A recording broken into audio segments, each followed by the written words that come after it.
Why am I the one you call when you need someone? When it showed me all your flaws, look at what you've done. And all those late nights on the phone, you told me I was beautiful, so good. No, I should've known, I should've known. Now I'm falling like a landslide, of all the things I felt.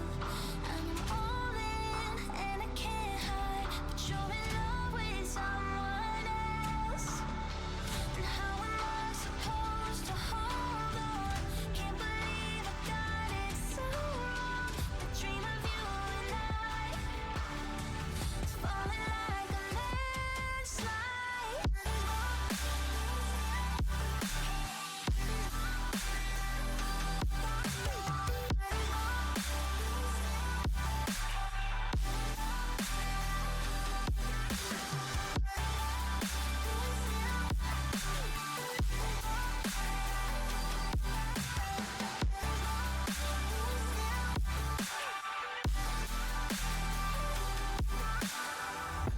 I feel you slipping through my hands, and I don't know how. I thought that you would understand, but you let me down. All those late nights on the phone, you told me I was beautiful, so good. No, I should've known, I should've known. Now I'm falling like a landslide, of all the things I felt. And I'm all in, and I can't hide, but you're in love with someone else. And how am I supposed to hold on? Can't believe I got it so wrong. I dream of you and I, it's falling like a landslide.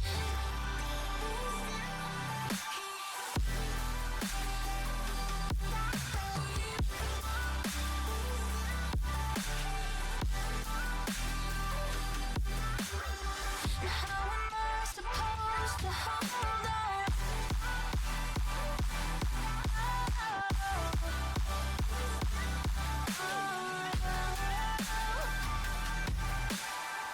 How am I supposed to hold on? Can't believe I got it so wrong.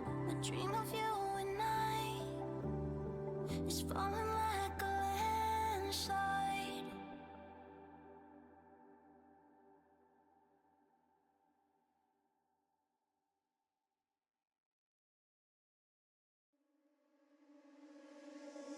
Whisper in my head, made me feel that I'm insane. This is in my mind, but you say that I would be fine. Baby, I'm on fire, baby, I'm on fire. Baby, I'm on fire, baby, I'm on fire. Breaking myself, but He I only don't likes her wanna because she's hide. old. She's probably Baby, like I'm on 25. fire, baby, I'm on fire. Baby, I'm on fire, baby, I'm on fire. Baby, I'm on fire, baby, I'm on fire. Yeah, yeah, yeah.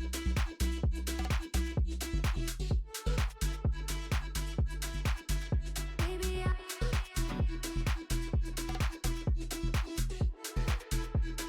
baby, I'm on fire.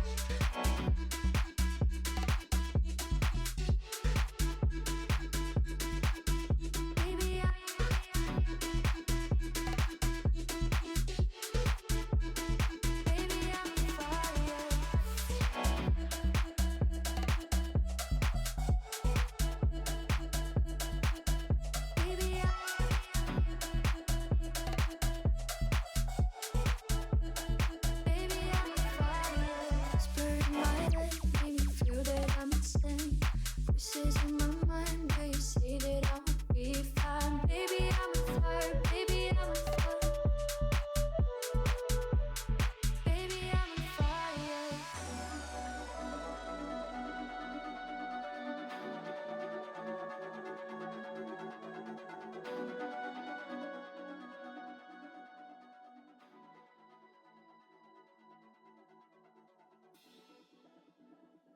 Hello, hello, hello. It is goddamn late night gang. How we doing? Hello, hello. Rye Cool Beans, thank you so much, Rye, for the 69 months. Very nice. Can we get a little bit of nice and some hype and some pride spam for a very long, very special number of months to be subscribed here? Thank you very, very much. Appreciate that. Welcome in, everybody. It's going to be a weird stream night. Another night, another chance to get that gritty goose that I see people showing off in the chat. I'm sorry to those who are gritty gooseless. Someday, your time will come, I promise you.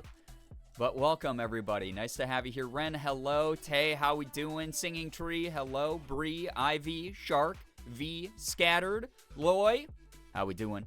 Nettles, what's good? Jules, hello. Yes, it is happening tonight.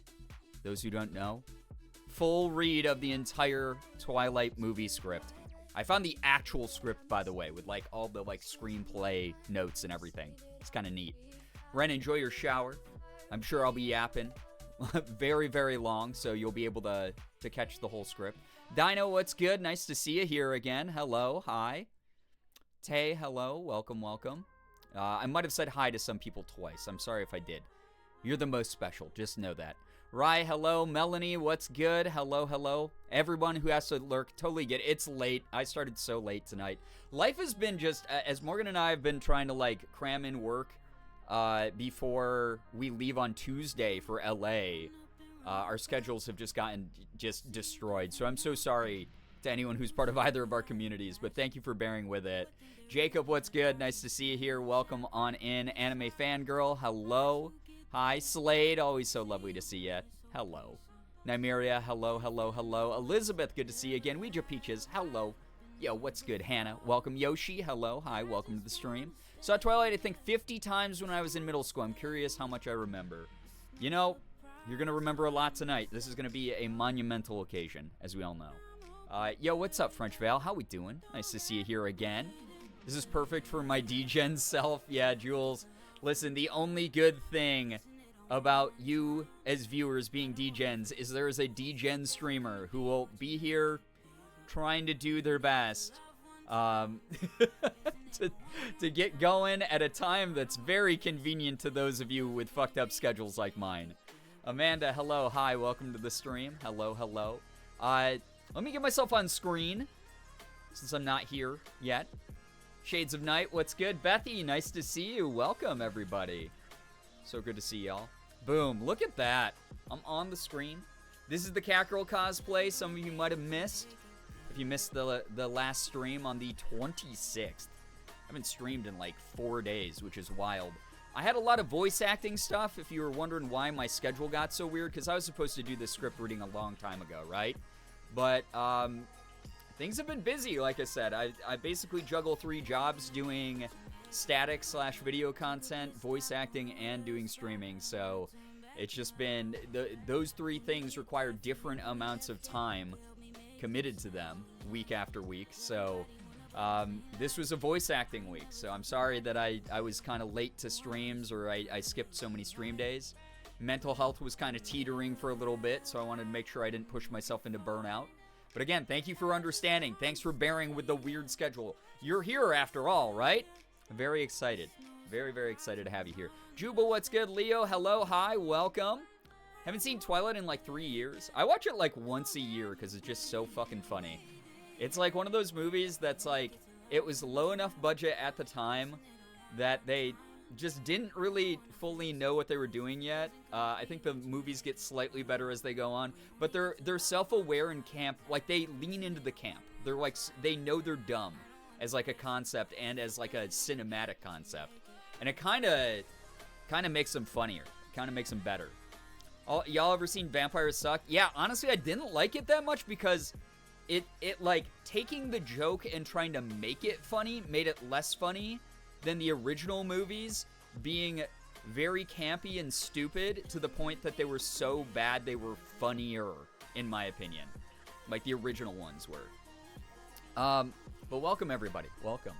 Hunter, welcome to the stream. Glad you're grinding with voice acting. So excited to see your future projects or potential ones be revealed. Tay, thank you. Yeah, it's been wild. I've been getting a lot of insane voice acting auditions recently. Thank you so much. Oh my God. What was that? $25, Amanda. Thank you very, very much. As the Tonight Command reads, all St. Jude incentives will be honored in tomorrow's stream. But thank you very, very much. $25 goes such a long way. Seriously, thank you very, very much. $25 to St. Jude. You just bought some toys for the playrooms at St. Jude. $25 also can buy things like office supplies for the admin staff there. So many different things are covered by $25 at St. Jude. Thank you very, very much. I will definitely... DK, what's good? Nice to see you here. Also, Yoshi, thank you for the 10-stream streak. Alex, what is good? So sorry to hear that you have COVID. I hope that some laughter helps heal ya. Mouse, hello, hi, welcome, welcome. Love donating each year. Yeah, thank you for that, Amanda. Again, so tomorrow's stream will be the last Jump King stream. And I will, I guess, wear the glasses for 10 minutes because between your donation and Loy's from previous streams, they're stacking for that St. Jude stream, that last, like, crazy last push. Andrew Mixis, enjoy your lurk. Thank you so much for lurking here. Appreciate that. Again, if you don't know what's going on here tonight, Mouse, congrats on that. That's awesome. That's an amazing milestone. Lovely to hear. Congratulations. Hell yeah. But here's the thing. Tonight, obviously, again, I had to take a lot of time off this week for voice acting stuff. I've been getting crazy big role offers. Not offers, but auditions. A lot of invite-only private stuff. A lot of, like, very high-level AAA gig stuff. I haven't been landing all of it, obviously, but the fact that it's even showing up in my inbox and being DM'd to me means that the right people are talking about me in the right rooms, and just being considered for any of these opportunities is really cool. So, been having a lot of fun with voice acting, but it's also been exhausting, and I haven't been able to commit to streaming quite as much. So again, thank you for bearing with the weird stream schedule. I will always be a content creator first, voice actor second, but the balance between those two things is starting to sort of like become the same lately. So if I become a little bit more spotty with some of my content, just know that's what's going on. But yeah, need to figure out emotes. Listen, that's the biggest thing that all of us struggle with, Mouse. It's so hard to come up with them. It's my birthday and Twitch decided to give me a gift of ADS. Oh my god, yay, of ads. I read that as ADS because I was like, what is this acronym I don't get? But ads, yay, ads. So yeah, can we get some happy birthdays for Sally, by the way? Happy birthday, Sally. Yeah, it's Sally Day, exactly. Been kicking ass, dude, we understand. Thank you, I appreciate that. I can't wait to announce some of the voice acting roles I have landed. It's going to be very, very exciting whenever I get to like play those games on stream or just even talk about them at all. So thank you again for bearing with me. All of you have been amazing this month, bearing with my weird schedule. It's been wacky. It's been odd. Tonight, Twilight script reading. Y'all earned this for 500 subs. Obviously, we slipped a little bit beneath that, but that's okay. I'm still honoring the milestone being met. 400 subs, obviously was the Cool Math Game stream. We hit those like back to back. So the plan for this weekend is tomorrow, Jump King stream. Last day of May, right? Last night of May. I won't lie, I forgot it was my birthday until I got bombarded with texts from friends. Sally, it happens. I feel you on that. I forget it's my birthday sometimes too. But I'm glad we can all give you some birthday wishes here tonight. Tomorrow, Friday, last Jump King stream. Y'all voted for Jump King? Last stream of the month is going to be Jump King. Last chance to raise money for St. Jude. I want to point out something real quick, seriously here. Look at that total at the bottom of the screen beneath the Catgirl photo. Again, if you missed Sunday, that is why I was in a Catgirl mode there. $11,300 raised. Actually, I should read out the whole amount because, again, every cent, every dollar matters with this organization. $11,326.11 in a single month. Y'all hit the total of 10K, the fastest we've ever hit it in the history of me running these campaigns for St. Jude. I appreciate the just immense amount of support for the charity this month. All of you are incredible. You saved lives. You've changed lives. You've done some amazing things for strangers who some of you might not ever meet. Many of them are from other countries. Many of them are from states outside of the one you live in. It's amazing, like truly amazing to have fostered a community that cares about other people and wants to see a change in the world. Not only helping out individual families, again, if you're unaware of what St. Jude does, they obviously help care for kids who are sick with cancer and a number of other illnesses. They fly them into Memphis, Tennessee, where they're based from all over the world. Again, it's international. They cover, everything. Travel, food, lodging, medication, medical assessments, surgeries, all of that is covered, as well as things like art therapy classes, music therapy, toys for the kids who are there so that they can have as normal of a childhood as possible, groceries for the families. Everything that needs to be taken care of is taken care of by St. Jude. And on top of that, they're looking for a cure for these illnesses, particularly childhood leukemia. They want to make sure that we live in a world where cancer is no longer a threat. We can have a vaccine for it. We can have some medical treatment that destroys the cancer cells. Something.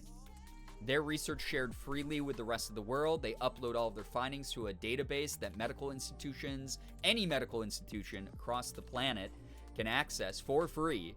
So those hospitals and medical research centers can apply the findings from St. Jude to their own methodology and save as many lives as possible of all age ranges, not just kids, obviously. But you have changed and saved the lives of multiple children. I want to again point out $11,000. You guys know why I yap about this so much, because this is such an important cause to me. I've shared the Ellen story. I've shared the fact I'm a St. Jude ambassador that's gone to the campus a million times. But you have all covered the cost of almost 10 days of chemotherapy for a kid there. Like, you have all covered over a week's worth of chemotherapy for children at St. Jude. So the way you can look at that, is one of two ways. Either the 6-7 days of chemotherapy that you have raised enough money to cover, either that's the last 6 to 7 days of chemotherapy that a kid needed before they got to walk out of those doors with their family and go live a normal life. Or that's 6 or 7 kids. That's 6 or 7 families you helped out and sent home because that was the last chemotherapy session that kid needed before their cancer went into remission and the doctor said, you've got the all clear to go back home. You guys did that. Never forget that. Never forget the impact. I appreciate it, truly, from the bottom of my heart, as someone who's raised for so many years. We hit $100,000 raised for St. Jude lifetime total from this community alone this month. So thank you. Truly, truly. Give yourselves a round of applause, pat on the back, some hype in the chat, whatever you want to put in there. Love, whatever, hearts, anything. Just knowing that, and do that for you.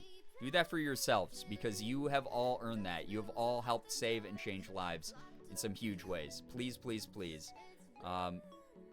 Don't forget to acknowledge yourselves in this process. Every kid who walks home cancer-free is literally because of you. Mavis, oh my God, I'm so sorry. This is where my brain's at this week. Mouse. You can give me a smack if you ever see me in person. 5-stream streak, thank you very much for that. I appreciate that. Darth Petty, what's good? Good to see you here. Welcome, welcome, welcome. Thank you, everybody, for being here. Again, I see people with the gritty goose flaunting it. Oh, my God. But on a serious note, thank you so much for changing lives, saving lives. Tomorrow will be our last big push. Jump King, Venti cosplay, because that was a guaranteed May cosplay. So you guys will be getting Femme Venti cosplay will be happening tomorrow as well. You'll be in my neck of the woods next week. I'll fight you then. There you go. Just walk up and swing on me. It's all right. I deserve it. Saturday is going to be the 400 sub milestone, which was the Cool Math Games Hangman stream.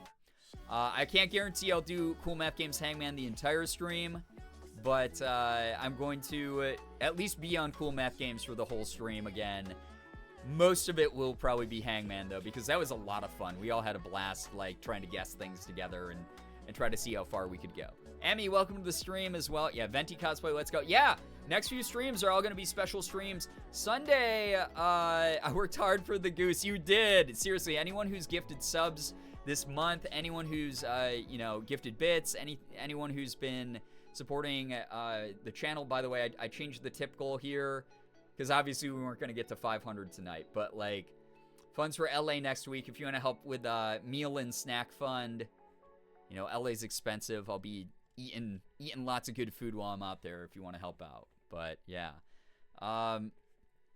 Yo, what's up, Quick Save? How we doing? I have to go to art therapy. I hope that art therapy goes well. So excited for these upcoming streams. Yeah, Sunday I might be opening some Pokemon cards since Pokemon Company sent me the brand new set, Twilight Masquerade, that came out on Friday, last Friday. And I haven't gotten to open it yet because obviously I couldn't find a way to fit it into the St. Jude stuff. So Sunday will probably be that, although I might change it up because it's Selfish Sunday. I might do something more chill. But then Tuesday I'll be gone. I'll be leaving for LA. So you get these next 3 streams. This one, Friday, Saturday, and Sunday. So this stream, I guess 4 streams, that is. I can't count, apparently. Dreadful Emo, hello, hi, welcome to the stream. Laura and I were fighting for our lives yesterday trying to get it. That's so funny. We've done so many hype trains in this community the past 2 streams with people trying to unlock that emote, but also just the massive outpouring of support. Again, we dip beneath 500 subs, but I'm 100% honoring all milestones. Another thing, yeah, Saturday's already June. I feel like May went on for a long time, but also I've been busy the whole time, right? It's been nonstop for me, both good things and bad things. There's been some stuff behind the scenes that hasn't been great.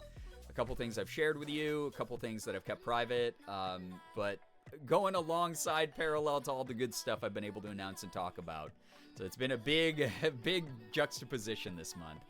Pokemon cards, you say? Yeah, Pokemon cards. We'll see. Has been a Pokemon stream for a bit. That'd be cool. Okay. Yeah, that'd be kind of fun. I don't know anything about Pokemon cards, but I love watching you open them. Yeah, we all get to yell about shiny cardboard together. It's kind of neat. Whole Twilight script. Yeah, what's up, Centennial Bisexual? Hello, hi, welcome. Yeah, that was for the 500. We hit 500 subs Sunday. So that's what everyone gets, is me reading the entirety of the Twilight script. Alex Flyer, what's up? Welcome to the stream. So, welcome to the stream, everybody. Nice to have you here. That said, I've been feeling depressed over unrequited love. I'm sorry to hear that. That happens, though. It's unfortunately one of life's crueler things that it does to us. But hopefully tonight's stream will be good and chill. Although I will say that Twilight is weird from a romance perspective, so. Crowbrain likes shiny cardboard. Yeah, that's how I am about Pokemon cards. I used to play a lot more seriously. All card games, like Yu-Gi-Oh, Magic, you name it, Pokemon. And now I'm like, oh my god, I can't keep up with all of the like meta shifts and whatever, so I'm just gonna collect the shiny, nice looking cardboard and make my brain feel good. Game month is not, yeah. Game month is about to happen. Rainbow month. I got a couple cool Pride opportunities coming up, but I can't share them quite yet with all of you. But very, very excited to be a part of some cool activations. If you are unaware, I've been doing this stuff for a while out in the open. Pretty open about being gender fluid and LGBTQ plus queer in general. So just doing my thing. You know, I'm just me. At the end of the day, it's not about my gender expression or sexuality. I'm just me. And that's the way that it's always going to be.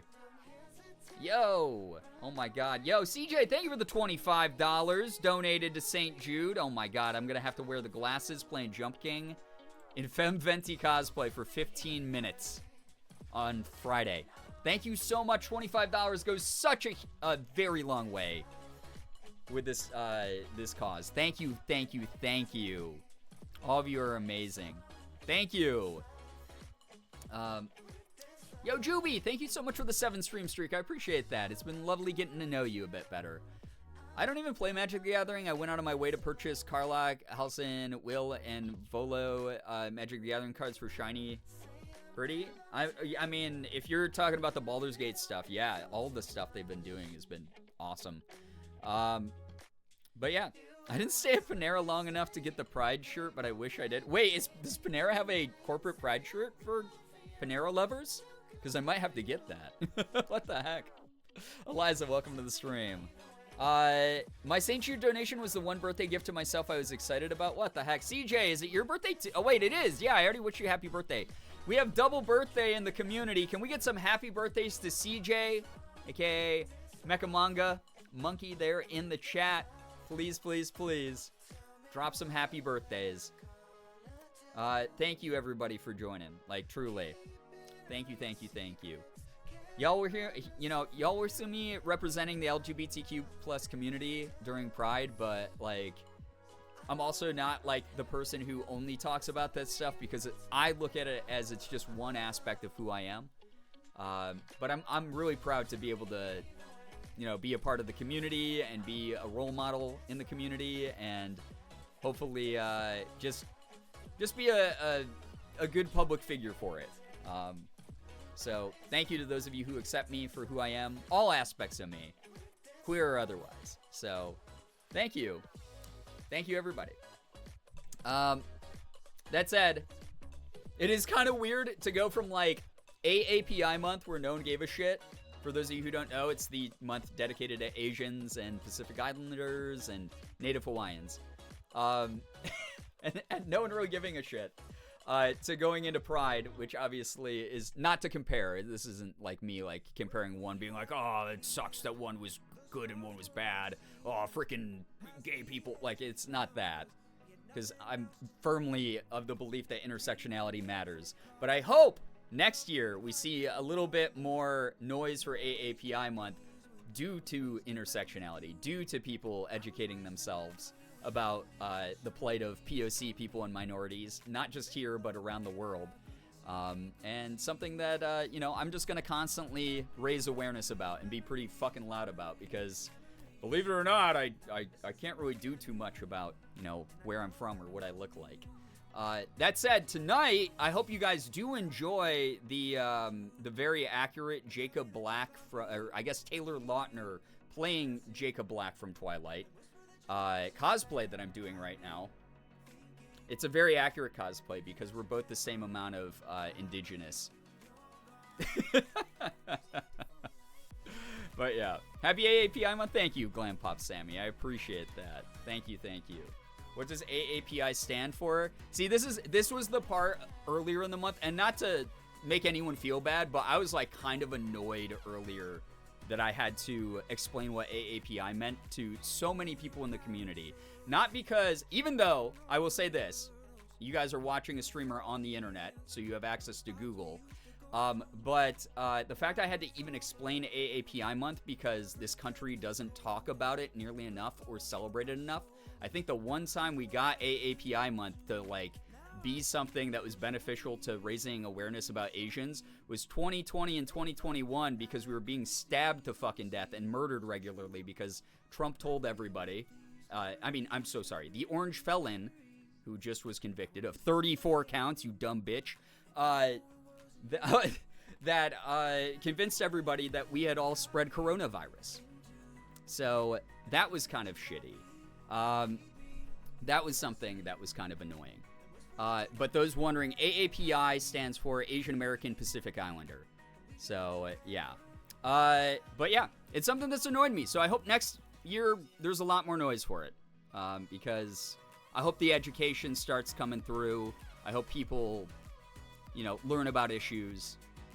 A lot of people are just awakening to consciousness and figuring out that the world isn't all sunshine and rainbows and that there's lots of marginalized groups out there, you know, queer people, black people, Asian people, you name it. And we're all just doing our best to raise awareness and make people, you know, feel included in communities like this one. That's what I want to do. I want to raise awareness and I want to make people feel included and, you know, like they belong. My store has AAPI playlists, and I only figured out it was AAPI month when I heard Baby No Money on the playlist and was very confused. Wild. So some people are, like, making small steps here and there. That's better than nothing, but good God, I hope we can move the needle a lot more for future months or future years. But yeah. That said, watching it roll into Pride and then seeing every single corporation explode with and every single person online explode with oh, it's Pride. I'm all for celebrating Pride as well. Again, this is not to take away from Pride. It's just always disheartening when I'm like, man, the month that was dedicated to this other marginalized group isn't nearly as supported vocally. I hope it happens, but that's part, and this is all part of stuff I talked about when I submitted my Twitch. Oh my God, Amy! What the heck? Thank you very, very much, Amy, for the 5 gifted. Oh my God, getting us very close to getting back over 500 again. Hey, my mutual Liger Zero got a gifted sub. I love the name Liger Zero. I was such a Zoids fan back in the day. Dandy Leon, Pandy Butt, Live Laugh, Louis, and Seaman has died. If any of you are here, please make sure you say thank you to Amy. Enjoy the emotes in the sub edge. Thank you for that generosity, Amy. Thank you, thank you, thank you. That's really kind of you. Appreciate that. A big warning to anybody, when I go to LA next week, I'll probably be using some of the money to buy Del Taco. So if you don't like Del Taco, I'm so sorry. That's where your subs and your everything else are going. The other L word. What the heck? Juby, enjoy. Thank you so much for gifting a sub to Kathy Radic. Kathy Radic? Kathy, enjoy the emotes in the sub edge from Juby. Thank you so much, Juby. That's so generous of you. Here to cause chaos and fluster you? Well, I get flustered over everything, as you know. I want to try Del Taco. It's my favorite. It really is. Miss Del Taco so fucking much. I don't blame you. It's so good. It's not good, but it is good, you know? It's that, fast food that's not great, but, it hits the spot. If that makes sense. But yeah, thank you to everyone for listening to me. It's the second to last day of AAPI month, so I'm going to ramble about this stuff. And then tomorrow, I'm going to use the day to ramble about St. Jude, because it's the last day of St. Jude Play Live. And then Saturday, we'll be back to doing some other mischief, I'm sure. Oh my God. Thank you so much. I appreciate that. Thank you so much, Nettles, for the 100 bits. Thank you. Thank you. Used to go there almost every day after school. Listen, if I had the opportunity to grow up around a Del Taco, hey, I probably would have died by now. I would be full of so many chemicals. No question, I'd be dead. Who is doing what? Guys! Oh my God, Del Slade! Taco for you. 3. Thank you very much for the $10. What the heck? Listen, I've scolded you so many times, you already know what I'm gonna say. Think the corporations ignore AAPI because the rainbow is very tame and easy for them to slap on things, despite many LGBTQ plus people being so tired of the rainbow? Well, what do we do to put things to make it look Asian as problematic as it sounds? Exactly. Yeah, Ren, and that is more of a reminder that they're not willing to do the research or educate themselves or others about things. Because it doesn't take that long. It does take some effort. I won't lie, not to give anyone excuses, but it does take some time to learn about people who don't look like you or aren't from places like you. And enough people out there have the privilege to be like, I don't care. I don't care. I'm not going to learn about it. Which, unfortunately, is a side effect of privilege. The other L word. But is something I can't force anyone to do. If they decide to remain ignorant their whole life, that's on them. So, yeah. It is what it is, but it doesn't mean that in my spaces I'm not going to talk about it. I'm going to talk about it a damn ton during AAPI month. Yo, Amy, thank you so much for the 2 gifted. Thank you. Bresh and Presently Here, if either of you are here, you better be saying thanks to Amy. Enjoy, truly. It's just kind of a bummer, because, there was a whole bunch of, oh my God, what the heck is happening right now? Oh my God. Izzy, hello, hi, welcome to the stream. Nice to see you here, friend. What the heck? Free shave avocado. What the heck is happening right now? Thank you, Loy, for the $15. Thank you for the free shavakadu. I love the way that that the Justin voice tried to say that. Cool. Tay with the gifted sub to Sally. Sally, happy birthday sub to you. Enjoy the emotes in the sub Give me badge. that goose. Laundry, thank you so much for the 72 months. Oh my god, people want the goose bad. We are in a hype train.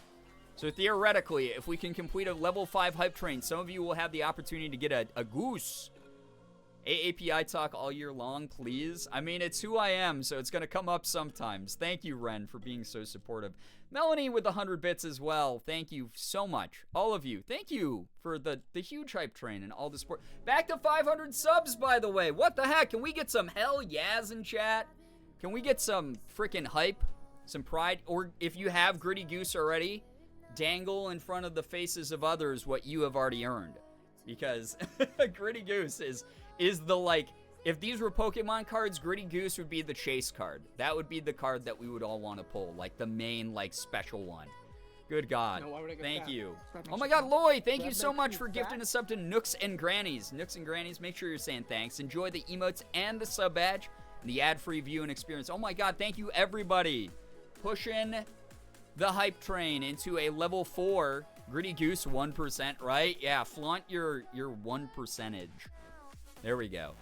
I shall help get to level 5 for the goose list. Oh my gosh, that's very kind of you, Lloyd. Thank you. You've also done so much. If you need to rest, No, why would I get fat? I'm not doing the That thing makes that gives me a strike That where I makes say you you don't need to fat? do that. But I'm letting you know you've done so much, not only for me, but for the charity this month. Please. I'm gonna go pee due Wait, to oh, what? boredom. Chat, we can't do this every stream. I have to pee. Like, this is helping me, yes, and I will never say Break out the that other I am word. not going to be Lesbian? open to people gifting me The subs and other stuff. L word. But we don't have to do this every Lesbians? stream. We don't. What the heck? Thank you so much, Slade, for the gifted sub to DK. DK, enjoy those emotes in the sub badge.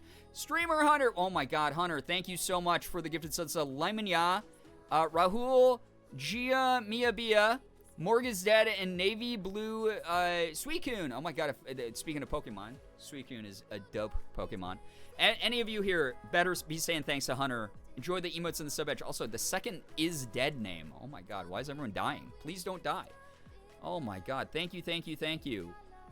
Really glad you have / do talk about that about it that much. Advocacy is so important on informing the ignorant. Even just bringing it up and defining the acronym is enough to steer people into further Googling to understand, and from there, they can spread the message even further. Exactly, yeah, and I don't want to come down hard on those of you who don't know this stuff, because we all come from different backgrounds, different countries, education's different, but a reminder, we're all connected via the internet, and it's always worth it to take a little bit of time to change your perspective, to educate yourself, to learn about other cultures, other people, other lifestyles, because even if you're not going to do it for yourself, at the very least, you can be more welcoming and accommodating for other people out there.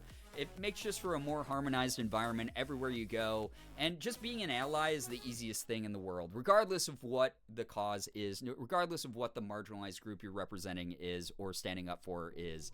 Also, Centennial Bisexual with a gifted sub to Girly702. Thank you very, very much. I appreciate that. Nymeria with the bits as well. Thank you so much. Thank you. Also, Girly, if you're here, make sure you're saying thanks to Centennial Bisexual. Thank you, thank you, thank you. Wondering, do you get your hair styled or cut at a salon? Yes, the salon is my partner, Morgan. She regularly cuts my hair when I ask for it. We have to grow the goose call? Well, okay. You guys could have easily slipped under the radar and been like, yeah, no, this is reparations for API month, but you're all like, no, actually the goose is important. You can do both. Silver, hello. I'm giving y'all an easy out. I'm giving y'all an easy out on this. Banana Moon Puppy, hello, hi. Welcome, welcome. Thank you so much for joining, everybody. Casa del Morgan clips. Yeah, she is my salon. So my hair is, this is au naturel. I actually have a lot of breakage and split ends that I need fixed up, but maybe before Morgan and I go to LA, she'll just give me a little trim. I've been very tempted to go to a salon to either get bangs or a wolf cut. But also that's so much maintenance, so I probably won't do either because I'm lazy as shit. What you see here, this is me just running a brush through it a couple times a day. That's it. Juby, thank you so much for the 100 bits, and Melanie, thank you for the 75 bits. I appreciate that a lot. Thank you, thank you. All of you are wonderful. Thank you.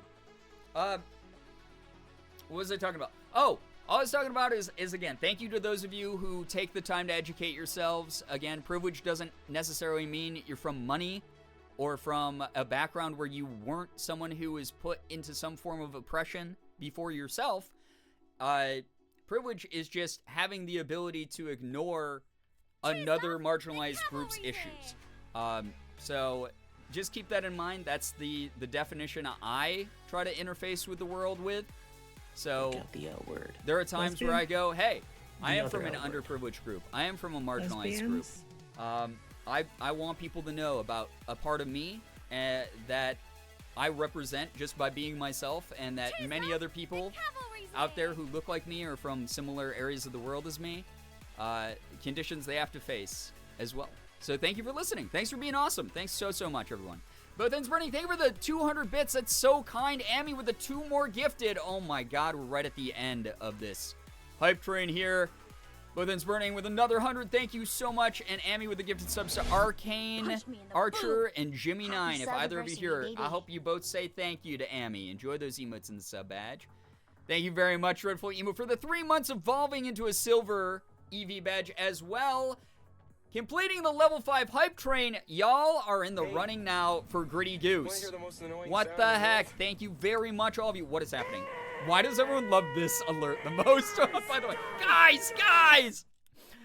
Can we get some, please, hype and some pride in the chat for all of this support? Thank you. What the heck? Tay, thank you for the $10. That's very kind.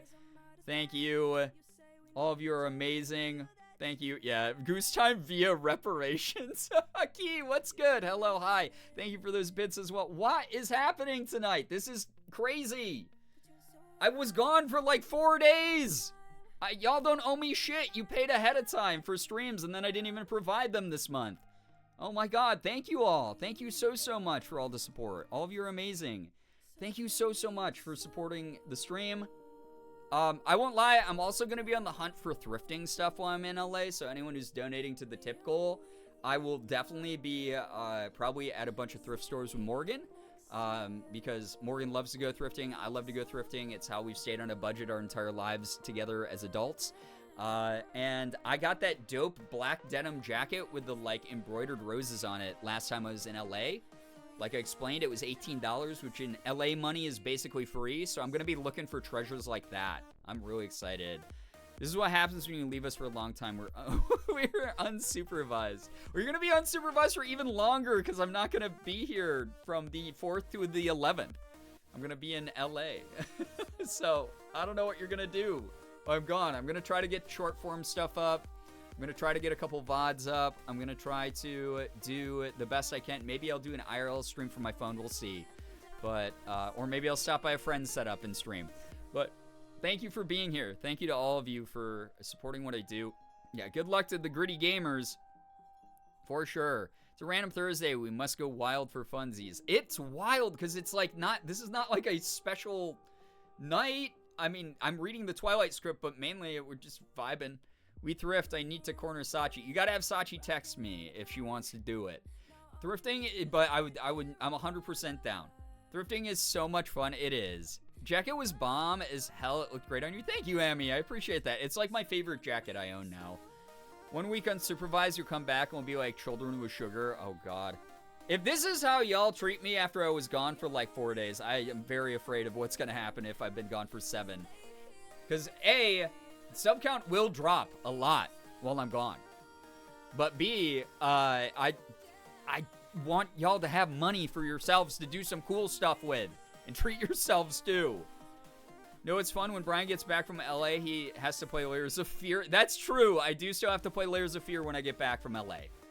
So that will be fun. Simply fight whatever creators you hang out with. Yeah, fight them, and then once I've destroyed them, then I actually get to inherit their setups. That's the way that the creator ecosystem remains what it is, but also why you see so many creators filter through and cycle out. Is the old creators, they were defeated in single combat by other creators, and those are the creators you see on the rise. That's why that's why I've fallen out. Like, I've fallen off. So I've been defeated by other creators in hand-to-hand combat. I'm not happy that it's happened. I need to train better. But that's the way that it is. Love thrifting. I literally just went thrifting for Ren Fair stuff today and found gorgeous, intricate gold and green curtains to make a new dress. That's so fun, Bethy. That's so cool. This is special. What do you mean? Oh my God. Juba, thank you for the 5-stream streak, by the way. I appreciate that a lot. Thank you. Next paycheck or two, I'm gonna save quite a bit of money so I can throw it all out. Oh my God. No, Amy, please treat yourself to something really wonderful as well. Like, please. Greater food chain. Yeah, it's the pecking order. It's the food chain. You name it. It's like, you know, you see people like Ludwig and Hassan at the top because even though Hassan wants you to believe that he's a pacifist, he's defeated so many people in hand-to-hand combat that, you know, he's up there. His body count is huge. And not like the body count like Zoomers talk about, like the actual, like, he was, you know, Navy SEAL body count. A personal battle of fisticuffs. Yes, that's what it is. Don't break your ribs in LA this time. Well, I don't have plans to fight Ethan's boxing coach, so I should probably walk away with all my bones intact this time. For those who are newer to the community, last time I was in LA, I decided to full contact spar Ethan's boxing coach. He's also a black belt because for those who don't know, I'm a black belt. And we decided to do full contact sparring. And he broke my ribs during it. The dude can fight. It's why Ethan became such a good fighter so quickly, I think. Okay, what? All right, what emote did we get? What emote did everyone get? Did we get Gritty Goose? Chat, what did you get? Tell me 300 confirmed kills, for real. I'm doing stuff for myself. You missed it, but to return to the grounding, I made myself a homemade perfume. That's so cool. And solid perfume. Notes are patchouli, lemongrass, orange, pine, lavender, frankincense, and cinnamon. It smells nice and calming. Boy, I love that for you. I wish I had the skill to do that stuff. What the freak? Wait, what did we get? We got Goblin Jam? That one's really cute, too. Oh my God, that one's actually really cute. But, like, we didn't get Gritty Goose? What the heck? Wait, why do I have Gritty Goose? Chat, I'm flexing on you. Why did did I get Gritty Goose? Because my icon said you received this one. Wait, why did I get Gritty Goose and y'all got the Goblin guy? What happened? Huh? Nettles, you got the monkey? Well, that's probably because you already had the other dude, right? Also, thank you so much. Thank you so much, Apollo, for the 47 months. What the heck? I appreciate that a lot. Thank you, everyone, for the level 5. I don't know why some of you didn't get... I got the goose. Did I already get... Maybe I already got Goblin Guy from someone else's hype train. Oh, I bet that's what it was. I bet I got the Goblin already. The dancing dude. And then it just defaulted me to the next emote that I RNG unlocked, and it was the goose. You stole our goose. Yeah, chat, give me money, and I get the goose. And you get stuck with the leftover consolation emotes. Toxic Streamer steals chat's goose. Oh, God. That means more hype trains. Oh, my God. Well, the more hype trains, you got to... That's later. Because you have to wait like an hour before hype trains can start again. Also, thank you, Amy, for the gifted sub to Satired. Oh, my God. What a username. I'm Satired as well. I feel that. Also, oh man, I just realized I have to replace, so I talked to Jordan, and he uses the Big Enough sound, right? The song that we used to have here for one of the donation alerts. And I took that down because back during the witch hunts that were going on Twitch, the Twitch hunts, where they were straight up just banning, they were nuking people's channels who got DMCA'd for music. Like, record companies were just like, pulling the plug on your channel, good luck, idiot. And Twitch was like, all right, just to avoid legal trouble, we'll abide by that. Which is why I deleted, like, all my VODs and my clips from back in the day. I deleted the Big Enough alert.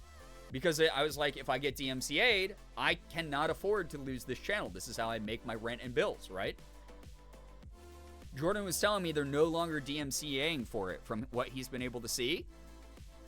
So I gotta, hopefully, maybe before next stream, I will re-add the Big Enough alert.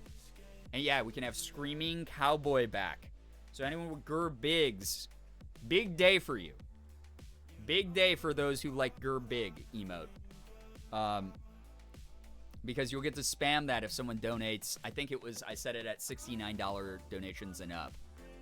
So you'll be able to have that. We'll have the Gerb playlist back. No, you can't have the Gerb playlist back because it's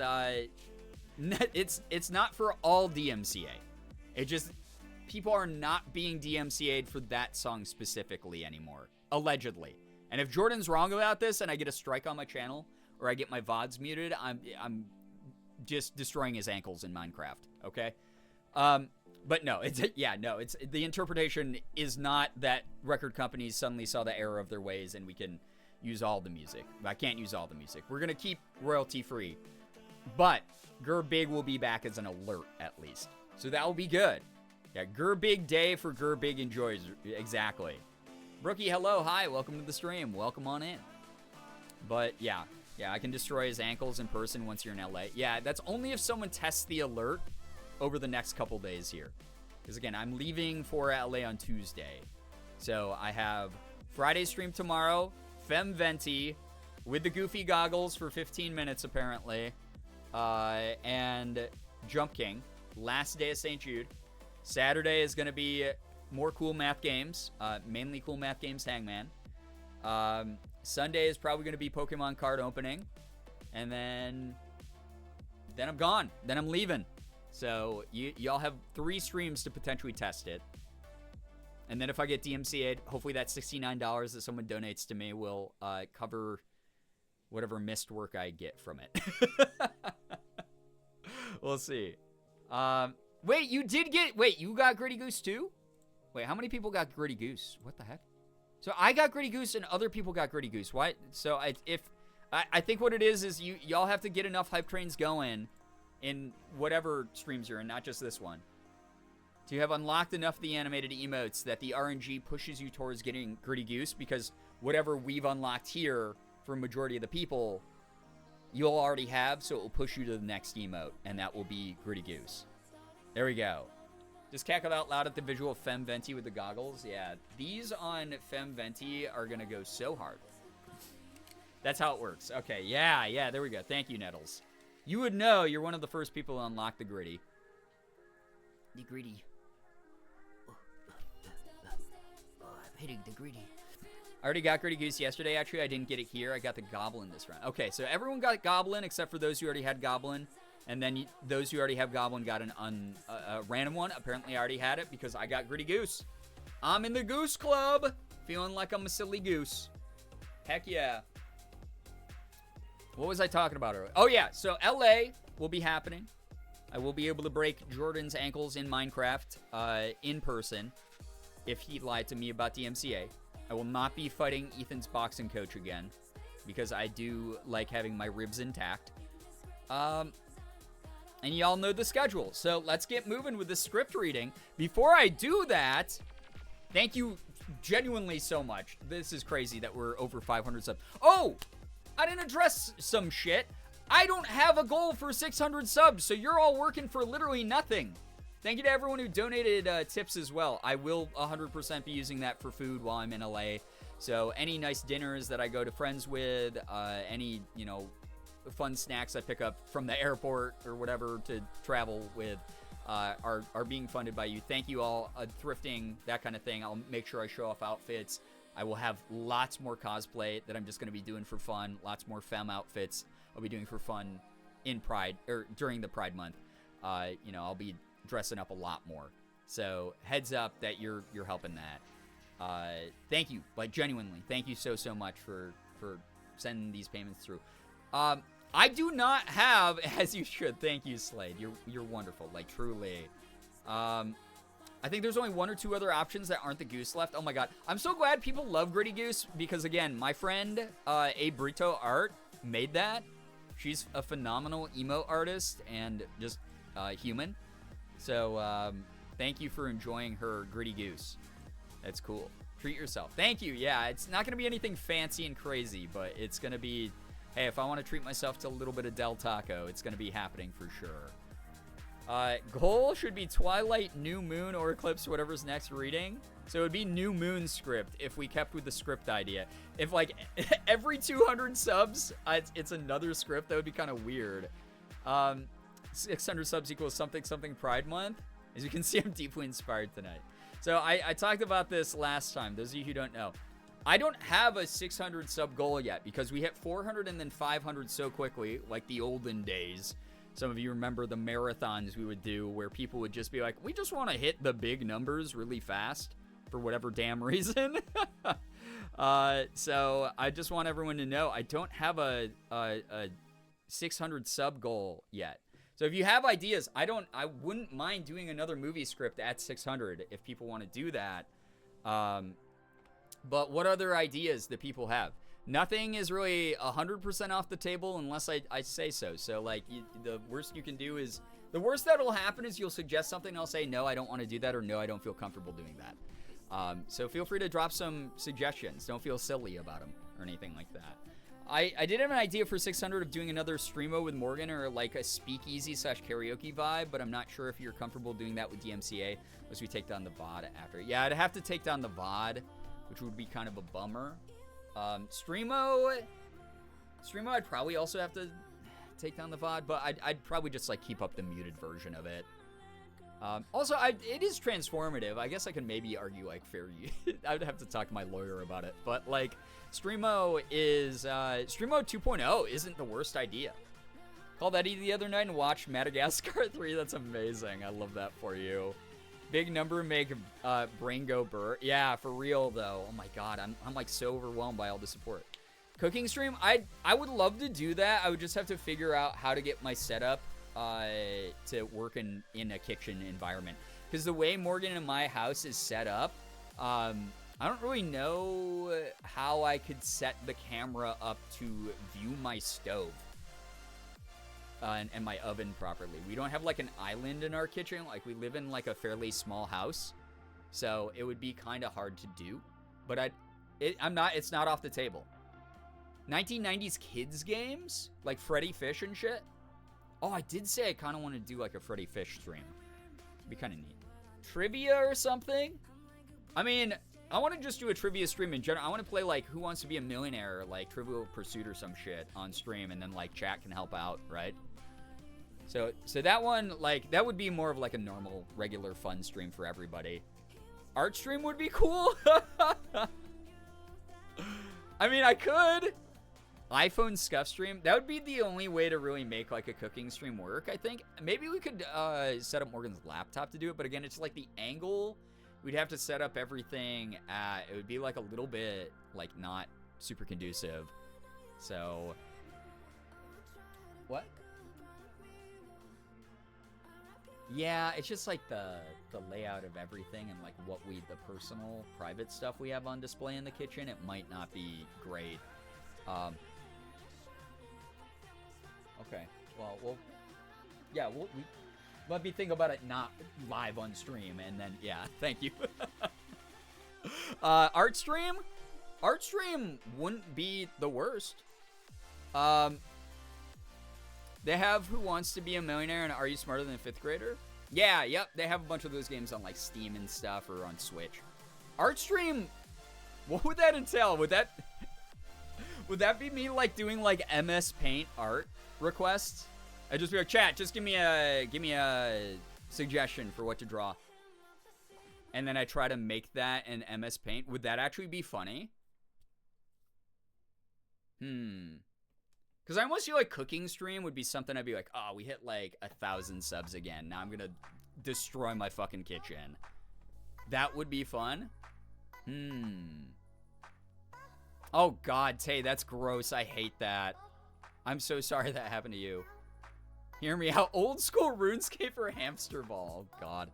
No one would have fun during an old school RuneScape stream of mine because it would just be me fishing the entire time. Play-Doh stream? Oh, God, nah. Here's something. I probably never do a Play-Doh stream because I hate the smell. It's like my neurodivergent, like, pet peeve. I do not like the smell of Play-Doh. I don't like it on my hands. I don't like it when it gets under my nails. So it'd probably be, like, too much of ick for me to do. Craft stream would be fun. Craft stream could be good. I mean, we talked about, like, doing, like, a low-key, like, body double stream. where I would like put together like a Lego set. Like Hannah sent me a Lego set years ago, and I feel bad because I haven't put it together yet. But like, I have a Lego set of like Venom's head, and I haven't put it together. But it would be kind of neat to do that on stream, right? And then other people would like crochet or knit or do art or put together their own Legos or read. That'd be kind of neat. I don't have a second webcam to like point at my hands or anything. Plus my desk is not really conducive for that. So what I would do is like the first Lego stream or Gundam model building stream I ever did.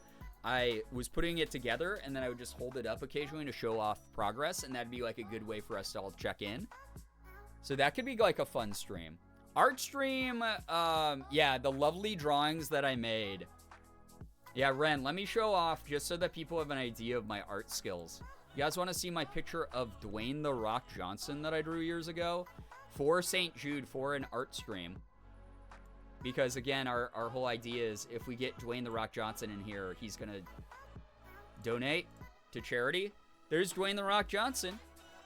I drew his nipples real nice. His tattoo looks okay also.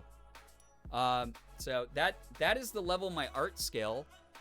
If you are really interested in doing an art stream. So it sounds like the two biggest ones. All right, three biggest ones that people want are either play old games.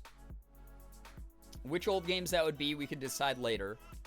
Is he shiny or is it sunscreen? I think it's probably a mixture of both.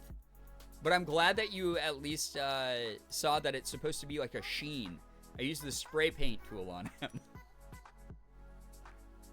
to make sure that he looked nice and glistening. It should be next to the Mona Lisa. So either old game stream, art stream where chat gets to make requests and I just am your art monkey for the entire stream, or body doubling stream. Where I would probably like put together some Legos or like I have like 1,000 Gundam kits that I could probably put together during that stream. I don't know. The Louvre was short on space. Yeah, those French people are all about minimalism and, you know, small spaces. Shiny like Mona, like Maui, The Rock. It all goes back to Dwayne. Oh, like Moana. Why did I say Mona? Because we're talking about the Mona Lisa. The Moana Lisa. That's crazy. I'll be back in like an hour. Oh, good luck with whatever you're taking care of, Nymeria. All right. So let me start a poll.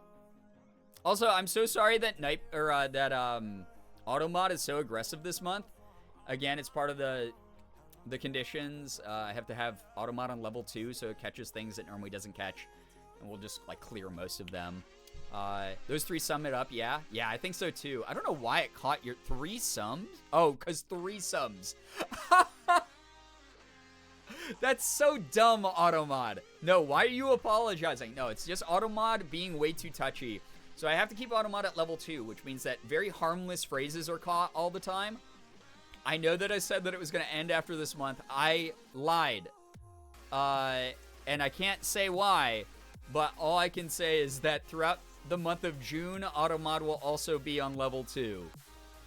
Throughout the whole month of June, I'm so sorry, we're going to have to just get used to, if you guys write any goofy-ass things in chat, Automod will probably catch it, and we'll just have to manually clear it. So June, we will also suffer. Let me get a poll going while I have people's attention here.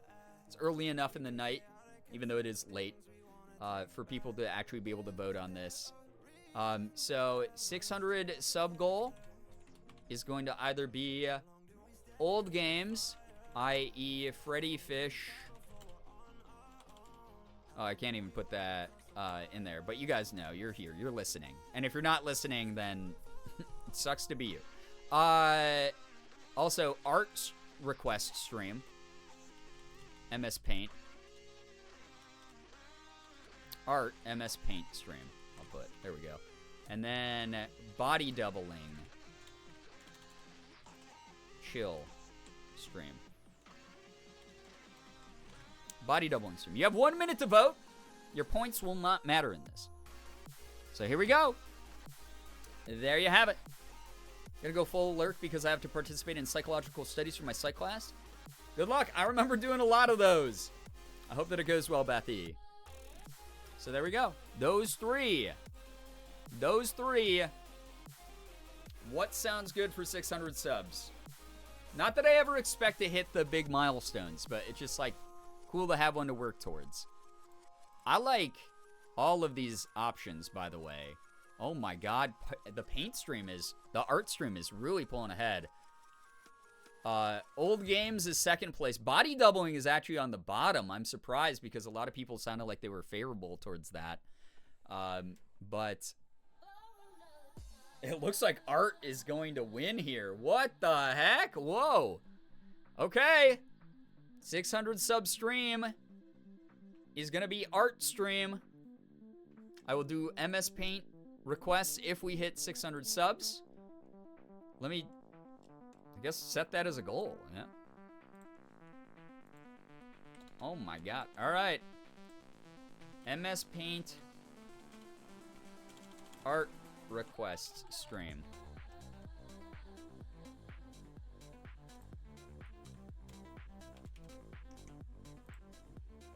There we go. Brand new goal set and in action. Thank you so much for helping me decide. Thank you, everybody. I didn't vote for art, but I'm still super excited. Yeah, and the other ones we can always like use for upcoming sub goals as well. Body doubling is a super nice idea. I think we should definitely do sometime. Yeah, I think so. I think it would be neat. Can we do body doubling as a non-sub goal? Yeah, I think that would, yeah, it doesn't feel like a milestone thing. You know what? That's fair. That is fair. It just, I think it's like the idea of I would have to be on camera building something, maintaining chat and stream in general, where I was like, oh, that would be like something that we'd have to earn. But like, I think maybe, like, who knows? Maybe a random selfish Sunday stream. I'll just be in the vibe mood. I'd be like, I don't really feel like talking that much. I want to put together like some Legos, or I want to put together some like Gundam figures. You know? That'd be kind of neat. I like that. I'm doing one about how identity influences critical consciousness development, which should be interesting and feels fitting for almost Pride Month. I dig that. I like that a lot, Bethy. I hope that goes really well. I hope that all of the studies, all of the empirical data that's gleaned from those are helpful to whoever's running those labs. That's cool. Or running those studies. Very cool. I remember spending hours doing those types of studies. All right, chat. Yeah, maybe we'll just do like a chill body double guy. Like partway through the week, maybe on a Sunday to get people over the Sunday scaries, whatever. That could be a cool thing to do, because obviously I'll be playing Layers of Fear throughout next month, but it's not the only thing I'm going to be doing. I'm not bound to it the way that I was all of this month. So, yeah. Hey, chat, we've almost hit the sub goal for the day. Oh, my God. I think people are waiting because people want to unlock Gritty Goose. People are waiting to kick off more hype trains and stuff. Thank you all. All of you are amazing. Thank you for the input. I've been trying to, like, I got away from asking for input from the community for a while. So I hope that people feel comfortable sharing theirs, knowing that I'm not going to, like, come down on you hard and be, like, mean about it. I'd rather do content that people want to see. So you being involved in that is awesome. I appreciate you helping me set sub goals. It had just been a long time since we had hit a sub goal, so I really wasn't sure what people wanted from me. I hope me following through on a lot more of the like tip goals and the sub goals that we've hit lately is helping people put more confidence that I'm actually going to follow through with the content. So thank you for being awesome. No, it's your community as well. It's not just my community, it's our community, comrade. Can I get some K comrades in the chat? Pineapple, good to see you if I haven't said hi to you yet. Hello. I have to do 3 hours total of studies for my assignment. Oh my gosh, yeah, good luck. Like, seriously, good luck with all that. As someone who went through that. Yeah, thank you, comrades. That said, because it's not just my community, it's our community, I'm sure some of you have some good news.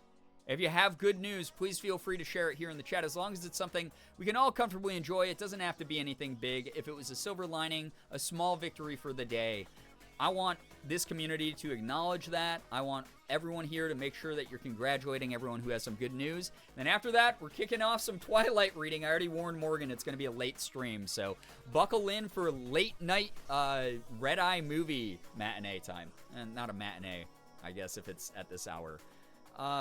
Eliza, thank you for the 20 stream streak as well. I appreciate that. Oh yeah, but said like the Kool-Aid guy. Oh yeah. And then you bust through my computer screen. Thank you. 20 streams is a long time. Thank you. Good news, Grandma got upgraded to soft food today, and she's so happy. We got her a bunch of mashed potatoes. Oh, hell yeah. I'm so happy to hear that, Nettles. Thank you for the updates. Can't wait for the script reading. I'm so glad I'm home for it. Yeah, Morgan, I'm glad you made it back home in time for it. Where the fuck have you been, Loca? Shara, you weren't here earlier to hear my joke that I'm doing a accurate Taylor Lautner playing Jacob Black cosplay because I am as indigenous as Taylor Lautner is. Good news, I got a sparkly purple stethoscope and other clinical supplies, but so that's so fun. What the heck? That's so fun. Growing up, I liked when medical staff had stethoscopes that were more fun than just the regular gray and black. Good news, I had some really yummy cherries with my lunch today. I'm so glad you got to treat yourself, Melanie. Oh my god, fresh cherries sound so good. I was actually craving some earlier today. It's really funny you mentioned those. Good news is I got ice cream. Oh my god, Morgan and I went to a nearby convenience store the other day. And we were just like, she just wanted to buy some ice cream from there. And we walked over to the counter, and one of the staff members was like, we made too many ice cream sundaes. You want a free ice cream sundae? So we both got free ice cream sundaes. It was awesome. My good news is that my partner and I have finally found a unit to rent. Hell yeah, Pineapple. Congratulations. That's such a huge weight off your shoulders, I'm sure. That's lovely to hear. Good news, today marks 1 month on T-Scattered. Congrats. Huge milestone. Love hearing the gender-affirming care stuff, especially right on the cusp of Pride. My bestie came home from visiting family for 2 weeks, and we were able to go swimming yesterday. It was so fun. Cricket, that's so fun. Love that. Love that a lot. Yo, what's up? One. What's going on, man? You guys don't know my friend there, my pal in chat. Leone, One, Leon E, however you want to say his name. Make sure you're saying hi. Hope you're doing well tonight, man. Thank you so much for joining. Good news, I already shared the perfume I made, but I also reached my water goal for the day. I'm so proud of you, Lloyd. That's something I try to keep up with as well. It's definitely given me a little bit more energy, made me feel a lot healthier during my workouts and stuff. Good news, I went to the gym 2 days in a row now. Hell yeah, Sammy. We're on that grind. Getting ourselves to, a state we want to be in, right? Physically, as much as we can. Heck yeah. It's a good way to get out. I know you mentioned earlier that you've been like a little bit sad, but it's such a good way to get your energy out and to use it in a positive way. And endorphins just feel good, especially when our brains aren't feeling great, I'm good. I get an extra 2 hours before going into work tomorrow, so that's pretty sick. Dude, that is dope. Oh my god, enjoy. You better not be grinding League with those hours. I'm going to be so angry at you if you are. Good news, I'm making the poster for a friend's short film. It's getting pretty close to done. Shiro, that is so sick. That's so awesome. I love that. I found a couple cool tattoo artists in my area recently, and I might have to hit you up for a commission for a tattoo design if you are open, Shiro. Good news, I've gotten into a new game for me, Sky Children of Light. Hey, Musi, a lot of people in our community play Sky, so that's so cool. So happy to hear that you've been enjoying it, though. But we have other members of the community who have been really getting into it. I've actually been playing modded Terraria. All right, your mental health is slightly better, but not by much, just as someone who's spent like thousands of hours of my life on Terraria without learning a single thing about the meta, the names of the enemies, or anything that I'm actually supposed to be doing in the game. I just build stupid houses and then go cave diving till I die. I love that game, though. It's so fun. I would love to. Shira, awesome. Thank you. I'll let you know. Good news. It's my town's Pride Parade this Sunday, and I'm going with my best friends. Yo, have so much fun with that. That's amazing. Happy early Pride to people. I hope that you're all having a good start to, or end of this month. Getting excited about rolling into the next one. And please know you always have a home here. I'm doing Calamity mod now. Oh my god, dude. Certainly, I'm saying not the Calamity mod, man. Even I know about the Calamity mod. Good news, my last day of high school is tomorrow. Also, the boat I built for physics went very well. Shark, love that. Love that for you. Who's up feeling prideful right now? Yeah, who's up feeling prideful? Who up feeling prideful? I was thinking about it earlier. Wait, let me show you guys the fucking funniest early indication that I was not straight. That I was not a cis straight person growing up.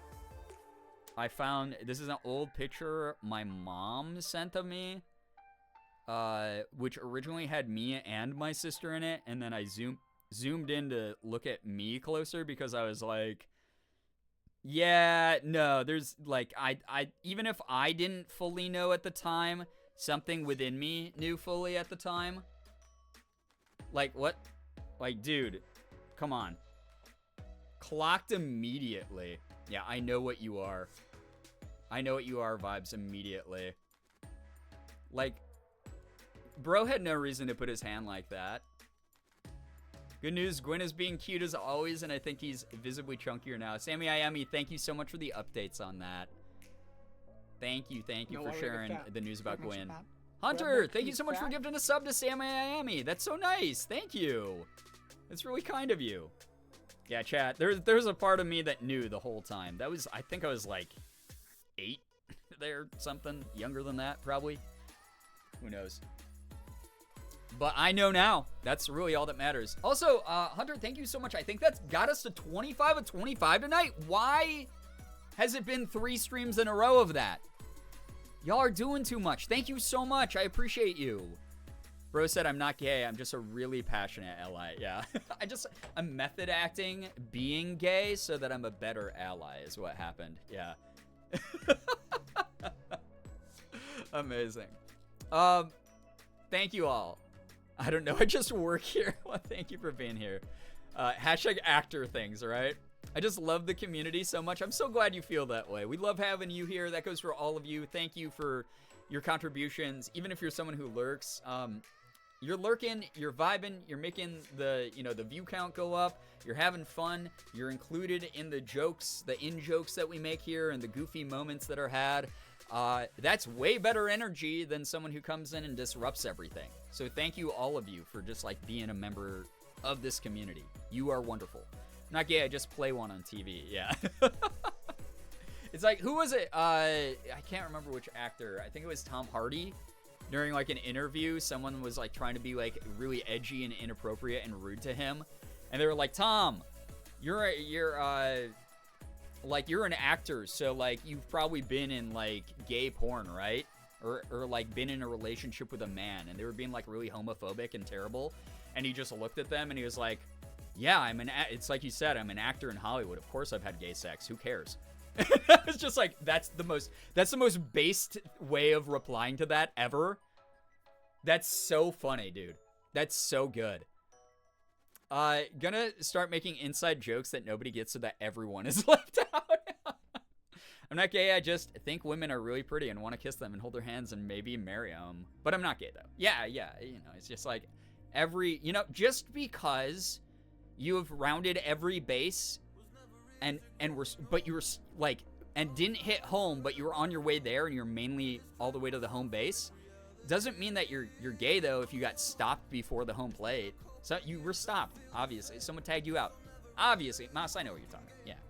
They asked if he ever had gay sex. Yeah, based as fuck. Yeah. Who said that? Tom Hardy said that, apparently. I'm not gay, but when women, I, me, when, pretty, when, I, when, me, she, when, what was the question? Not gay, not straight. A secret third option. An eldritch god from a dimension beyond our comprehension. That's what I am. You were wearing socks the whole time. The gay cooties can't get you with socks on. Tom Hardy, the man that you are. Literally the only reason I watch the Venom movies because they're really not that good, but he's in them, so I'm like, I'll have fun with these. I won't judge them too harshly. I get to look at Tom Hardy being muscular and punching things very hard. I have a crush on a man, but I also think women are pretty. Hell yeah. As you should, because women are so pretty, right? Anyway, I'm going to call for a communal bathroom break. Thank you for all the good news, by the way. Thank you. Tom Hardy would have greatly benefited from estrogen. He'd make a beautiful woman. He talks about he regularly wears femme clothes when he's home, including heels. He's actually been very open about that in previous interviews. So, Tom Hardy, yeah, I mean, maybe it's his choice. He goes, you know what, I could, but I don't need to. My femininity within me is all that matters, Viva la Rapismus, stop, not immediately. All right, so I'm calling for a communal pee break. I gotta go pee. I will be right back. I'll leave you with Wide Bernie and the mods, and the music. Please be good. The mods are armed with razor-sharp swords, as you know here. Please wash your hands, regardless of if you go to pee or refill your water or get a snack. Just wash your hands. It's the right thing to do. Yeah, proof that gender is in fact a construct. Yeah, just play around with it. Have fun if you want to. You know? No, like, anyone who judges you, they're more insecure than you. If you're like, yeah, I am a cis straight male, but I just like wearing skirts sometimes. Who cares, yo? It's basically a kilt. Who cares? Have fun with it. Like, if it makes you feel good, it makes you feel good. You don't have to put a label on yourself. You're wearing clothing. It's fun. You know? Have style, you know? You don't have to wear a skirt. You can wear whatever the hell you want. But just also, obviously, don't judge other people who decide to do that. And don't think of it as weird either, because they're just being them and wearing what they find comfortable. Do you ever just eat an entire can of black olives as a snack? Mouse, I won't even lie. I have straight up been there. Not even a lie. I have... That is a very hyper-specific thing that I will occasionally, like, neurodivergent, like, food fixation something. And I'll just eat, like, a can of olives. Because I'm a little freak like that. No one matching my freak. Literally none of it matters. Do what you want forever. Exactly. And again, anyone who has problems with that, they're the ones with problems. They're the ones who have the real issues because they can't handle what someone else does with their time, you know? They're the one who is bothered and upset and their whole day's been disrupted and their brain is going, I can't comprehend it. I'm too stupid.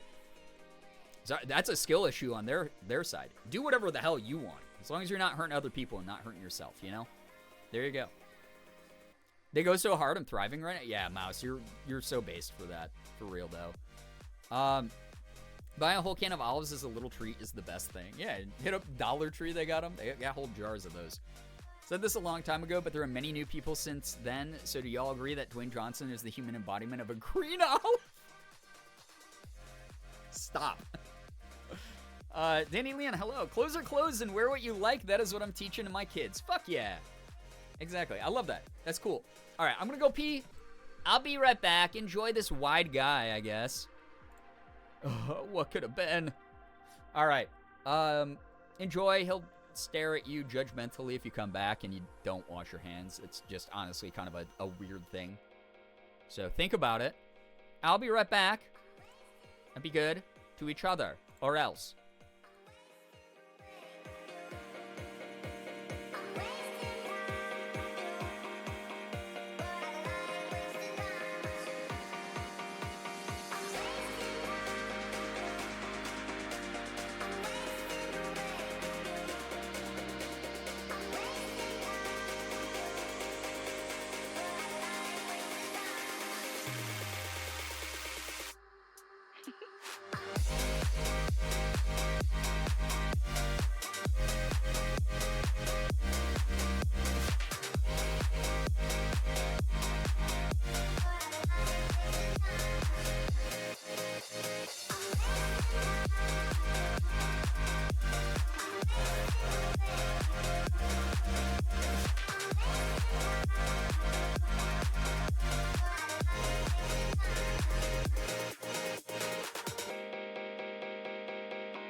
Hello, everybody.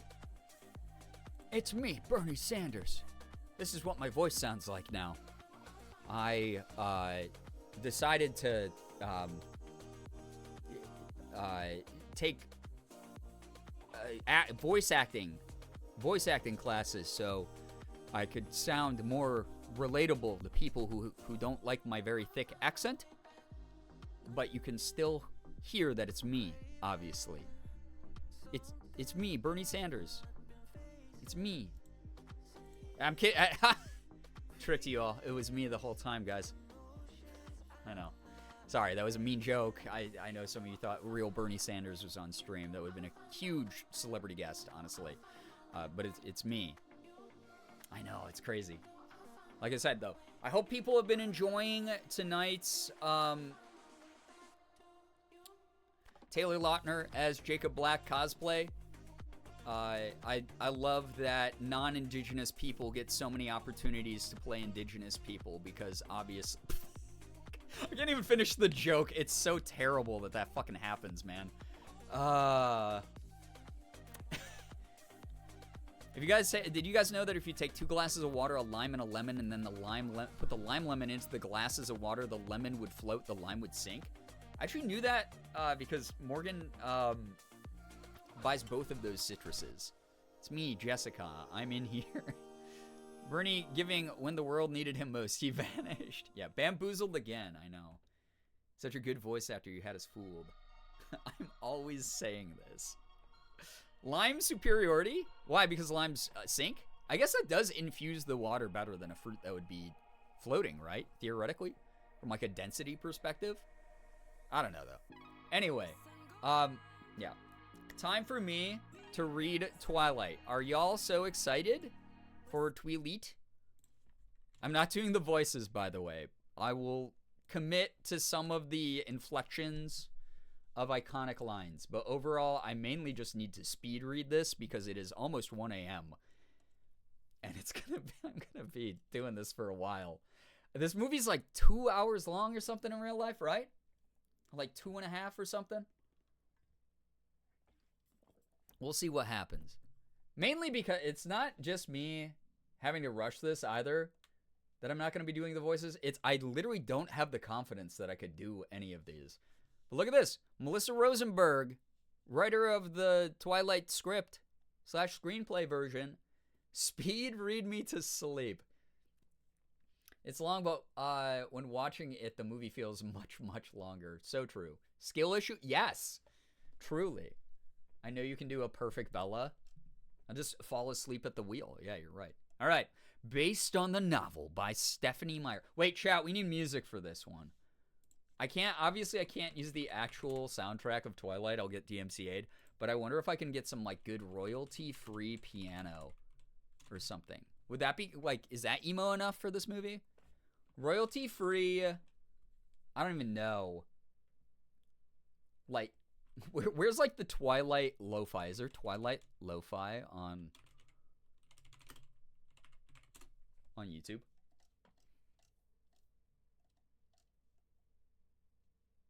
There's not. Oh, no. Twilight-inspired lo-fi. That's what I'm trying to look for. There's the comfort playlist, but I clicked that earlier today, and it's actual music from the movie that would get me DMCA'd. So,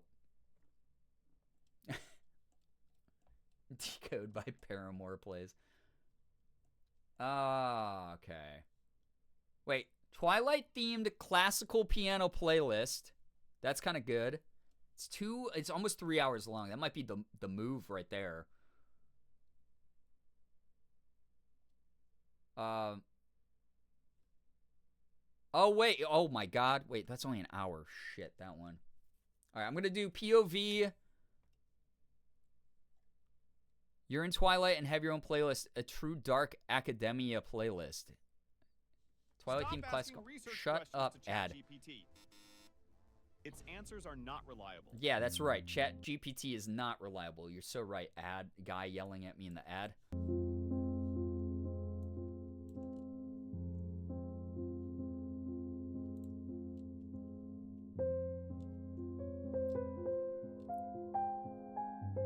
This is all epidemic sound. Oh man, this is all royalty free. We're good. All right, no, this is perfect. This is perfect. All right, here we go. Here we go. Deco goes way too hard. Haley didn't need to put the whole paramussy into it. Yeah, honestly, their sound has gotten softer since they worked with Twilight. What happened? Love this already.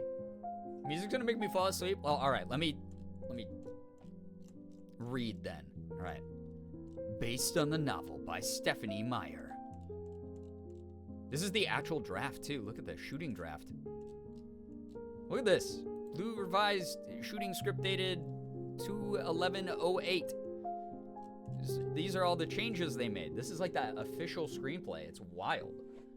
So for once, I'm not gonna get bamboozled by reading a fake script or be confused because someone didn't know how to write the script the way that, like Madagascar was written on a wiki. All right, yeah, blue is so funny because they put the blue light filter on everything, which is wild. It just like was so badly color corrected as a movie. All right, here we go. Fade in. Exterior, rainforest, Olympic National Park, Washington. Dawn 1. By the way, if you've never actually seen a screenplay, this is how they're formatted. Moss-draped, shadow-drenched, tortured tree trunks twist upward, reaching for rare sunlight. Bella, voiceover. I'd never given much thought to how I would die. Sorry, that was too much emotion for Kristen Stewart. P&W equals inside of a blue crayon. Never watched or read Twilight, so I'm glad I get to experience it like this. Minty B, enjoy. It's nice having you here. Suddenly, every creature in the forest is deadly silent. Neither bird, beast, nor insect make a noise. A predator is near. Then in the distance, hear a tiny snick. A twig snapping. Abruptly, we're on the move. Fast. I don't know if this music's doing it for this particular scene, but you know, we just gotta, we gotta figure it out. Unknown POV, moving. Trees start whipping past us at a dizzying speed. Branches. Loy, what the heck? Thank you for a gifted sub to Sleepy Minty B. Minty B, enjoy the emotes and the sub badge. I genuinely can't hear. Okay, so you probably can't hear this, but literally everyone else can hear me but you. So it sounds like that's on your side. You either have unplugged your headphones, which again, I don't even know why I'm saying any of this because you obviously can't fucking hear me. So, but yeah, someone let Hunter know that everyone else can hear this but them. And then if they might want to check their own personal volume settings or their equipment because it sounds like it's either a bad connection or something else. Trees start whipping past us at a dizzying speed. Branches are dodged with preternatural agility, and we're speeding up, chasing something. It's exhilarating, terrifying. Finally, up ahead, we get the first glimpse of our prey. A deer. There we go. So sorry to people who are, again, only experiencing this for the first time. This is going to read so insanely. Like, even imagining this is nuts. Running for its life as it darts through this maze of a forest. It springs forward, but we gain on it. Beyond the deer, see the forest edge ahead. White sunlight glowing against the trees. The buck races for the light. We're just behind it, about to emerge from the shadowy darkness. Also, I just realized that the piano's probably kind of loud. That'll turn down a tiny bit. Piano! Because I want it to be more background noise. And here we go. Piano is a little loud. It was. But, you know, it kind of like built up the tension a bit, right? It was kind of a nice backdrop for all of this action that we see here. Piano music does feel fitting, though. Yeah, right? Gonna be so real. I've never read or watched Twilight. This will be my first Twilight experience ever. The piano knew something we didn't know. They always do. Buck racer for the... Okay, yeah. The deer leaps into the light in a high arc, hovering, suddenly, slow motion, against the white glare of the sun. Then bam! The deer abruptly plummets out of frame at an unnatural angle, leaving the white glare to fill the screen. Hold on, whiteness. Bella. That's like all the months that aren't dedicated to marginalized people. Let's hold on to whiteness. Bella, voiceover. But dying in the place of someone I love seems like a good way to go. Sarah, hello, hi, welcome to the stream. Thank you for the raid. How was your stream? What were you up to? Tell us a little bit about it. Thank you. Thank you so much for joining. Remember seeing the movie premiere? This super late at night and skip school the next morning? Tay, that's the move right there, though. Those late night movie showings and then being like, I'm not going to school. I did that with video game releases. He only so likes her because she's you're not alone. old. Liz, 62 months. I appreciate 62 that. months. Yeah, 7 away from That's the funny 7 number. away from the funny We had a number. couple people hit the funny Also, number Sarah tonight. Raid. Sarah, thank you so much again for your rate. $600 for Play Live. Let's freaking go. Congrats to you. That's amazing. Huge difference. Obviously, I don't have to explain that to you. In the lives of kids, you're changing the lives of so many families. And doing that permanently, you know, sending them home, saving them. Thank you so much for your hard work. Thank you, Sarah. If you are brand new here, please read the rules so you don't get timed out by Miyamoto or Nightbot. My name is Brian, aka Girbeagly. I am a Korean American, celebrating the last couple days of AAPI Heritage Month, Asian American Pacific Islander Month. Probably didn't hear too much about it this year because companies were very, very quiet about it, which peeves me off a little bit. But here celebrating it by doing a reading of the last... Well, actually, the reason I'm reading this is because we hit 500 subs on stream. Thank you again to my amazing community. But I'm reading the entire Twilight script from the official screenplay tonight. So welcome on in. Thank you for being here. Thanks for joining. Again, Korean American, full-time Twitch partner, YouTuber, and voice actor. I do everything from playing AAA games down to indies. I open up Pokemon cards, and I do cosplay. But welcome on in. Hopefully you enjoy stream here tonight. But thank you so much. Also, raising money for St. Jude, as you see at the top of the screen there. We've raised over $11,000 this month because this community is hype and awesome. Thank you. $400 away from our goal, $570 away from 5K lifetime. Hell yeah! Fuck yeah. That helps out so many people. Love that. If you want to read along, by the way, you can use the Tonight command, and you'll be able to see the link to the screenplay. All right. Bella, voiceover. But dying in the place of someone I love seems like a good way to go. Then into the whiteness steps the face of Isabella Swan, 17. Eyes closed against the sunlight, absorbing its rays. Long, dark hair frames alabaster skin. She's a vulnerable, introverted, imperfect beauty. Bella, voiceover. So, I can't bring myself to regret the decision that brought me here to die. The background comes into focus as we realize we're now in exterior, Scottsdale, Arizona, day. Bella stands at the end of a cul-de-sac on the desert's edge. The sun blazes behind her. She bends down and carefully scoops a tiny barrel cactus into a clay pot. Bella, voiceover. The decision to leave home. She stares at the cactus in a state of reverie until blonde number 1 off screen. Bye, Bella. Bella's point of view. McMansion across the street. I love that they called it a McMansion. Yeah, Liz, enjoy your lurk. Thank you so much for dropping by to hang out. 3 tanned, athletic, blonde girls hop into a convertible Mercedes. They're flawless, bought and paid for beauty contrasts with Bella's pale naturalness. They wave. Why they gotta do her that way? Blonde number 1, good luck at your new school. They ad-lib superficial good wishes. Don't forget to write. We'll miss you. This is mainly just here for the cast reading. Bella waves back sweetly but half-heartedly as she steps off the curb. Bella, have a good... and trips. When she writes herself, they're already gone. Bella, life. Clearly not close friends. Bella's grown-up demeanor and innate intelligence becomes apparent as Bella's mother, Renee, mid-30s. She's mid-30s? Oh God, I'm so old. Dude, Renee would have been like like, appropriate dating age for me right now. Damn. That's it. Also, not everything that happens in an official screenplay happens in the movie. They might, on the fly, while they're filming, change some stuff up for those who might not remember every single detail of this. Exits their house. It's low rent for this ritzy neighborhood. Renee is eclectic, scattered, anxious, more best friend than parent. She thrusts a cell phone at Bella. It won't work again. It won't work again, baby. Bella, you put it on hold. Renee, I did? Bella, look, you also called Mexico. Renee pushes her playfully. They laugh.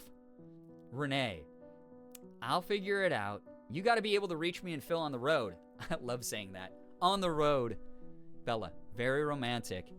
Phil, 31, good looking with an athlete's body. Oh God, he's so much younger than me. Oh my God, guys, I'm almost 40. Ugh. Anyway, I'm looking forward to it. I'm going to be awesome. It's going to be my new game plus of my 20s. Yeah, 31. I think they casted older than that, though. Good looking with an athlete's body. Exits the house carrying Bella's 3 suitcases with ease. Phil, if you call crappy motels, backwater towns, and ballpark hot dogs romantic, he puts his Phoenix Desert Dogs baseball hat on Renee's head with a kiss. Belle's love of Renee reassures Bella. Phil heads to the old station wagon to load the luggage, while Renee slips her arm through Bella's, clinging to her as they walk to car. Renee, now you know, if you change your mind, I'll race back here from wherever the game is. But Renee's strained expression tells us what a great sacrifice that would be. Bella forces a smile. Bella, I won't change my mind, Mom. Renee, you might. You always hated forks. Bella, it's not about forks. It's about Dad. I mean, 2 weeks a year, we barely know each other. Off Renee's still worried look. Mom, I want to go. I'll be fine. But as Renee hugs Bella, we see the truth on Bella's face. Dread, doubt, regret. Off Bella, struggling to keep her facade up as she climbs into the back seat of the car. Begin titles over. Bella's POV out the car window. Scottsdale. Phil, 31, infant in arms, right? Bella, iPad earbuds in her ears, gets a last glimpse of the sparkling malls, chic shoppers, manicured cactus gardens. Pull up and out of the car until where exterior, above Scottsdale, aerial shot, day. Oh my God, yeah. Okay, POV shot, yeah. Okay, POV shot. Okay, all right. The McMansions get smaller as we sweep over the scorched landscape, baking under a hot sun. Beyond the housing development, see the rocky, dry desert extending for miles. Rise higher and higher still until finally we're suspended within the bright, perfect blue sky with only an occasional cloud. Slowly, the clouds start getting more numerous, thicker, darker, until we're completely immersed in them, the sun disappearing. Finally, we emerge from the clouds to find below, exterior, Washington State, Olympic Peninsula, aerial shot, day. Nothing but deep, dark, green forest for miles. Sweep down, finding the eerily dramatic Lake Crescent. Over it all hangs the mist from the ever-present cloudy gray sky. Everything is wet and green and drenched in shade. Find a 2-lane highway along which drives a police cruiser. Push in on the cruiser until we reach the passenger side window. Bella looks out, taking in her gloomy new surroundings. End titles. All right, now we know the cast. The title cards were up. I'm unable to not be insufferable filmmaker while we read this, sorry in advance. Listen, as someone who has written multiple screenplays in my life and had to use them to act, I'm right there with you. Bella's been arrested and is going away for life. Yeah, that end of movie. Bella actually serves 20 to 40 years in maximum security prison. Poisonous, what's good? Hello. Interior, police cruiser, day, waiting at light.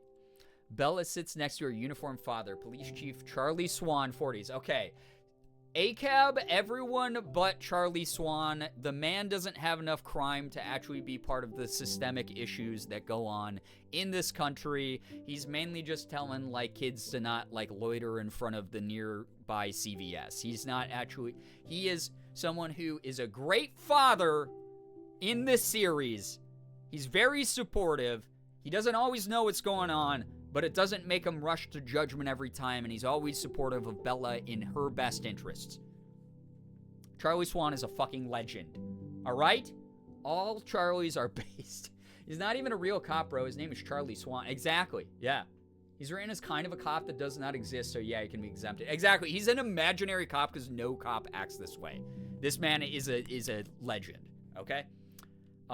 Especially a police chief. Are you kidding me? No way. In real life, he wouldn't even be a cop. Anyway. Taciturn. Introverted like Bella. Their strange silence contrasts Bella's relationship with her mother. Beat. Your hair's longer. Bella. I cut it since last time I saw you. Charlie. Guess it grew out again. God, that's it. I love the secondhand embarrassment of this fucking scene. She just nods. Silence. Charlie. How's your mom? Bella. Good. More silence. Yikes. They pass a sign. The city of Forks welcomes you. Population 3,246. Bella sighs. He's just cosplaying as a cop? Yeah, he kind of is. He's just like, the money is better than working at the deli in Forks. Real life, he would be an IT guy who fishes 3 out of 7 days a week. Yeah. Writing yikes in the description so silly. I love when screenplays follow the conventional formatting, but then do little things like that. Sure, I don't know how you feel about that being in film. Gonna be lurking. Yo, Tay, thank you so much for being here. Enjoy the lurk. Anyone who's got to just lurk because it's late, thank you for being here at all. Thank you for all the support on tonight's stream. Thank you for chilling. Being chillin' tonight. I hope that work and school and everything else goes well for those who have to go to that tomorrow. Thank you for being here. I hope you all enjoyed the long weekend if you got one too. That's great that a lot of people got that. Exterior Forks, Washington, day. As the cruiser drives through, Bella takes in this logging town. Every storefront has a wood carving. The Timber Museum's sign is 2 loggers sawing a stump. The police station is a small wooden building across from City Hall. Exterior, Charlie's house, day. The cruiser pulls up to the old 2-story house, a woodshed full of firewood. There's a small boat in the garage, fishing gear, and old buoy. Bella climbs out. Home. Have a good night. Yeah, have a good night, Tay. Thank you again. Thank you. Are all screenplays and fanfics written the same, or is it just because it's Twilight? I mean, fanfics are not... Fanfics will always be based on the source material, so there's going to be a lot of similarities. But I will let you know, fanfics do not have even close to the same formatting as a screenplay. Those are writers who are very dedicated and very knowledgeable in their specific writing style. Only in their specific writing style. Very separate things. Town that makes wood its whole personality. Yeah. I love it. I hate how there are so many unspoken screenwriting rules that are expected to be followed. Everyone should just do whatever they want as long as it follows the correct formatting because it's funnier that way. Exactly. I agree. When me and I've talked about this before. Me and my best friend years ago wrote 2.5 horror movie screenplays. And we had the opportunity because one of my very close friends from college actually used to work with Stan Lee. She was like his assistant, and not like personal assistant where she was running to grab him coffee or to file something for him. Like she did some of that, but she was an assistant in the sense of her job was to just work with him in his office all day and do things like approve screenplays and edit screenplays and all sorts of things. So me and my friend got to send our screenplays to her, and she actually put them on Stan Lee's desk. And he marked up her screenplays with like a red pen, like he was like a teacher, assessing an English assignment in school. And it was awesome. It was so cool to get feedback from him. And he was like, our production company can't produce these movies, can't like try to option these or sell these scripts, but I would recommend you write a 3rd one and then start submitting them to some studios, because this is like some good stuff. This is cool ideas.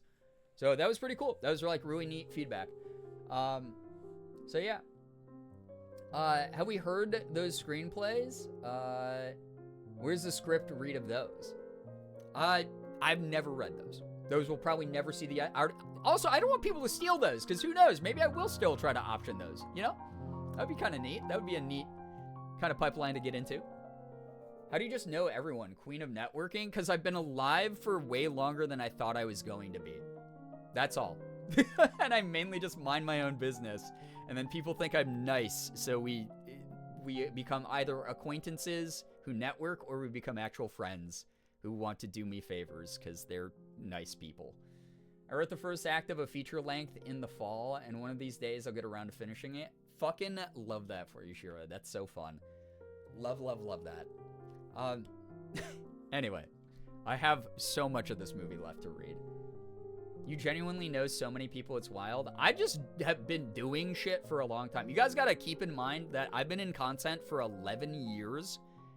So in that time, I've accrued a lot of wonderful connections who I don't ever see as connections. My intention is always, how do I become friends with this person? And then if we get along and they want to do me a favor and they offer to do that for me, who am I to say no? Sometimes I still turn them down, especially if I think it's something that's going to make our relationship weird. I just want more friends. And then people go to bat for me, which I've been seeing a lot with voice acting. My name's being brought up in rooms I'm not in, which is really cool. And I've been getting bigger and bigger auditions, so that's been awesome. But I just want to be friends with people. That's it. I just want to be friends with people, and through doing 11 years of content, and then before that, you guys got to remember, I did years of music as well. I, toured across the East Coast. I got to know a lot of bands that at the time of the scene were, doing Warped Tour and stuff like that. I had a decent sized following on MySpace, 10,000 followers on MySpace, which would be like 100,000 followers on YouTube, because MySpace was not nearly as monumental as, it was monumental, but it wasn't the same type of online following as you get now, right? I met a lot of people through that stuff. So I've just been doing this for so long. I've been in the creative arts for a very long time. That's all it is. So just meet people. Just pursue your passions, and through pursuing your passions, you're going to meet like-minded people who like what you do or also do what you do. And that's the best way to network that I've found. But yeah, I do know a lot of people. But also, I knew Stanley because I didn't know him personally. I just knew his assistant because she was one of my close friends in college. That's all it was. And then she was like, oh, you're writing screenplays? Let Stan look at them and see if we can help you. And I was like, okay, I'm not going to turn that down. But that definitely added a lot of pressure as well. Brian and I interact every 3 months, and I love them. And I love you, dude. Seriously, I love that we get to catch up a lot, or occasionally. We should catch up more though. I've been doing shit for my whole life, but it's all shit that involves studiously avoiding contact with humans. Yeah, and that's hard. That's the hard thing, is putting yourself out there. Because a lot of the times people hear that phrase of putting yourself out there and they think it means I have to aggressively network. I have to deliberately network. No, putting yourself out there just means let other people know by sharing on social media or sharing on websites like YouTube or Twitch what you're up to, who you are. Just be yourself, make content, make stuff, and then share that on the platforms where you're already making that content. And through that, that is putting yourself out there. You don't have to say, hey, and if you really like this, check out my work email. So, email me if you want to work together. You don't have to do that. You can literally I mind my own business and I just make what I want to make, and I'll end stream and I'll have emails from companies that want to work together. That's just the way that it's always worked for me. So that's all you really have to do to network. You don't even have to go out and do the scary thing of putting yourself out there in a social way. So we do a bunch of stuff, and then you'll meet a ton of people who also do stuff, and then you get to do stuff together. Yeah, which is the most fun. Gotta love degrees of separation. I have so many weird ones. I do. I have so many weird degrees of separation. Yeah, 1 million stuff. Do 1 million stuff. Anyway. Okay. Exterior, Charlie's house, day. The cruiser pulls up to the old two-story house. A woodshed full of firewood. There's a small boat in the garage. Fishing gear, and old buoy. Bella climbs out. Home. Interior, Charlie's house, day. Bella and Charlie carry in her bags. The house isn't stylish. The only new thing here is a flat-screen TV. But it's comfortable. Lived in. Lots of fishing memorabilia. Photos of Charlie fishing with Quileute Indian Billy Black. Handmade cards. Billy Black's also an absolute legend, by the way. Handmade cards to Daddy and photos of Bella. She winces at herself, age 7, in a tutu, sitting stubbornly on the ground. Charlie. I put Grandpa's old desk in your room, and I cleared some shelves in the bathroom. Bella, grimacing. That's right. One bathroom. Bella's eyes land on a photo of a much younger Charlie and Renee on vacation, beaming with love. Charlie. I'll just put these up in your room. Bella. I can do it. They both reach for the bags, bumping one another awkwardly. Bella falls back, letting Charlie carry the bags upstairs. Interior. Bella's room. Day. An antique roll-top desk sits in a corner. The room is filled with childhood remnants that have seen better days. As she unpacks her CD case, loneliness finally overwhelms her. She sits heavily on the edge of the bed, tears threatening. Then we hear a honk outside. It's a goose. Bella, it's the Gritty Goose, chat, Gritty Goose in chat. Bella runs across the hall and looks out the window to see. Let me put Gritty Goose in chat, actually, because I'm so glad that I now know that I unlocked it. Gritty Goose in chat. Gritty Goose in chat. Oh my god, look at those geese grittying. That's amazing. Outside, a faded red truck, circa 1960, pulls up. Oh, the red truck. Sure, I'll love that, Gritty Goose, from you. Exterior, Charlie's house, day. Bella exits to find Charlie greeting the driver, Jacob Black, 16. Coolio Indian. Amiable, with long black hair. Guys, I told you, I'm cosplaying not as Jacob Black, but as Taylor Lautner playing Jacob Black. Because again, Taylor Lautner is also 0% indigenous. So that's what's happening. And hints of childish roundness in his face. The two of them help Jacob's father, Billy Black, from the photos, into a wheelchair. I love from the photos, like we would have forgotten that character already. Moosh! Hello, hi! My dear friend, how are you doing? Oh my god, Moosh raid. This is a big moment, chat. Moosh is amazing. Moosh, when are we playing Destiny, bro? We have to... I want to grind some raids with you. Let me know. I don't have a raid team.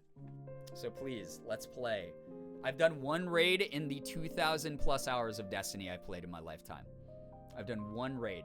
I can do dungeons, I can do Nightfalls, I can do, you know, Gambit, I can do Crucible, easy. But I haven't done raids.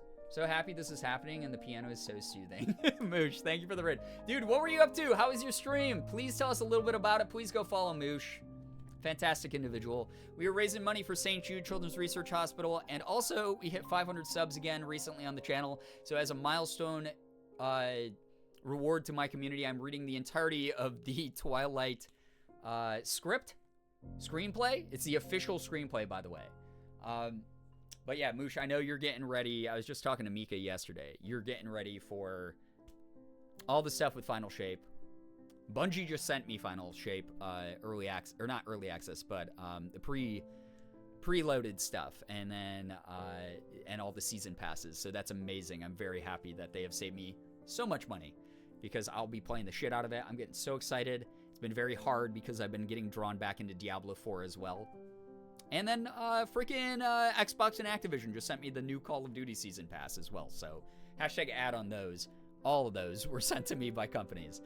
But it's hard juggling games. I can't juggle all these games. I'm losing my freaking mind. If you're brand new here, please read the rules so you don't get timed out by Miamod or Nightbot. I would hate to have that happen to you. If you don't know me, my name is Brian, aka Girbeagly. I'm a Korean-American, full-time Twitch partner, YouTuber, and voice actor. I do a little bit of everything from playing AAA games down to indies. I open up Pokemon cards, and I do some cosplay, as you see here. This was Catgirl from Sunday, where I played Jump King, and it was the worst thing in the world. But, again, read in the Twilight script. Enjoy your time. If you want to read along with me, you can use the Tonight command and the link in that. I support through ads, but I cannot hear you right now. Oh no, Moosh, let me know when you're back. Oh my god. Moosh, let me know when you're back. I don't know what you've heard, by the way. What did you hear? What did I even say? What was the last thing you heard? Playing Destiny 2 right now, trying to do the mission to get the exotic from Season of the Deep. It sure is a mission. Oh my god. Some of the previous two, like Season of the Deep and like Season of the Wish righted the ship a little bit, but I wasn't the biggest fan of Season of the Deep's activities. Or the exotic stuff.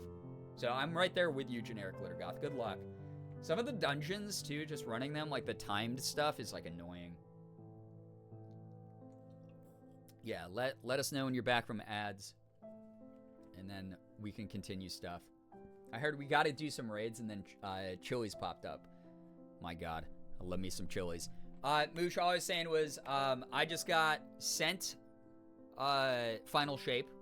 Bungie just sent that to me.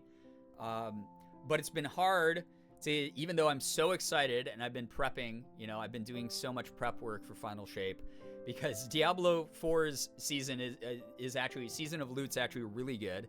Shout out to Blizzard for sending me that season pass.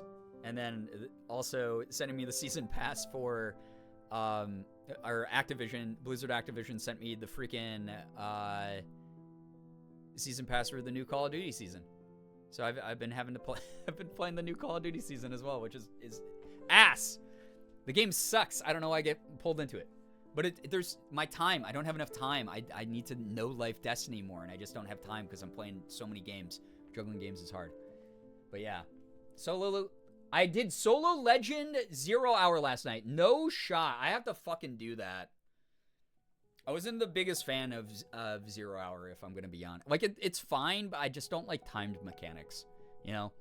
There's a lot of stuff they're working on with the balance, I know.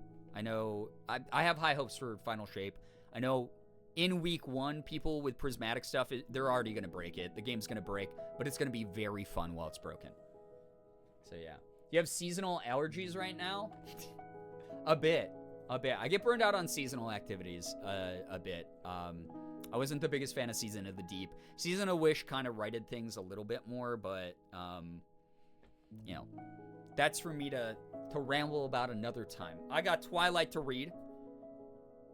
Thank you again to everyone joining from the raid. Thank you. Moosh, again, I hope your stream went beautifully. Truly, you're a beautiful, wonderful person. How did I accumulate all these rock emotes? The fact you have so many, Loy, is amazing. I love that. Exterior Charlie's house day. Bella exits to find Charlie greeting the driver, Jacob Black, 16, clearly Indian, amiable with long hair and hints of childish roundness in his face. The two of them help Jacob's father, Billy Black, from the photos into a wheelchair. Again, I like that they added the from the photos context, like we would have in 2 paragraphs forgotten who Billy Black was. Let's get some Twilight. Oh my God. Dark Storm, hello, hi. Yeah, 9 months. Damn. I guess you followed me a while ago. Thanks. Charlie. Bella, you remember Billy Black. Billy, glad you're finally here. Charlie hasn't shut up about it since you told him you were coming. Charlie, keep exaggerating. I'll wheel you down the hill. Billy Black's in a wheelchair, by the way, for those who've never seen the movie or read the books. That is why Charlie is threatening him in a jokingly ableist way. Billy, right after I ram you in the ankles, Billy takes several rolls at Charlie, who dodges. I do love the scene where the dads are, like, play fighting, though. That is a really cute scene in the movie. Jacob shakes his head at their 2 fathers as he shyly approaches Bella. One of my favorite activities. The dads need to kiss. Yeah, oh yeah. Thank you for clarifying, because I absolutely have not. Jacob. I'm Jacob. We made mud pies together when we were little kids. Bella. Yeah, I think I remember. The dads. Are they always like this? Jacob. It's getting worse with old age. Charlie then pats the hood of the truck, addressing Bella. Charlie, wait. This bad boy can fit so many bags of shit in it. Charlie. So, what do you think of your homecoming gift? Bella. No way. The truck is for me? That's about as excited as she gets this whole movie, by the way. Yeah, jokingly ableist. I can't. I don't know how else you would describe that type of humor, right? Charlie, just bought it off Billy here. Jacob, I rebuilt the engine and... Bella, it's perfect. She beams. It's the first genuine smile we've seen on her. She rushes to the truck. Jacob eagerly joins her. Jacob, okay, so you gotta double pump the clutch when you shift, but... He hands her the keys as she climbs in. Bella, maybe I can give you a ride to school. Jacob, I go to school on the reservation. Bella, too bad. Would have been nice to know at least one person. As she starts up the truck, we match cut. A good match cut here. Ooh. Most pieces of fiction would be improved by dads kissing. Oh yeah. Once again stating that truck has more character than anyone else in the series. You take that back. Alice is wonderful. She's my favorite. Okay, match cut. Yeah, okay, match cut. Exterior, Forks High School. Bella's truck, day. Loud belching and turning heads as Bella parks, mortified. Blech. All eyes are on her as she climbs out of her truck and steps in a puddle, soaking her sneakers. She slinks towards school as we begin because she's such a klutz, remember? Alice has good character. This is true. Yes. And she's the most, like, mysterious. I just love her character a lot. She's just fun. She's a fun pixie girl. Like, oh my God. Interior, high school. A series of shots. Day. Bella, never without her iPod, makes her way through kids who stare openly. A few brave ones say hi. They're all talking about her. This is her hell. Bella wanders the walkways looking for room numbers. Lost, Constant stares at Bella, the outsider. Series ends when a sweet, nerd-cute, motor-mouth boy, Eric, appears in her path. Eric, who is portrayed by, God, why am I forgetting his name? He's a Korean actor. He's like one of a very, very few Korean actors. But the funniest thing is, so this was 2008 when this movie came out. So that was 16 years ago. 16 years ago, I was 31, 32. And this dude who plays Eric is, I think, the same age as me or like a year older than me. And he was playing a high schooler in his 30s. Which is amazing, right? I think I'm pretty sure that he's the one who did that. I was a Bella ex Alice truther back in the day. Now I don't care enough. Oh man, the books made their relationship a lot closer, so I don't blame you. Oh my God. Loy, your fortune for the upcoming future is very interesting. You get a girthy Lamonk. Does Bella have social anxiety because this is... Oh, yeah, she does. Is one of her defining characteristics. Her defining characteristics are she is very flat when she speaks. She's incredibly sarcastic. She has bad social anxiety, and she's very clumsy. She's kind of an asshole. Justin Sean. Not you getting your own age wrong. Listen, I do these things. You're in your late 30s now. Yeah, I'm in my late 30s. Oh, yeah, no, yeah, I'm sorry. So, yeah, he would have been like 21, 22 playing a high schooler. That's what I meant. Thank you. I got my dyslexia, bad at, mental math. That'll screw that up. But, yeah, he would have been like in his like 20s playing a high schooler. So I remember when this movie came out, I looked at Morgan and I was like, could I play a high schooler? And she's like, you abso-fucking-lutely can. And you guys didn't know me back then in my early 20s, but like I definitely could have played a high schooler in my early 20s. When I was watching the Twilight movies for the first time with Mika last year, I spent the whole time deciding what animals each character looked like, and Alice is so a little lamb. I feel that. I dig that one. I dig it. Was there a line where Alice went, Edward, I see where what you mean, Bella smells so good? Yeah, To be fair, that's in universe and canon. Like, canonically accurate to how she would be. So it's not that weird of a thing to say in universe, but also, it's a little... it's a little, was she... So, if she wasn't so in love with Jasper, would she, kind of thing?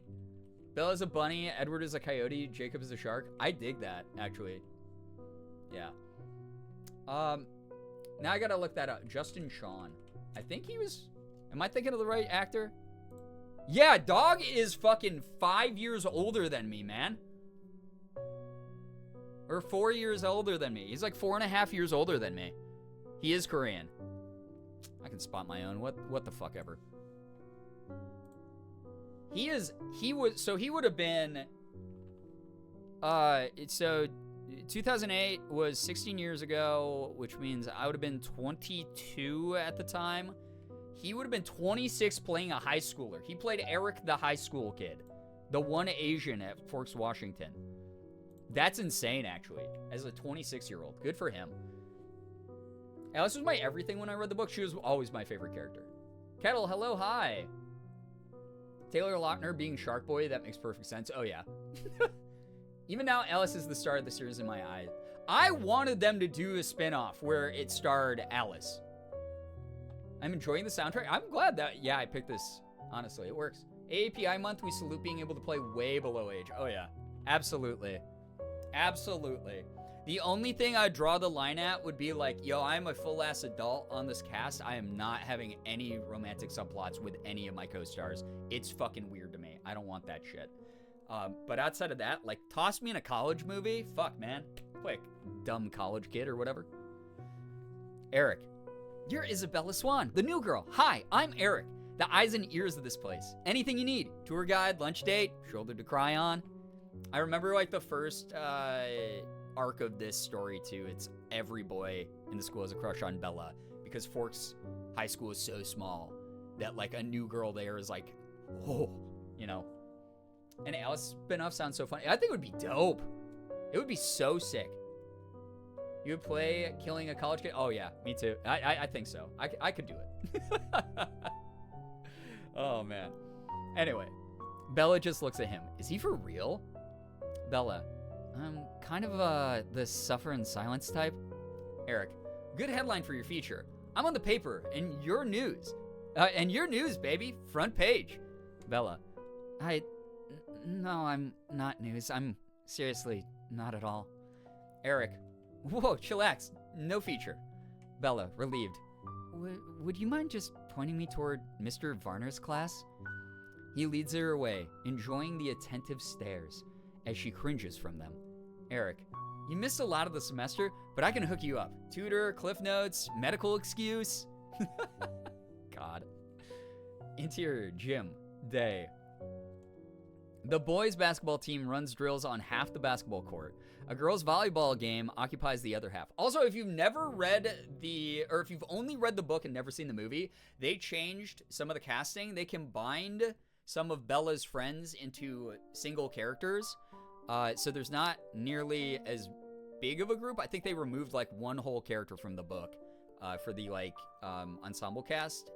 And then Jessica is played by Anna Kendrick, right? So yeah, all the boys go fresh blood. Yep. So yeah, they changed some things between the book and the movie, as is always the case. Yeah, Anna Kendrick. Okay. Bella in gym clothes avoids the volleyball like it's radioactive. An energetic athletic team captain, Jessica, motivates the players.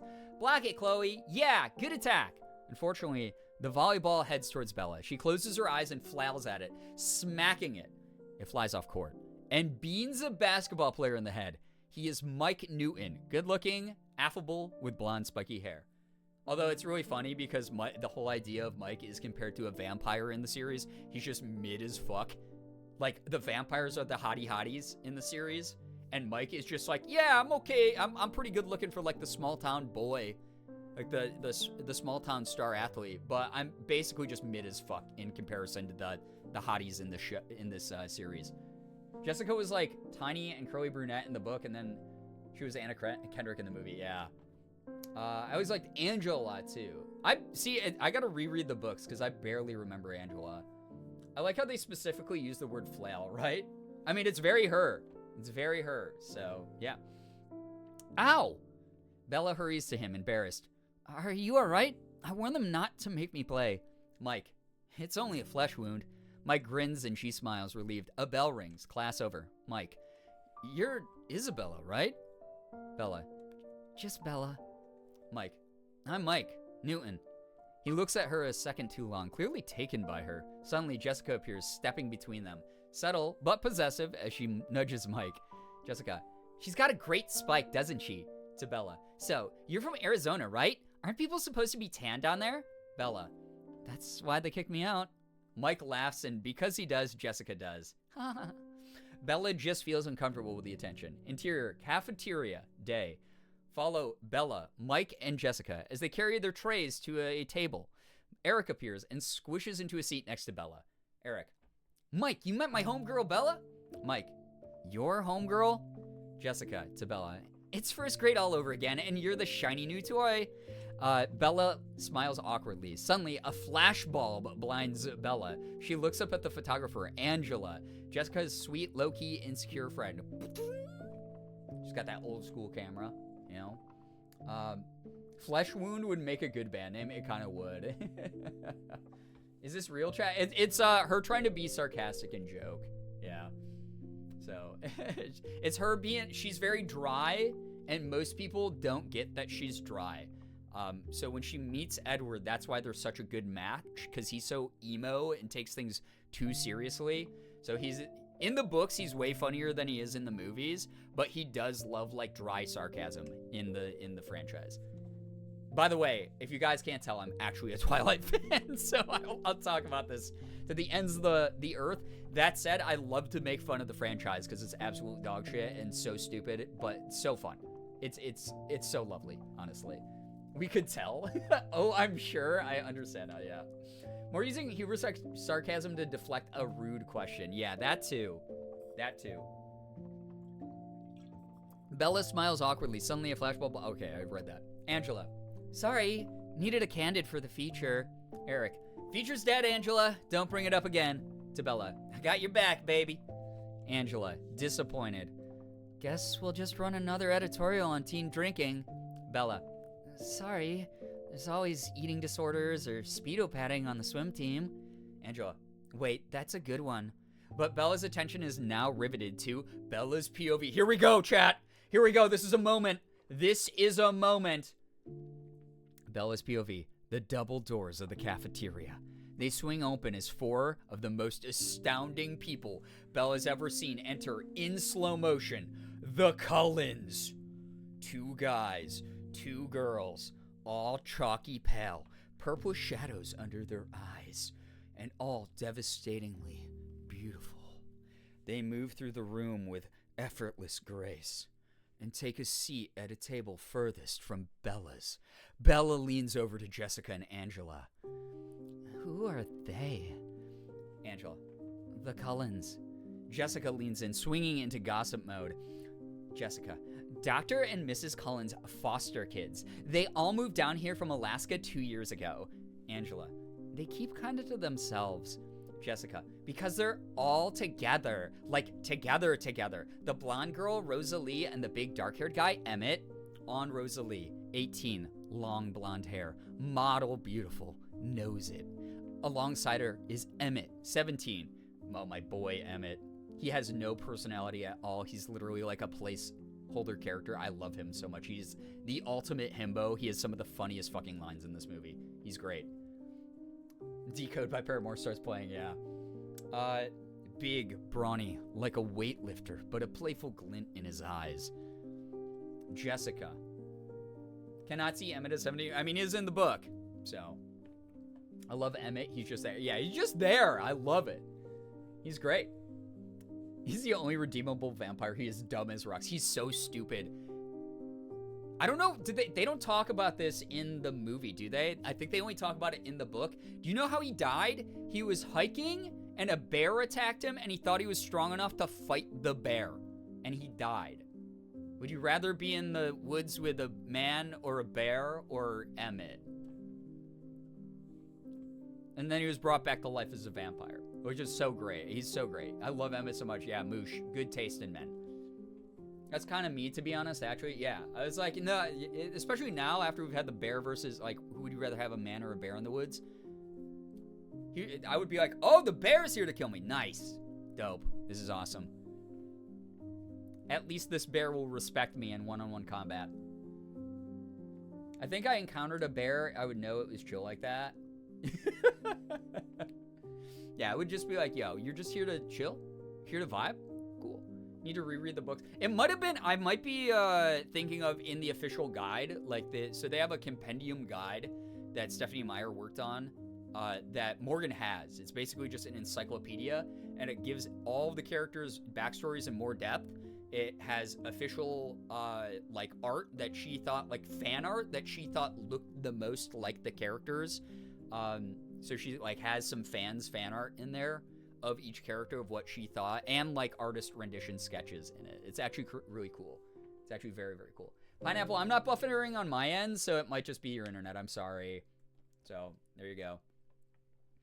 They're a thing. I'm not even sure that's legal. Angela. Jess, they're not actually related.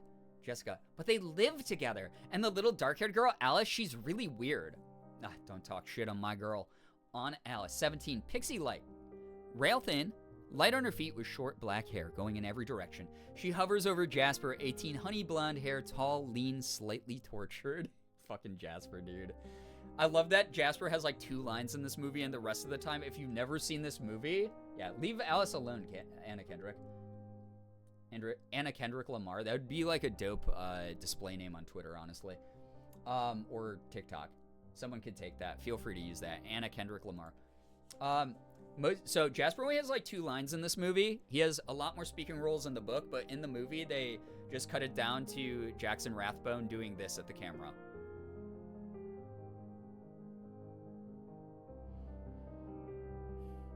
Like 99% of the movie. It's amazing. It's fantastic.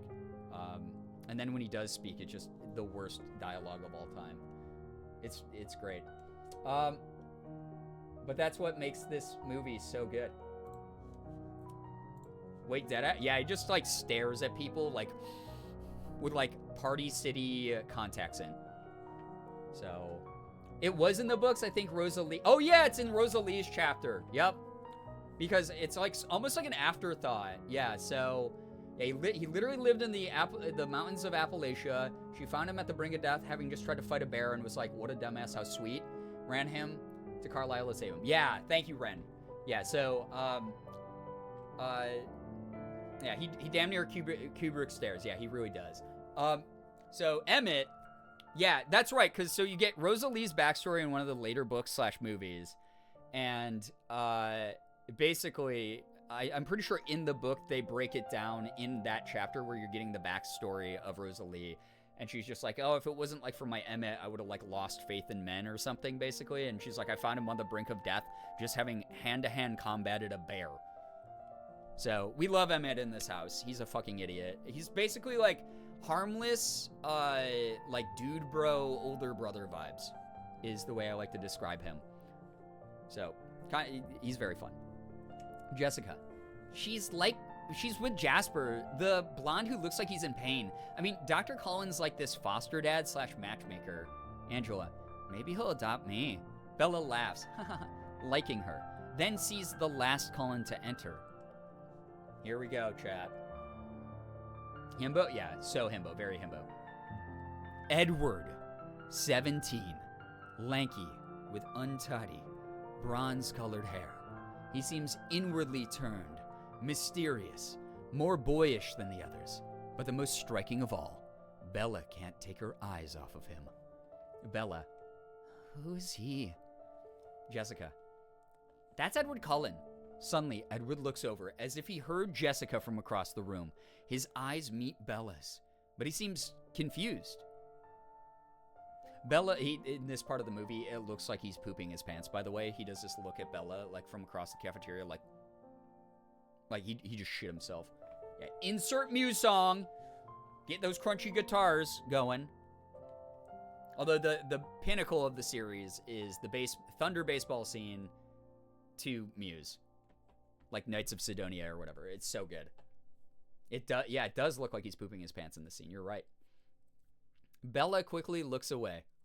Jessica. He's totally gorgeous, obviously, but apparently no one here is good enough for him. Like, I care. She obviously does. Anyway, don't waste your time. Bella. I wasn't planning on it. But Bella can't help but peek at Edward again. He's staring at her outright now with a slightly frustrated expression that unnerves Bella. She hides behind her hair. I also put up a picture of him. Oh, Supermassive Black Hole, thank you. From the Knights of Sidonia album, right? Or am I totally full of shit? I have no idea. If you guys saw the picture of me putting Edward Cullen, aka our boy, Robbie, doing... Like, that's one of my favorite scenes in the movie. That's some of the funniest expressions anyone has ever made on camera. It's so good. But he's just, yeah, at this part, he's just like caveman brows staring at her. Interior biology class day. Here we go. This is the scene I'm talking about where he covers his mouth. A room of black-topped lab tables, 2 to a table. Bella and Mike enter.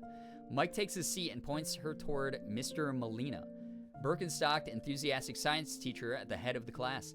As Bella moves to the teacher with her class slip, she notes Edward, his back to her, sitting at a front table. But as she passes Edward's table, slow motion. The breeze she creates when she passes lifts a piece of paper next to Edward. How did she walk that fast? What do you mean the breeze she creates when she walks? Was she sprinting at like fucking Usain Bolt, like fucking Olympic sprinter? That's such a funny cue. That's such a funny prompt in this. Very good. We're still on his back as he inhales, then abruptly stiffens. He grabs on the edge of the table, crumbling it slightly. No one notices. He crumbles the table, but no one notices. I think they took that detail out of the movie. I think he just grips it a little bit. Mr. Molina takes Bella's class slip. Mr. Molina. Yeah, Mr. Molina. Welcome, Miss Swan. Follow along as best as you can till you get caught up. Mr. Molina gestures to the only empty seat, next to Edward. But as Bella approaches, she's taken aback when, on Edward's face, he slowly looks up at her. His eyes coal black with repulsion, fury. Looks could literally kill. As he goes, in this scene, that's what he's doing. Oh, except I don't think he's breathing that hard because, like, you'll find out. Bella knocks someone's book bag off their chair, replaces it, mumbling an apology. Again, guys, we have to remind you, every 5 seconds, every scene, she's very clumsy, then slinks reluctantly into her seat. Edward jerks away from her to the extreme edge of his chair. Yeah, how would nobody notice that? Right. Like, I'm so neurodivergent, I look at the edge of, like, everyone's table, like, when I did chemistry labs or biology labs, I was just, like, always looking around the room, like, oh, their table has, like, a weird little nick in it. I would totally be like, those fingerprints that were like crushed into that table side, those weren't there before. I'd be so confused, you know? I have a theory about why they remind her she's clumsy every 5 seconds, but it can wait till later. Fair. As Mr. Molina distributes 2 petri dishes per table. Oh wait, Mr. Molina talks first, sorry. Bella knocks someone's voices mumbling an apology, then slinks reluctantly into her seat. Edward jerks away from her to the extreme edge of his chair. At this point in the movie, too, he's like this. He's like trying to get away. That's the scene in the movie. It's great. I love it. Perfect. No notes. Mr. Molina did the class animated. Today, we're observing the behavior of planaria, aka flatworms. As Mr. Molina distributes 2 petri dishes per table. Mr. Molina, we're going to cut them in half, then watch them regenerate into 2 separate worms. Yeah, like a scared cat. Edward is being bizarre, and everyone's just like, this is fine. Everyone's just like, yeah, that guy's kind of fucking weird anyway, I guess. He's from the weird family, and he's weird, so yeah, I guess it just new stuff. Flatworms, yay! Everyone hyped for flatworms. Bella glances at Edward, who averts his face, holding a hand over his nose, as if he smells something horrible. That's the image I put up for going live today on Twitter and Instagram, by the way, if you didn't see it. If you didn't see it, it is one of my favorite images ever of any actor doing anything. This is what this scene in the movie looks like. It's amazing. Yeah, P.U. There's Eddie Boy. He's very upset. His face says, ew!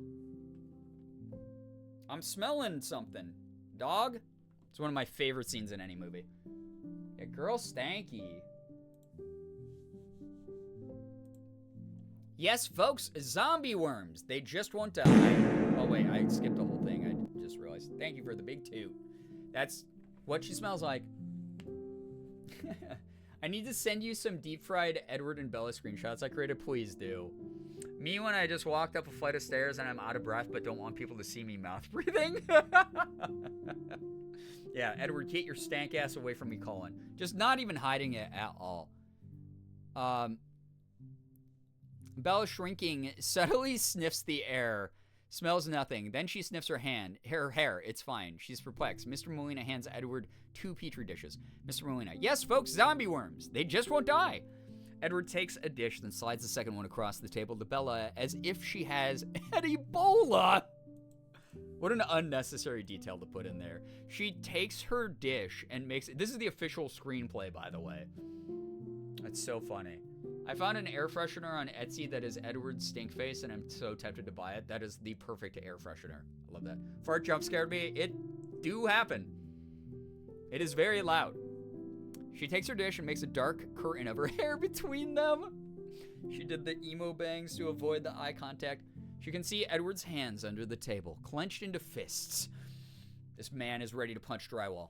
Off Bella, utterly baffled and deeply insecure. Interior, high school. Hallway, day. As the bell rings, Edward bolts out the door. Other kids and Bella exit a moment later. Bella looks down the hall. He's gone. By the way, if we were reading this off the actual screenplay, a person on the set would be calling out a bunch of this stuff to directors before they'd start shooting.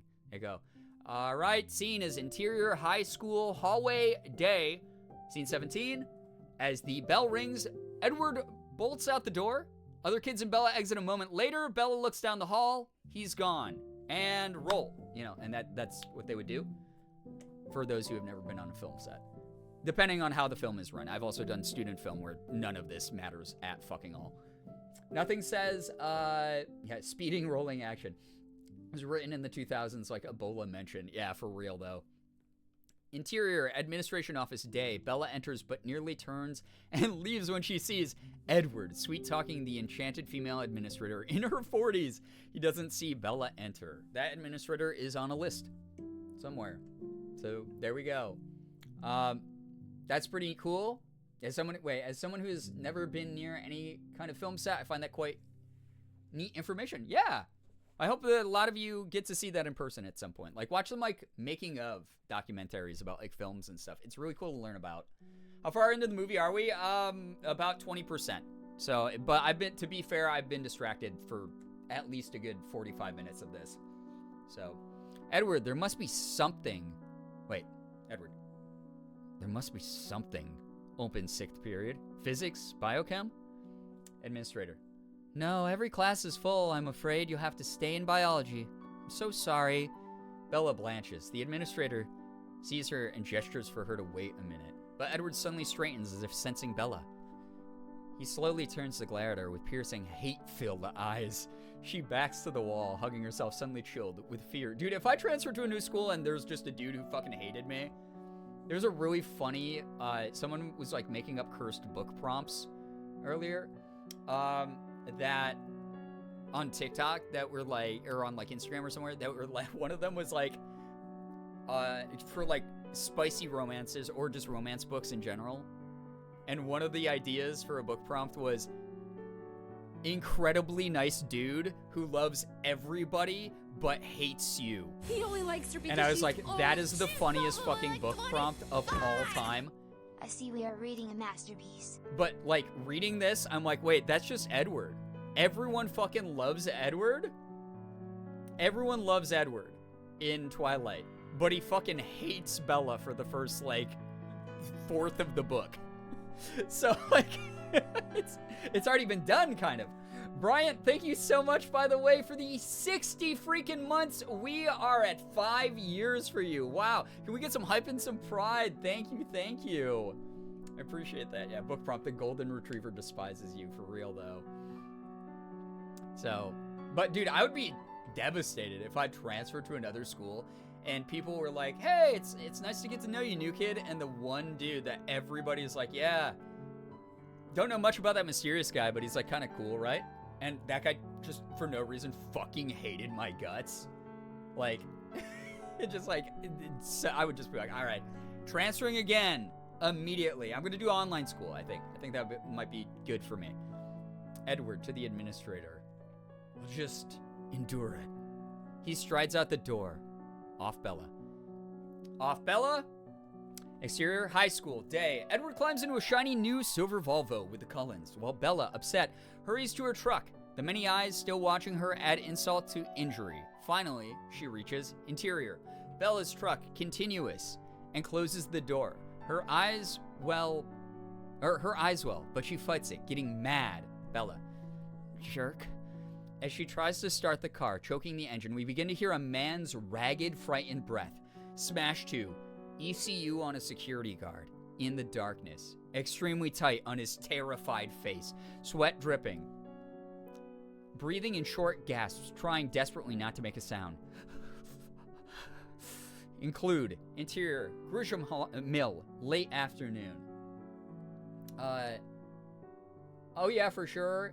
He was on site, was like, gotta kill her, but how? Yeah. Hey, man, can I come over and add insult to injury? He's crouched in a dark corner, but then he sees a shadow move blindingly fast past him. By the way, the CGI on the first movie was so bad. It was so fucking bad. The special effects are so terrible. It's hilarious the way the vampires move. It gets slightly better in later ones. It's still not great. It's part of what makes the movies very charming and how just horrifically campy they are. It's so fun. I had to go and watch the scene myself. The CGI was epic, yeah. It's been long enough that it's fun to watch now. It's so bad. Yeah, exactly. They're very fun movies to me. I think that they're very aware of the camp in them as well. Like, you don't make that movie without knowing. Hilariously atrocious, exactly. And I think they knew. So, yeah, it's just very, very fun. The CGI for Ravioli was awful too. I don't know if you meant to write something else there. I don't know what that is. I love the parts where you could see the outline of green screen around the actors. Oh, yeah. And that's their own fault. Again, they over-color corrected. They fucked up the, like... that's like Adobe After Effects 101 is, like, keyframing shit. Like, good lord. Did you mean Renesmee? Oh, yeah, because the fandom calls Renesmee all the R names that are not actually Renesmee. That's right. Yeah, the CGI in that is terrible. It's so good, though, because it's so bad. It's super funny showing these movies to anyone brand new, because by the last one, they're going, what the fuck is fucking happening? What are these movies? This is Twilight? What the hell? Why is that baby so terrifying? Awful. Yeah, just a crumb of context would help me next time. Sorry, Nymeria, but also, you should be sorry too. And I have context. He crouched in a dark corner, but then he sees a shadow moving blindingly fast past him. He jerks around, then another shadow flies past, too fast to follow. He bolts. He runs up a flight of stairs. Harsh lights from the exterior of the mill striating him. He moves as fast as humanly possible. Unknown POV on the security guard from several floors below. Unknown POV charges after him at an inhuman speed through this maze of pillars and walkways. We dodge skull-crushing beams, leap from one floor to the next, up ladders, scaffolding, beams, up and up, getting closer and closer to the security guard, who desperately runs for his life, looking over his shoulder with terror. Unknown POV is closing in on him, but then he bolts out a door. Exterior, Grisham Mill, continuous, late afternoon. The guard bursts out onto a stair landing, but loses his footing and trips, breaking through the rail and pitching over the side into the air. And stops, hovering midair a yard from the landing. A hand grips his shirt, then yanks him out of the air and out of frame with incredible strength. His guttural scream is choked short as blood sprays the landing. Ah! That's the sound of blood. There we go. There we go. I live for the chaos. Well, I live for good communication, so you lose. Interior, Forks Coffee Shop. Late afternoon. On a top sirloin steak, as it is set in on a top sirloin steak, as it is set in front of Charlie. He shares a table with Bella, include the waitress, Cora, 30s. She beams at Bella as she sets a plate of cod in front of her. Several loggers at the counter offer Bella welcoming smiles. She shrinks in her seat at the attention. Charlie's oblivious. Cora, can't get over how grown up you are, and so gorgeous. Bella glances at Charlie, who keeps his eyes on his steak. A bearded hippie logger, Waylon Forge, 50, appears behind Cora, leaning over her shoulder at Bella. Remember me, honey? I was Santa one year. Charlie, Waylon, she hasn't had a Christmas here since she was 4. Waylon, bet I made an impression, though. Charlie, you always do. Cora, let the girl eat her cod, Waylon. To Bella, when you're done, I'll bring you your favorite. Berry cobbler. Remember? Your dad still has it. Every Thursday. Bella doesn't remember at all. That'd be great. Thank you. Cora shoos Waylon away. Left alone now, Charlie and Bella both reach for the salt. Knock hands. Charlie goes for the ketchup instead. Silence as they eat. I like it. I like that. So here's my theory as to why they remind us that Bella is clumsy all the time, is they are constantly reminding us, both in her characterization of like how quiet and emotionally withdrawn she can be, and the clumsiness, that her and Charlie are much more similar than her and her mom were. And it's actually a great thing that she's with Charlie, because again, Charlie is fucking amazing. There's a murder in Twilight? Bro, it's about vampires. I don't know what you thought they ate. I forgot all about the horror movie aspect of the first movie. Yeah, I think that's part of the reason they gave it that horrible blue tint as well. But also, it's a vampire epic. All of them have some really horrendous shit that happens in them. They're all horror movies to a degree. Like, truly. Wish Charlie was my dad? Same. Cora shoes willingly. They knock hand. Charlie goes for the ketchup instead. Silence as they eat. Bursts of laughter from a nearby happy family. Ha ha ha. Only serves to emphasize their discomfort. Bella tries to bridge the gap. Bella. So, you eat here every night? Charlie. Easier than washing dishes. Bella. I can cook. He looks up as if confused by the concept. Bella. I do the cooking at home in Phoenix. Mom's not great in the kitchen. Charlie. I remember.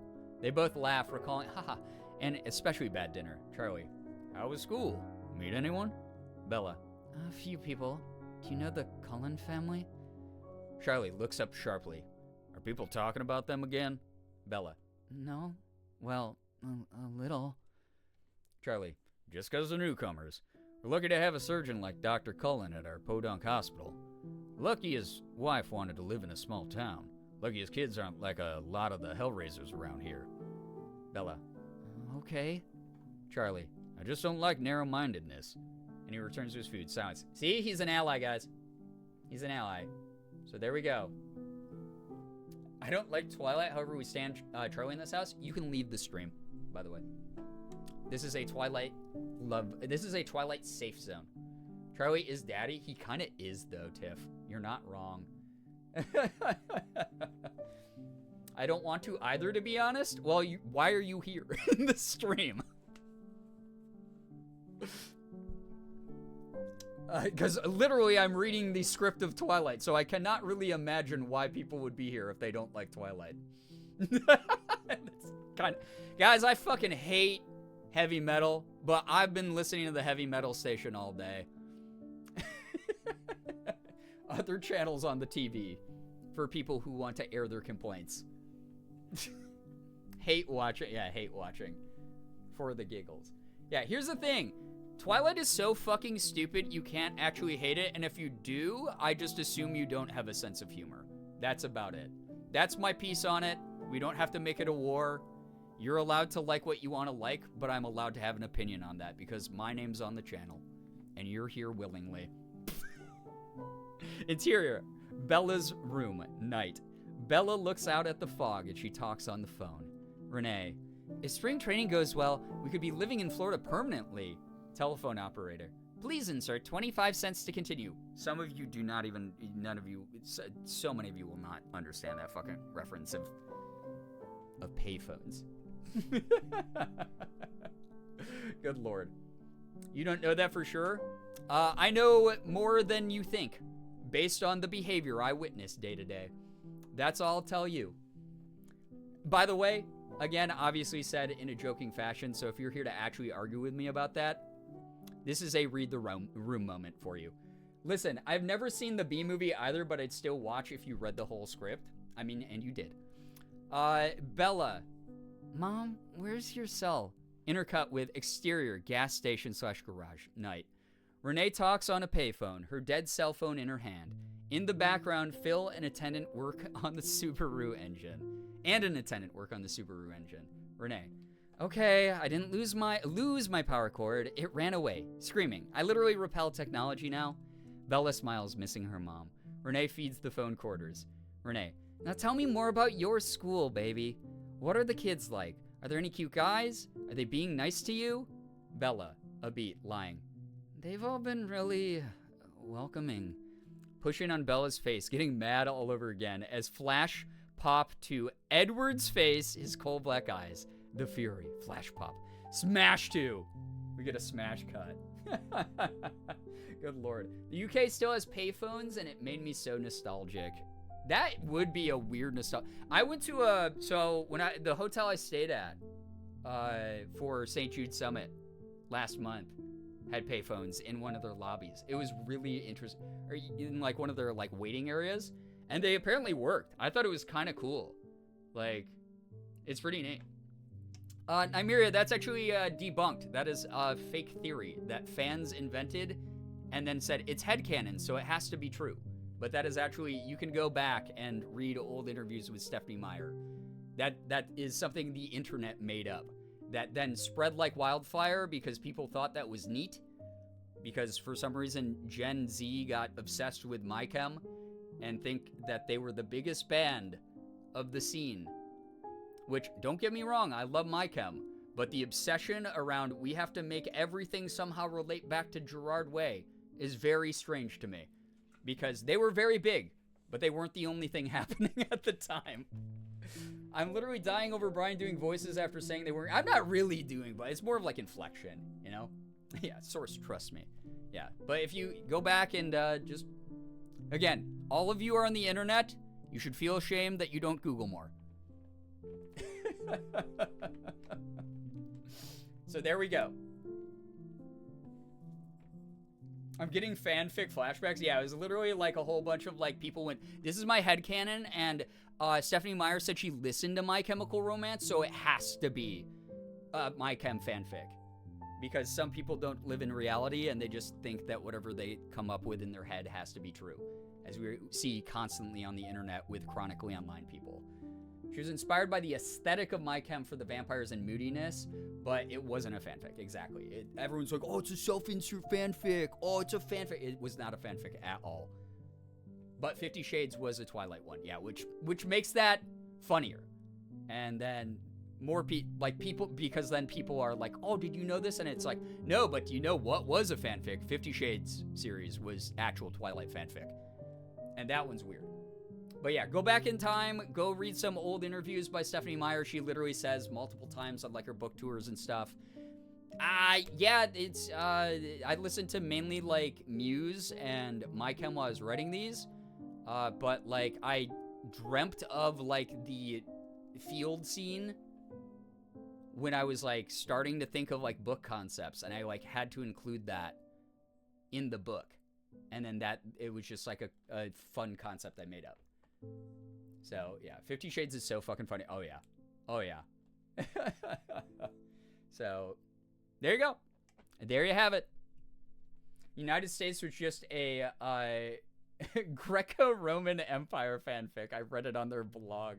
Yeah, the meta scene came to her in a dream out of nowhere, and it went from there. It's wild. She talks about it a lot. Yeah, Morgan, this is something Morgan's very passionate about, by the way. So if you're like, but I read a thing. No, you read an entry on Tumblr, babe. Morgan has been a Twilight girly since the books came out. She will let you know. This is all just headcanon for the My Chem theories. I'm sorry. There's also a series that started as Raylo. Oh, yeah, there's a bunch. I mean, we could talk about these for years, but I have to get through this script, so I'm so sorry. There you go. I'm so sad about it. Why are you sad about that? There's plenty. My Chemical Romance exists as a band. There's plenty of My Chemical media. They even have their own lore for, like, the concept albums that Gerard Way wrote. You got plenty. He even wrote, like, fucking, what's the show on Netflix? Umbrella Academy. That's also, like, a graphic novel. There's plenty of stuff. Plenty of stuff that's My Chem related. You don't have to be like, oh, I'm sad, Twilight's taken from me. Just enjoy Twilight for the dumb shit that it is. This is why I said earlier where like people like you were like, yeah, I don't even like this. I don't like Twilight. Learn to like it independently outside of that then, because it's so fucking bad and silly. It's not even bad, it's just goofy. Twilight is just goofy that you have to have fun with it. It's so dumb. That's all I gotta say. I'm sad I was deceived. That's a reason that I would be sad about it. There you go. All right. Exterior, high school, morning, before school. Aunt Bella, sitting atop a table, an open book in her lap. But her eyes are on the arriving kids in the parking lot as they pull in. She's waiting for Edward. Not to actually chat, but I want people to know fact. Especially when you exist on the internet, having any form of media literacy compared to the lowest common denominator, chronically online people who don't research shit and just go based on vibes and make up shit and then confuse everyone or rewrite history in ways that it didn't happen. I don't want y'all to be those people. This is for you. So there you go. There you go, Jules. Okay, yeah. Oh, wait, Jules. Okay, Jules, never mind. Thank you for clarifying, though. There you go. Jessica, Angela, Mike, and Eric kick around a soccer ball nearby. They wave Bella to join them, but she smiles, declining, and returns to watching for Edward. Her face tells us that she's ready for a confrontation. Interior, biology class, same day. Bella strides in, but stops.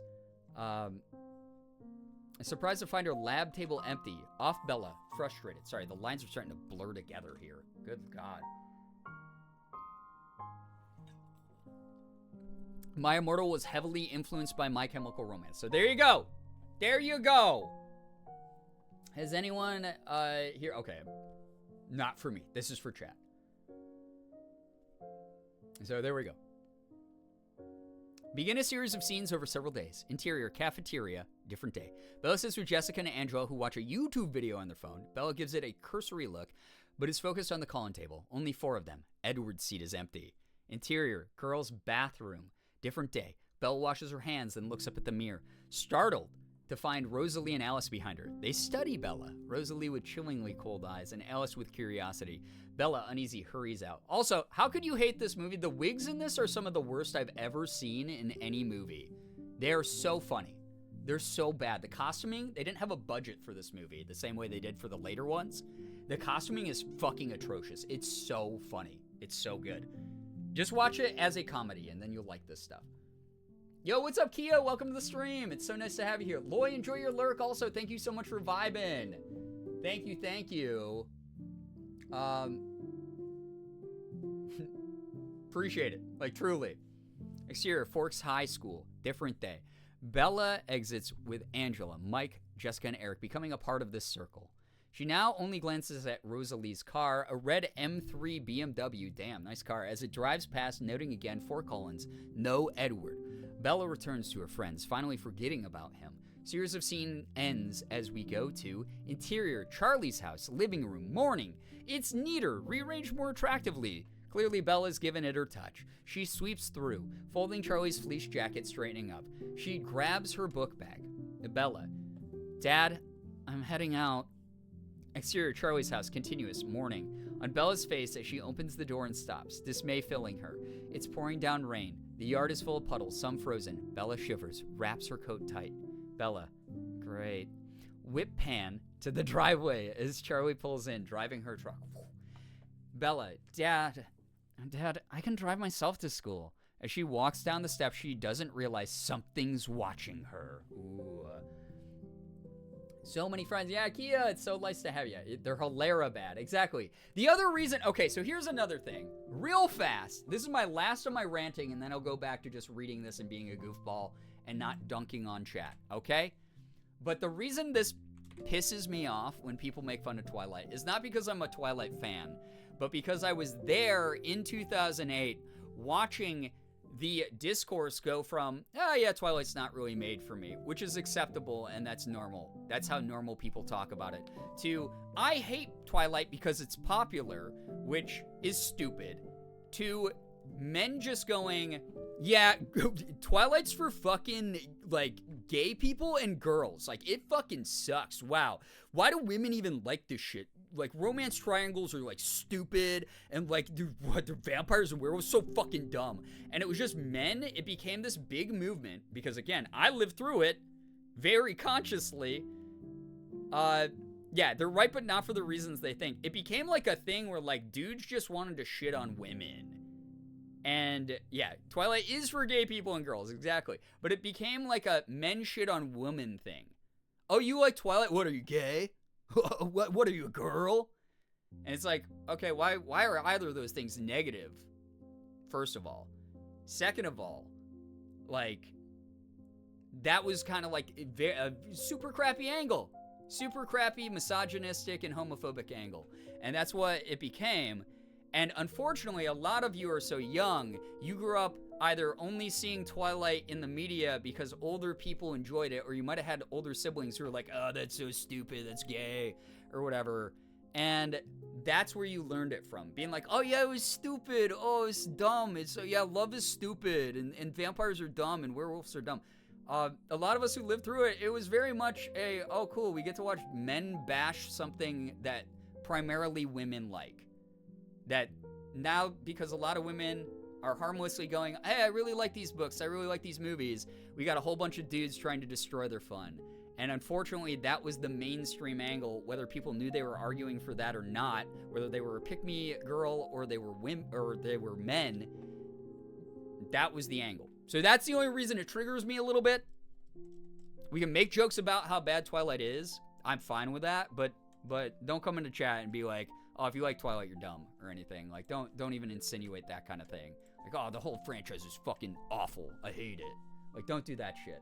Because you're probably just echoing a bunch of misogynistic rhetoric that you heard a long time ago before you even realized what it was, that it was misogynistic rhetoric. And I don't want to use that as like this is my defense against all criticisms. Because again, I've even said, this is a dumbass franchise. This franchise is so stupid.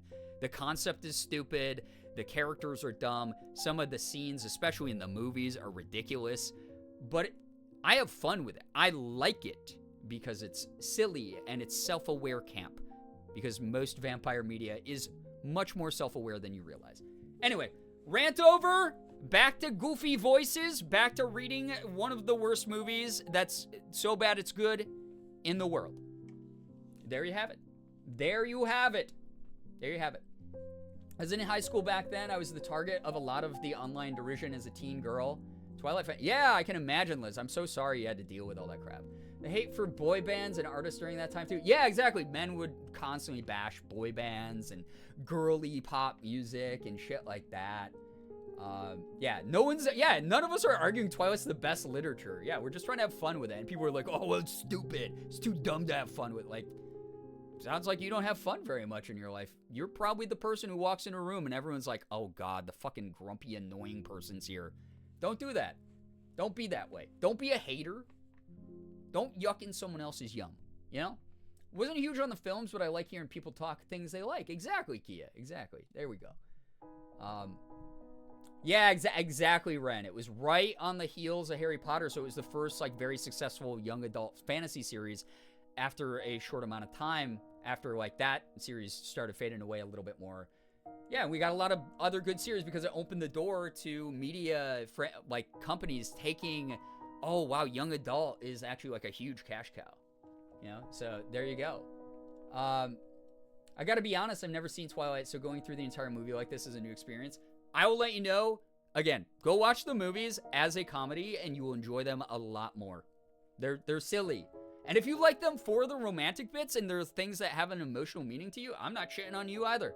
Enjoy that. Everyone gets to subjectively interpret what, like, emotionally resonates with them.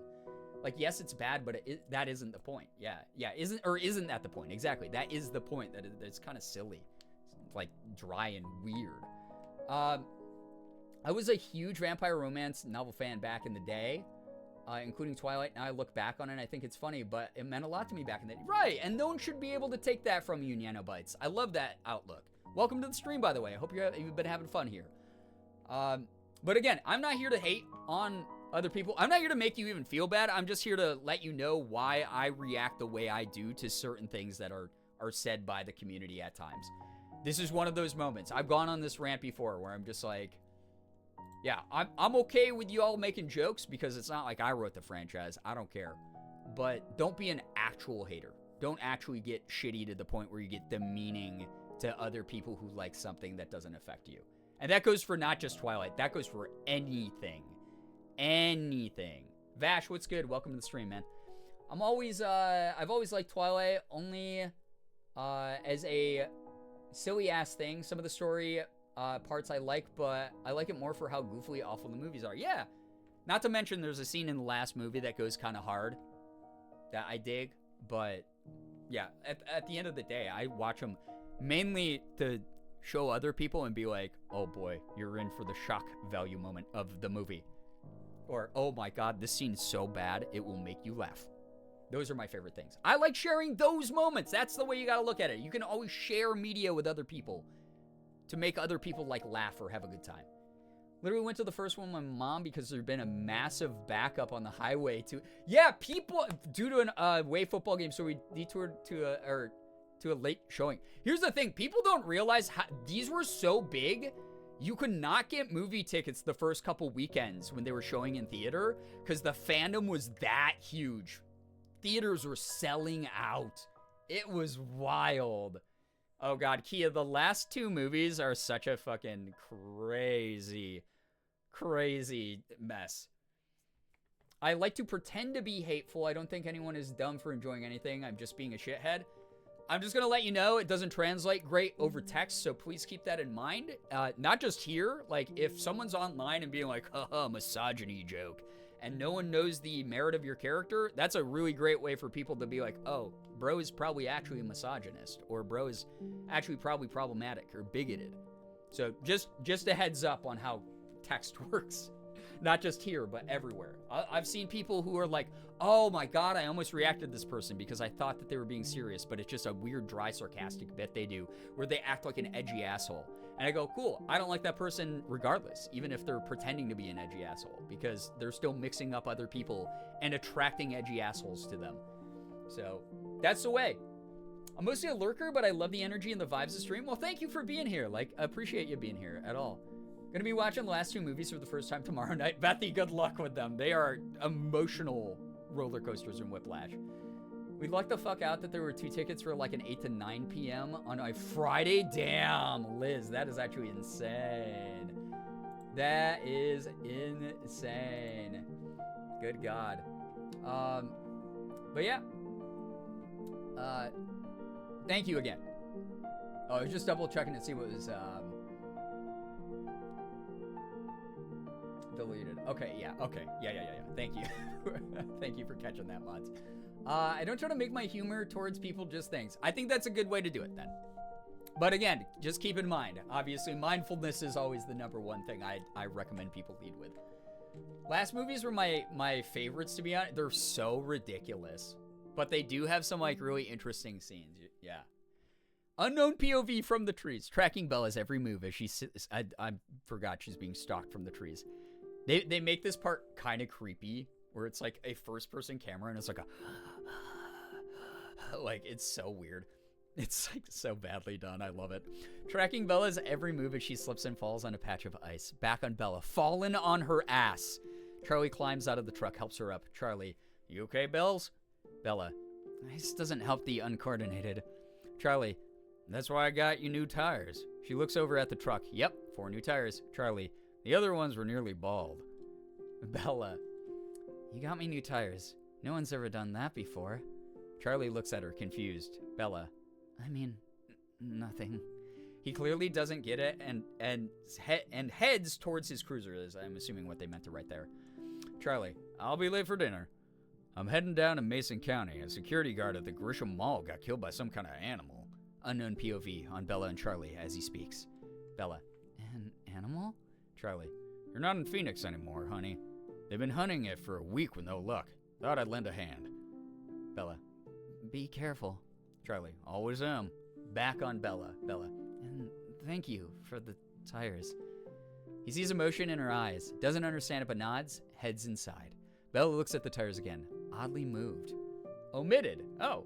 Alright, scene 34, omitted. I'm teething. Wait, why are you teething? When my friends found out that I had never seen them, we were on a choir trip and they DoorDashed a Roku to the hotel so we could watch it. That's so funny. Good Lord. Oh my God, that's so funny. Bella falling on her ass when I got my sister to watch this had her losing it. She was laughing so much I had to go back. It gets a little slapsticky in the first movie. I won't even lie. There's some like really stupid, silly scenes. Oh, in reference to the murdered guy, might be. Yeah, it was sure the whole time. Oh God. Sometimes the mods need a little nibble. It's all good. True. Interior biology class / hallway. Day. Rain beats on the roof as Eric walks Bella into class. She brushes water off her coat as he chats her up. Eric. And yeah, prom committee is a chick thing, but I gotta see, this was just the mentality. It was a different time in the 2000s, unfortunately. There's a lot of stupid comments like that. Very gendered comments about things. And it was just dumb. Prom committee is a chick thing, but I got a cover for the paper anyway, and they need a guy to help choose the music, so I need your playlist. Bella's about to respond when Mike comes up behind her. Come on, Arizona. Give it up for the rain. And he shakes his wet baseball cap onto Bella's head. Dude, I would be so annoyed. I'd be like, bro, what? Come on. Bella. Terrific. She heads toward her seat, brushing off her hair. But then she freezes when she sees Edward. Bella straightens, girding herself, then strides to the table and confidently drops her books down, ready to address him. But he looks up at her. Edward. Hello. Bella stops, stunned. He is direct, precise, as if every word is an effort for him. I didn't have a chance to introduce myself last week. My name is Edward Cullen. She's too shocked that he's talking to her to answer. Edward, prompting. You're Bella. Bella.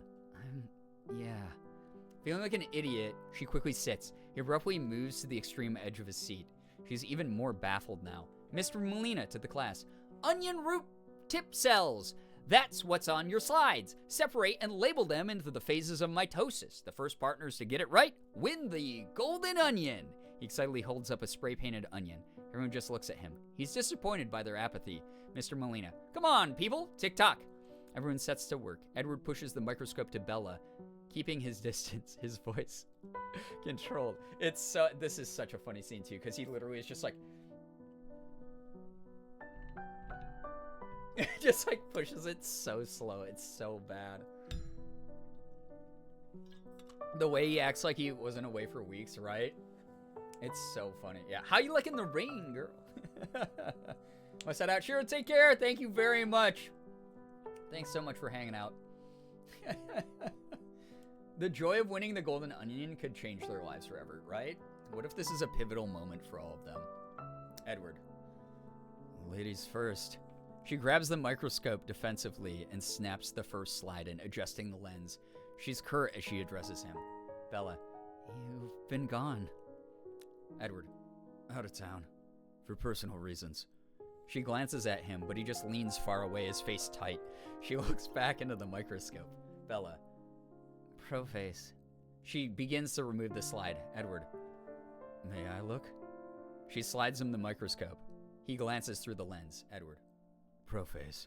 Bella, muttering. Like I said. He writes it on the worksheet. Then he takes a breath, as if trying to calm himself, and turns to her with enormous effort. Edward. Enjoying the rain? Bella. Seriously? You're asking me about the weather? Edward. It appears. Bella. No, I don't like the cold. Or the wet, or the gray, or parkas, or turtlenecks. Is that a smile playing on his lips? For the first time, he seems more intrigued than agonized. He studies her. She still can't tell if he despises her or not. It's infuriating. Bella. What? He shakes his head and turns to the microscope, switching out the slides. She looks at him and keeps looking. Bella's POV. ECU on Edward's face. His cheekbones, his lips. So perfect, like a sculpture. Edward. Anaphase. She snaps out of it, covers with a dry look. Bella. May I? She looks through the lens. Anaphase. Edward. Like I said. She glances at him and this time sees a smirk. She simply holds out her hand for another slide. It's almost like a cat staring directly at you while slowly pushing a glass off the table. Oh, with the microscope. Oh yeah, absolutely. Absolutely. Wait, fun fact, in Life and Death, Edward still says ladies first, but just takes it and looks since it's gender swapped. It's actually funny that way. That is kind of funny. I gotta read that still. Morgan has that. Edward, handing her the slide. If you hate cold and rain, why move to the wettest place in the continental U.S.? Bella. It's complicated. Edward. I think I can keep up.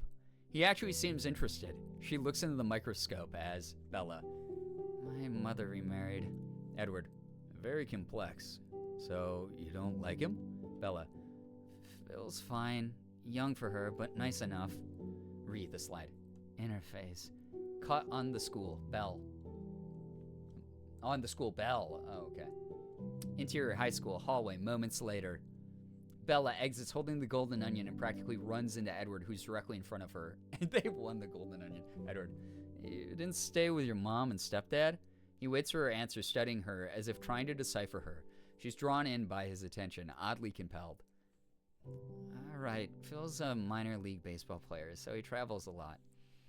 My mom stayed home with me, but it made her unhappy, so I decided to spend time with my father, Edward. But now you're unhappy, Bella. No, I just... Bella turns away, embarrassed, vulnerable. Edward, I'm just trying to figure you out. You're very hard to read. He's clearly trying to read her now. Their eyes meet again. Oh, she has no idea how much, though. But now, she looks more closely at him. Bella, did you get contacts? Edward, no. Bella, your eyes were black before, and now they're this golden brown, or... Edward, this is an iconic line. It's just the fluorescence. Morgan has a t-shirt with Edward's eyes that say that, by the way. It's amazing. Amazing. I'd rate it slightly better than the original. Shit, I gotta try that. You know? That's cool. He abruptly turns and walks away. As he does, Bella notes his hands clenched into tight fists. Off, Bella, utterly bewildered, both intrigued and frustrated. How long have you been a science boy? Are you asking me, or are you trying to ask Edward in the script? Exterior high school, parking lot, day. The rain has stopped, but the parking lot is full of water and patches of black ice. Shivering, Bella heads for her truck, carrying the onion, carefully navigating the icy puddles. As she reaches her truck, she looks across the lot. Edward stands by a silver Volvo with his siblings about to climb in. A moment as their eyes meet. Then he looks toward the sound of a high-pitched screech that quickly grows louder. This scene is so fucking funny in the movie too, because the dude driving the car is like, oh no! And he does like the bad acting movie thing, where he's like, he's lost control of the car. It's so fucking funny. Oh, good God. Eyes glowing, fangs dripping. It's just a fluorescence. Yeah, it's so funny. It's so bad. Like, truly.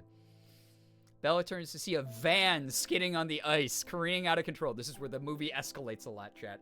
Heading directly for her. Time suddenly fractures, compressing to stillness, then exploding in bursts of speed as the faces of the students in shock, seeing what's coming. The van driver's face, Tyler, desperately trying to gain control. Ah! Then shielding his face.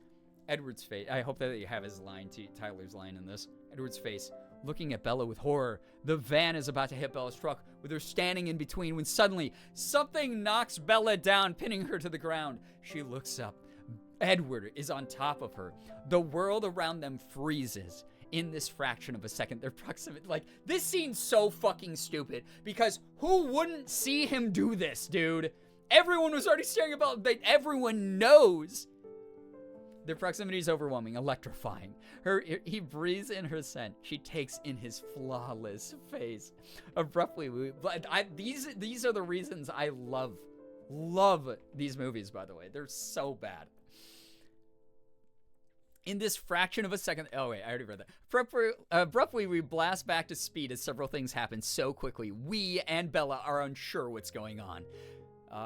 The van smashes into the back of Bella's truck, then spins around, once again careening toward her and Edward, when suddenly, Edward's hands, creating such a big moment in the movie, creating a deep dent in the side of the van's body as it shudders to a stop, a foot from Bella. Edward literally pushes the van away. Oh my God. Yo, what's up, guy? Thank you so much for the raid. Yeah, literally everyone's watching this crash, so everyone would have noticed it. It's so funny. So funny. I'm so happy this is happening right now. Kibby Nut, hello, hi. Guy, how was your stream? What were you up to? Welcome on in, Raiders. Let me greet you. If you don't follow my friend Real Guy Judge, who just raided into the chat here, please go drop a follow. Welcome, everyone. If you're brand new here, please read the rules so you don't get timed out by me, a mod, or Nightbot. My name is Brian, aka Girbeagly. I am a Korean American full-time Twitch partner, YouTuber, and voice actor. I do a little bit of everything. I play AAA games, I play indies, I open up Pokemon cards, I do some cosplay. This was from Sunday. Catgirl cosplay. Chillin', playing Jump King with that. We've been raising money for St. Jude Children's Research Hospital all month long. We've gotten over $11,300. Yeah, I read Twilight. those of you who don't know, we recently hit 500 subs on the channel, and as a reward, I am reading the entirety of the Twilight script. Just a heads up. This is a Twilight hate-free zone. You're allowed to say how stupid it is, as long as you are preferencing it with, I don't care that other people like it. It's stupid, and that makes it kind of funny. I personally love Twilight because the movies especially are so dumb that they are hilariously wonderful pieces of media. I watch them at least once a year. I like the books, actually. I can acknowledge they're dumb. They have some really stupid plot beats in them. Some of the characters infuriate me, but I enjoy them. So welcome on in. Welcome. Don't yuck in other people's yum, basically. Congrats on the fundraising and the 500 subs. Thank you. I appreciate that. Slow Moving Turtle, welcome. Kibby, again, welcome to the stream. Hello, Maisie. Welcome to everyone. If you stick around, if you decide to follow, thanks so much for helping our humble little community grow. If you don't, that's okay. It is the internet. You're not going to vibe with everyone's energy. I certainly don't. But Guy, what were you up to? Tell us a little bit about it. Love Twilight. I also love goofing on it. Exactly, Kibby. I am the type of Twilight fan who loves mocking Twilight.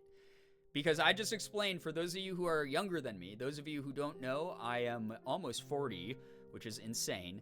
Yeah, love it so because it's so bad it's good. Exactly. I am someone who grew up, seeing Twilight, and the thing that pisses me off about a lot of the mean-spirited criticisms is that was very indicative of the times. Because men always got to do this thing where they like to shit on anything that was mainly targeted towards women. And they did this thing where they made it very homophobic or very misogynistic when someone would bring up Twilight, and they'd be like, "Oh, what you like Twilight? Gay?" Or, "Oh, you Twilight? What are you, a girl? Oh, this is for girls. It's stupid. Romance is dumb. Vampires are stupid. Werewolves are dumb." Like that's what they would do, and I had to go through the trenches of that, being like, "Yo, fuck you, man. Like, just let me enjoy this thing that's clearly not meant for you. You've made your point clear. It's not meant for you. You can walk away." So, if you see me getting heated about discourse, that's why. Outside of that, though, mainly just here to have fun. But those of you who are too young to have remembered those times, that's what it was like. So a lot of us cling pretty desperately, not desperately, we cling pretty hard to this silly little franchise that we know, yeah, the CGI of Renesmee in the last movie is dog shit. It's hilarious dog shit, though.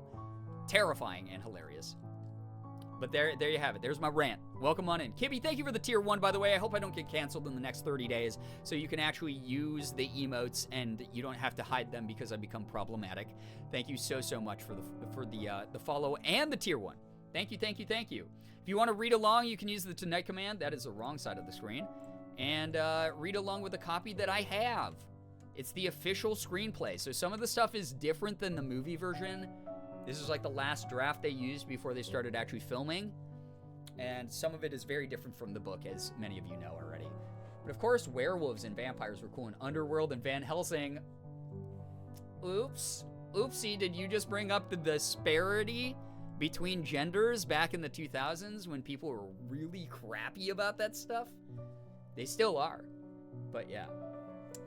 Stephanie Meyer listened to MCR while writing these, and it looks like it, Yeah. But again, to dispel and debunk any people who believed the headcanon that the internet just invented and made up and is not true, they are not MCR fan fictions. Many people think that Twilight is. She listened to a lot of MCR, but they were not the fan fictions. I'm sorry to shatter anyone's belief systems out there. But you can literally go back to interviews where she says that. So there we go. Yeah, we established My Immortal is the one that's more heavily influenced. I'm not like other girls. I hate Twilight. Okay, I was very closeted about liking Twilight because everyone around me was so mean about it, but I don't care anymore, and I have a whole shelf on my bookcase dedicated to it. Kibby, same here. Bookshelf out there has all of mine and my partner's Twilight copies because we both had the books. Also, yeah, we were talking about that. There was a lot of unfortunate pick-me girls during that who were riding off the coattails of misogyny to pick on other people who liked Twilight. And now that we're adults, we can go, fuck y'all. I like it, and forget that. Forget you, So, there we go. There you have it. Anyway. Bella just got rescued by Edward. He put his hand against the car, by the way.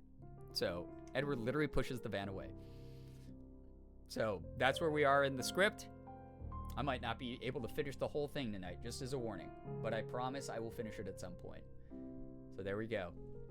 Yeah, exactly, Brookie. Yeah, a lot of us got shamed into not enjoying things openly that we enjoyed, and I'm very bummed that that happened to so many of us. But I'm glad that we're in an era now where we can find each other and we can support each other. And then if people are being actual dickheads about it, we can tell them, stop doing that, please. It's not for you. Go away. You're not welcome into the space. And that goes for, again, that goes for everything, not just Twilight. That goes for anything anyone has ever been made to feel ashamed for liking in the past, or you had to do it in private, in secret. I want people to be able to enjoy the stuff that they like. If you're not hurting someone else and you're not hurting me and you're not hurting yourself, enjoy your shit, man. You know? Yeah, bad movies are just fun. Yeah, exactly. These movies suck, but in a great way. They're really funny. So there you go. That's the way that's my philosophy for brand new people here who are just learning of this community. All right. Anyway, we have royalty-free piano music that was inspired by Twilight soundtrack on in the background, if you're wondering what the music is. Then silence, a long beat, void of any sound as Bella looks at Edward trying to absorb what just happened. Edward's fear for her is still alive on his face. She starts to speak, but the screaming begins. Yelling, calls for help. People leap to Tyler's aid, run to Bella and Edward. Bella sees the onion on the ground, smashed as she would have been. As everyone sweeps in, Edward moves into the background. Mike and Eric run to Bella. Mike, are you okay? Are you hurt? Eric, what happened? Did anyone see what happened? Amid the chaos, Bella sees Edward's siblings looking at Edward, but they show no hint of concern for his safety. Instead, they look at him with disapproval and fury. So much fury in this. They didn't include Tyler's line where he's like in the background. He's like, oh, geez, I just like lost control. Like, oh, the ice came out of nowhere. You know? So, there we go. Interior, hospital, treatment area, day. The double doors burst open as Charlie runs in, face white with terror. He spots Bella sitting on a gurney, the ear doctor looking into her eyes with a pen light. On the next gurney over, Tyler, the van's driver, lies with a mild head wound. Charlie rushes up. Bells, are you all right?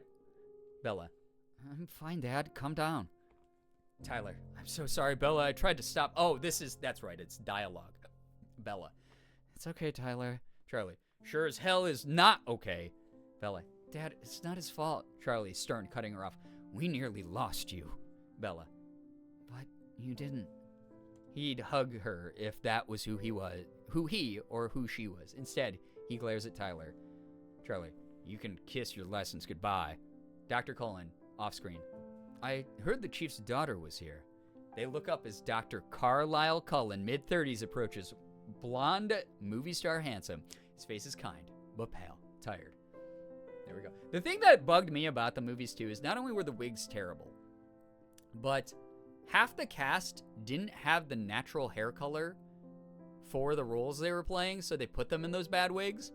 They could have just cast other people, I feel like. I just feel with the actual natural brunettes or natural blondes. Like, I just feel like that might have been the better choice. But who am I to say? You know, I didn't make the movie. And now they're cult classics. So we got what we got. Liz, enjoy your lurk. Thank you so much for being here. Like, truly. Thank you, thank you, thank you. Appreciate you hanging out. Charlie. Good. Dr. Cullen.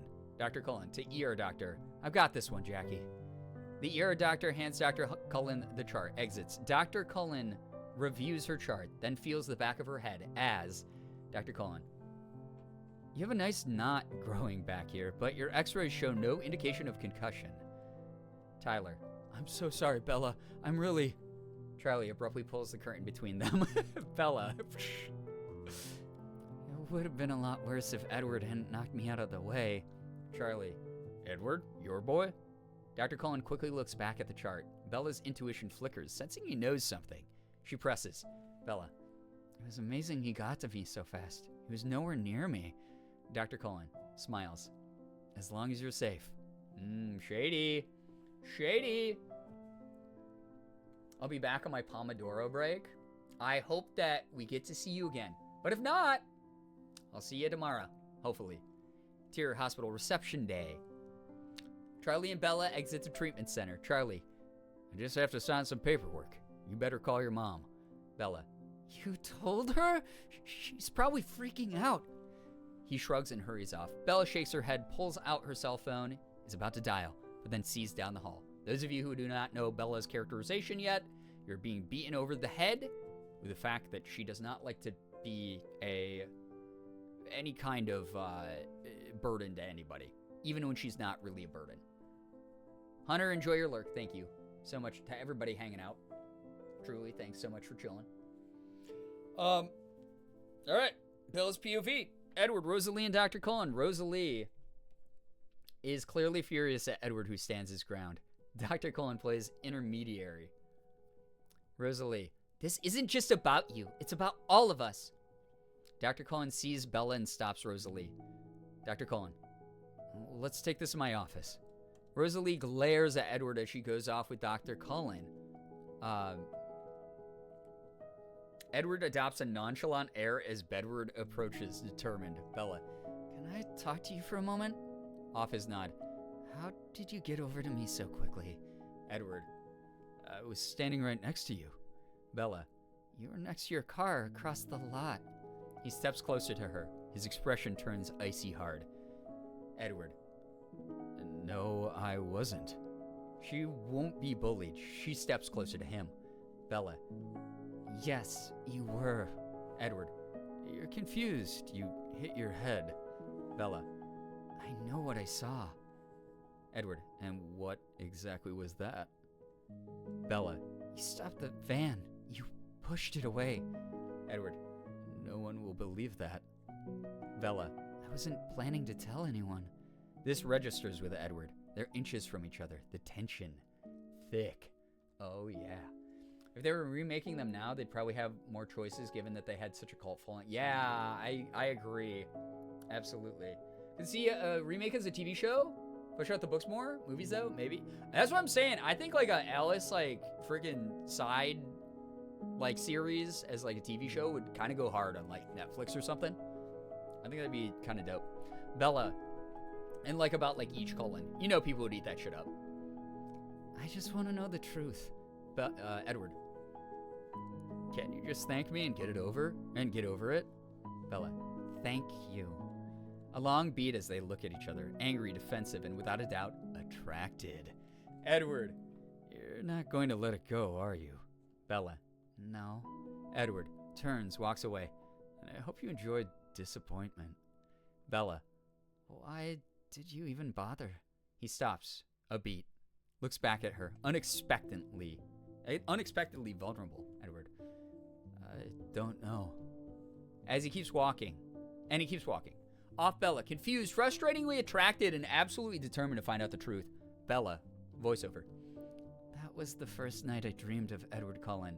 Dream sequence, underwater. Bella swims, white skin aglow, hair floating weightlessly, sensually. Suddenly, something blasts past her. She spins, it's gone. Something blasts behind her. She spins again to find herself face to face with Edward. Bella reaches for him, but he abruptly springs backward, just out of reach. Smash to interior Bella's room, on Bella. Night. If only she knew. You know? If only she knew.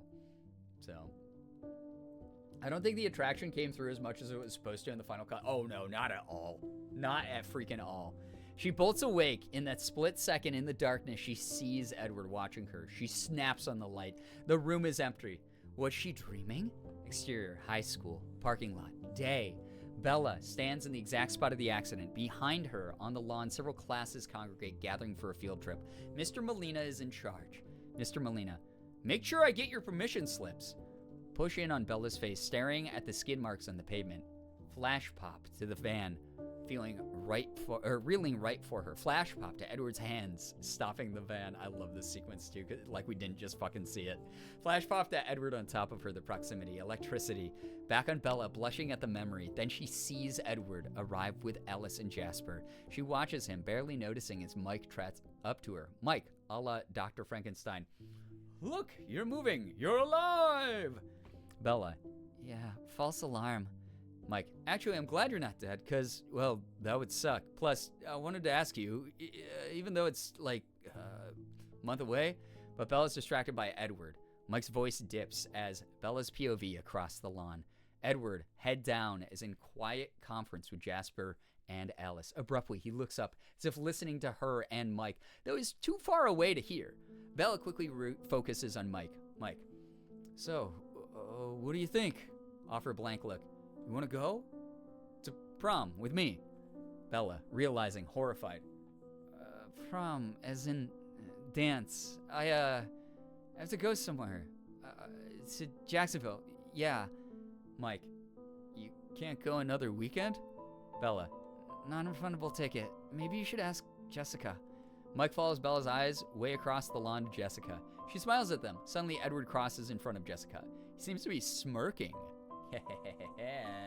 Van hands. Electricity. Got it. I'll remember for the flash pop quiz. Yeah. I mean, the way this is written is just like, you do get a sense of just how badly paced and framed this movie was. It was very silly. Interior, community college greenhouse, field trip day. Mr. Molina and a tour guide lead several dozen kids through the greenhouse. Belle keeps an eye on Edward, who's up ahead with Alice and Jasper. Mr. Molina demonstrates the compost machine as the students mess around. Mr. Molina, come on, Eric, stuff that compost down there. That's it. The machine gurgles and spins. Now, Tyler, take a big steaming cup of compost tea. This is recycling at its most basic level. Hey, don't drink that.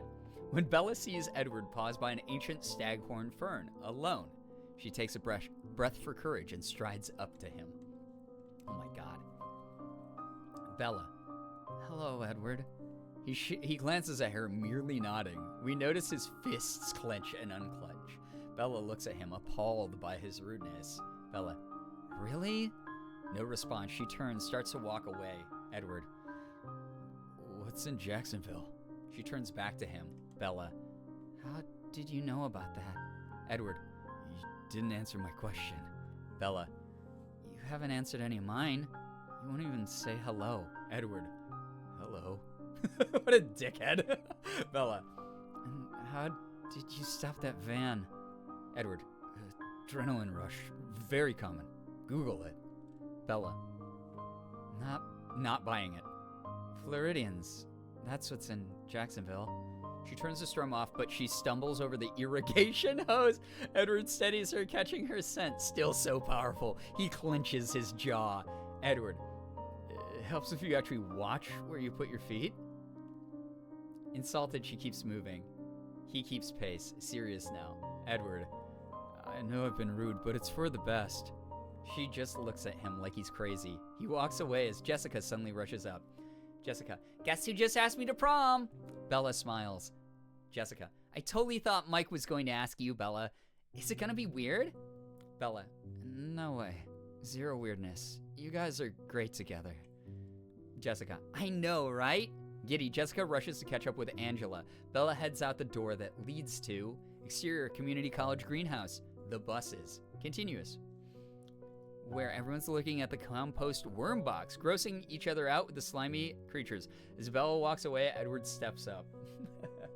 Edward's such a shit. He really is. He's even more of a shit in the books, too.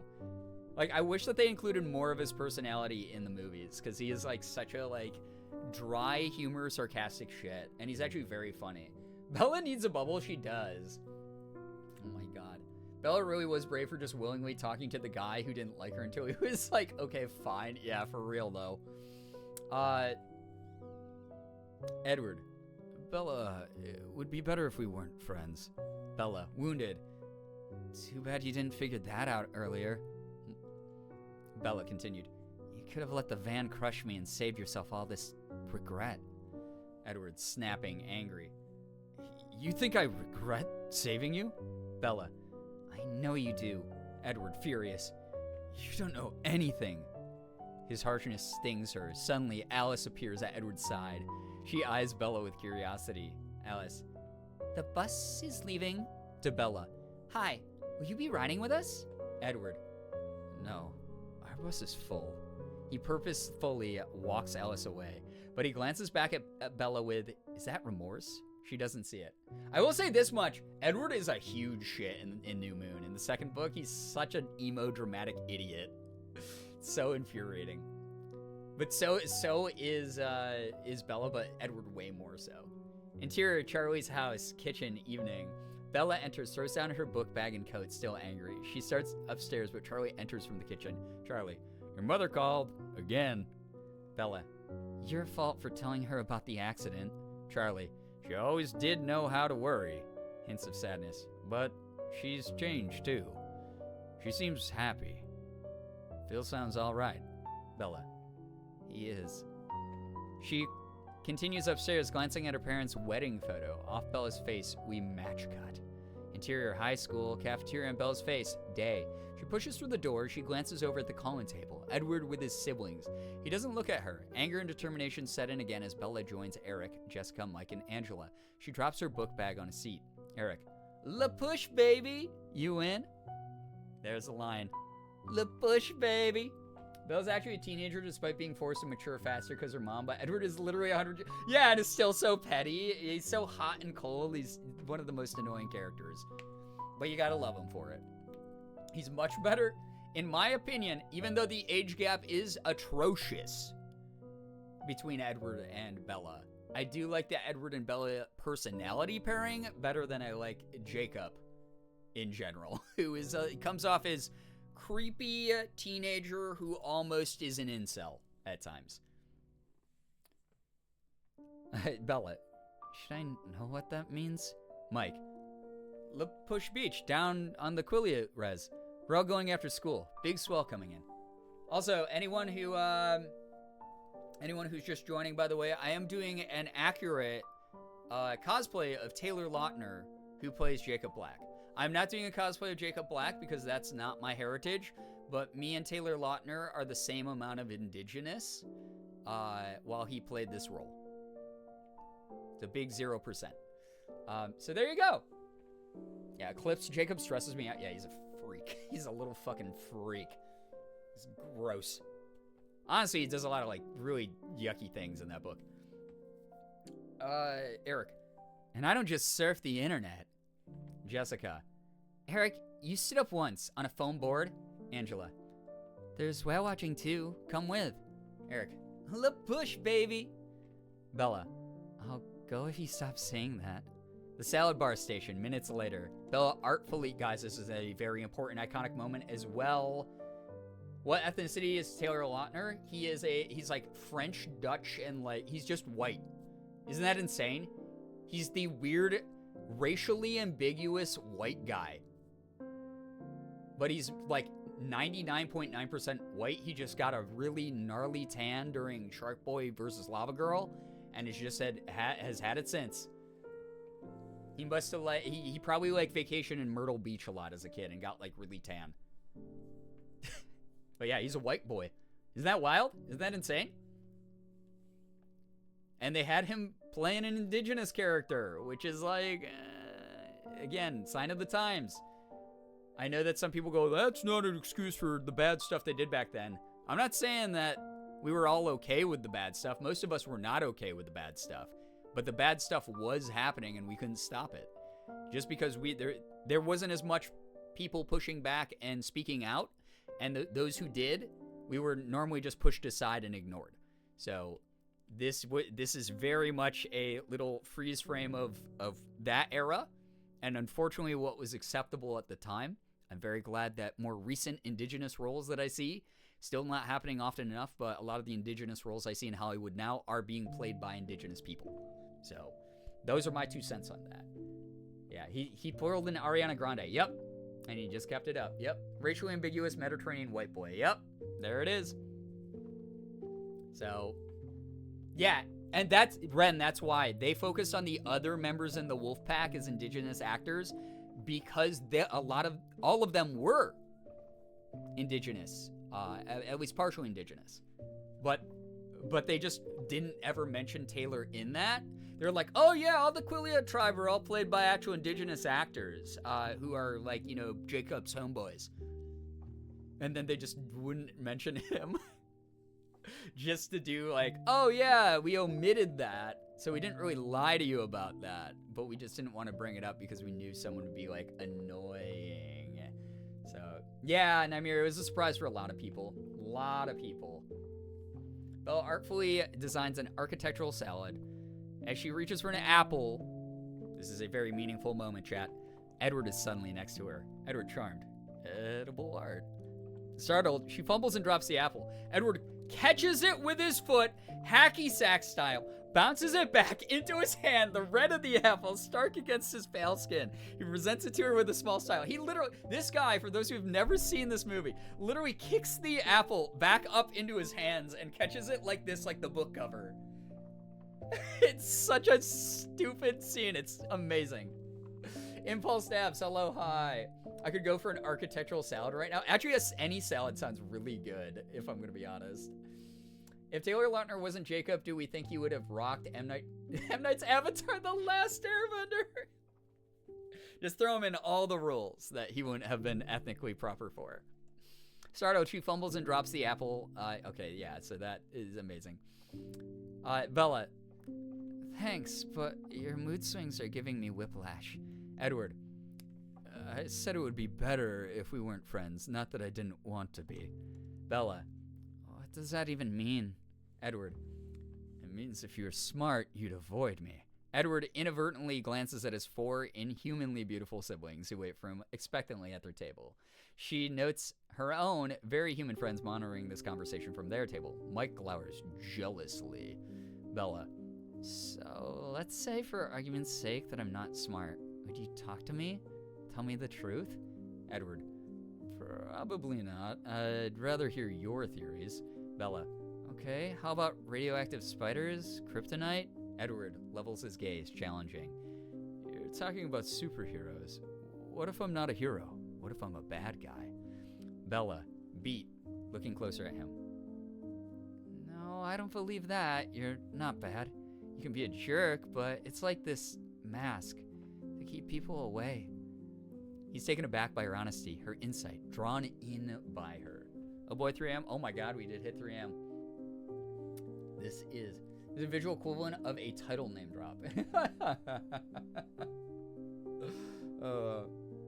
Yeah, you couldn't have just caught it, you had to show off. Absolutely wild, right? Bella, look, why don't we just hang out? Oh boy, 3 a.m. Come to the beach with us?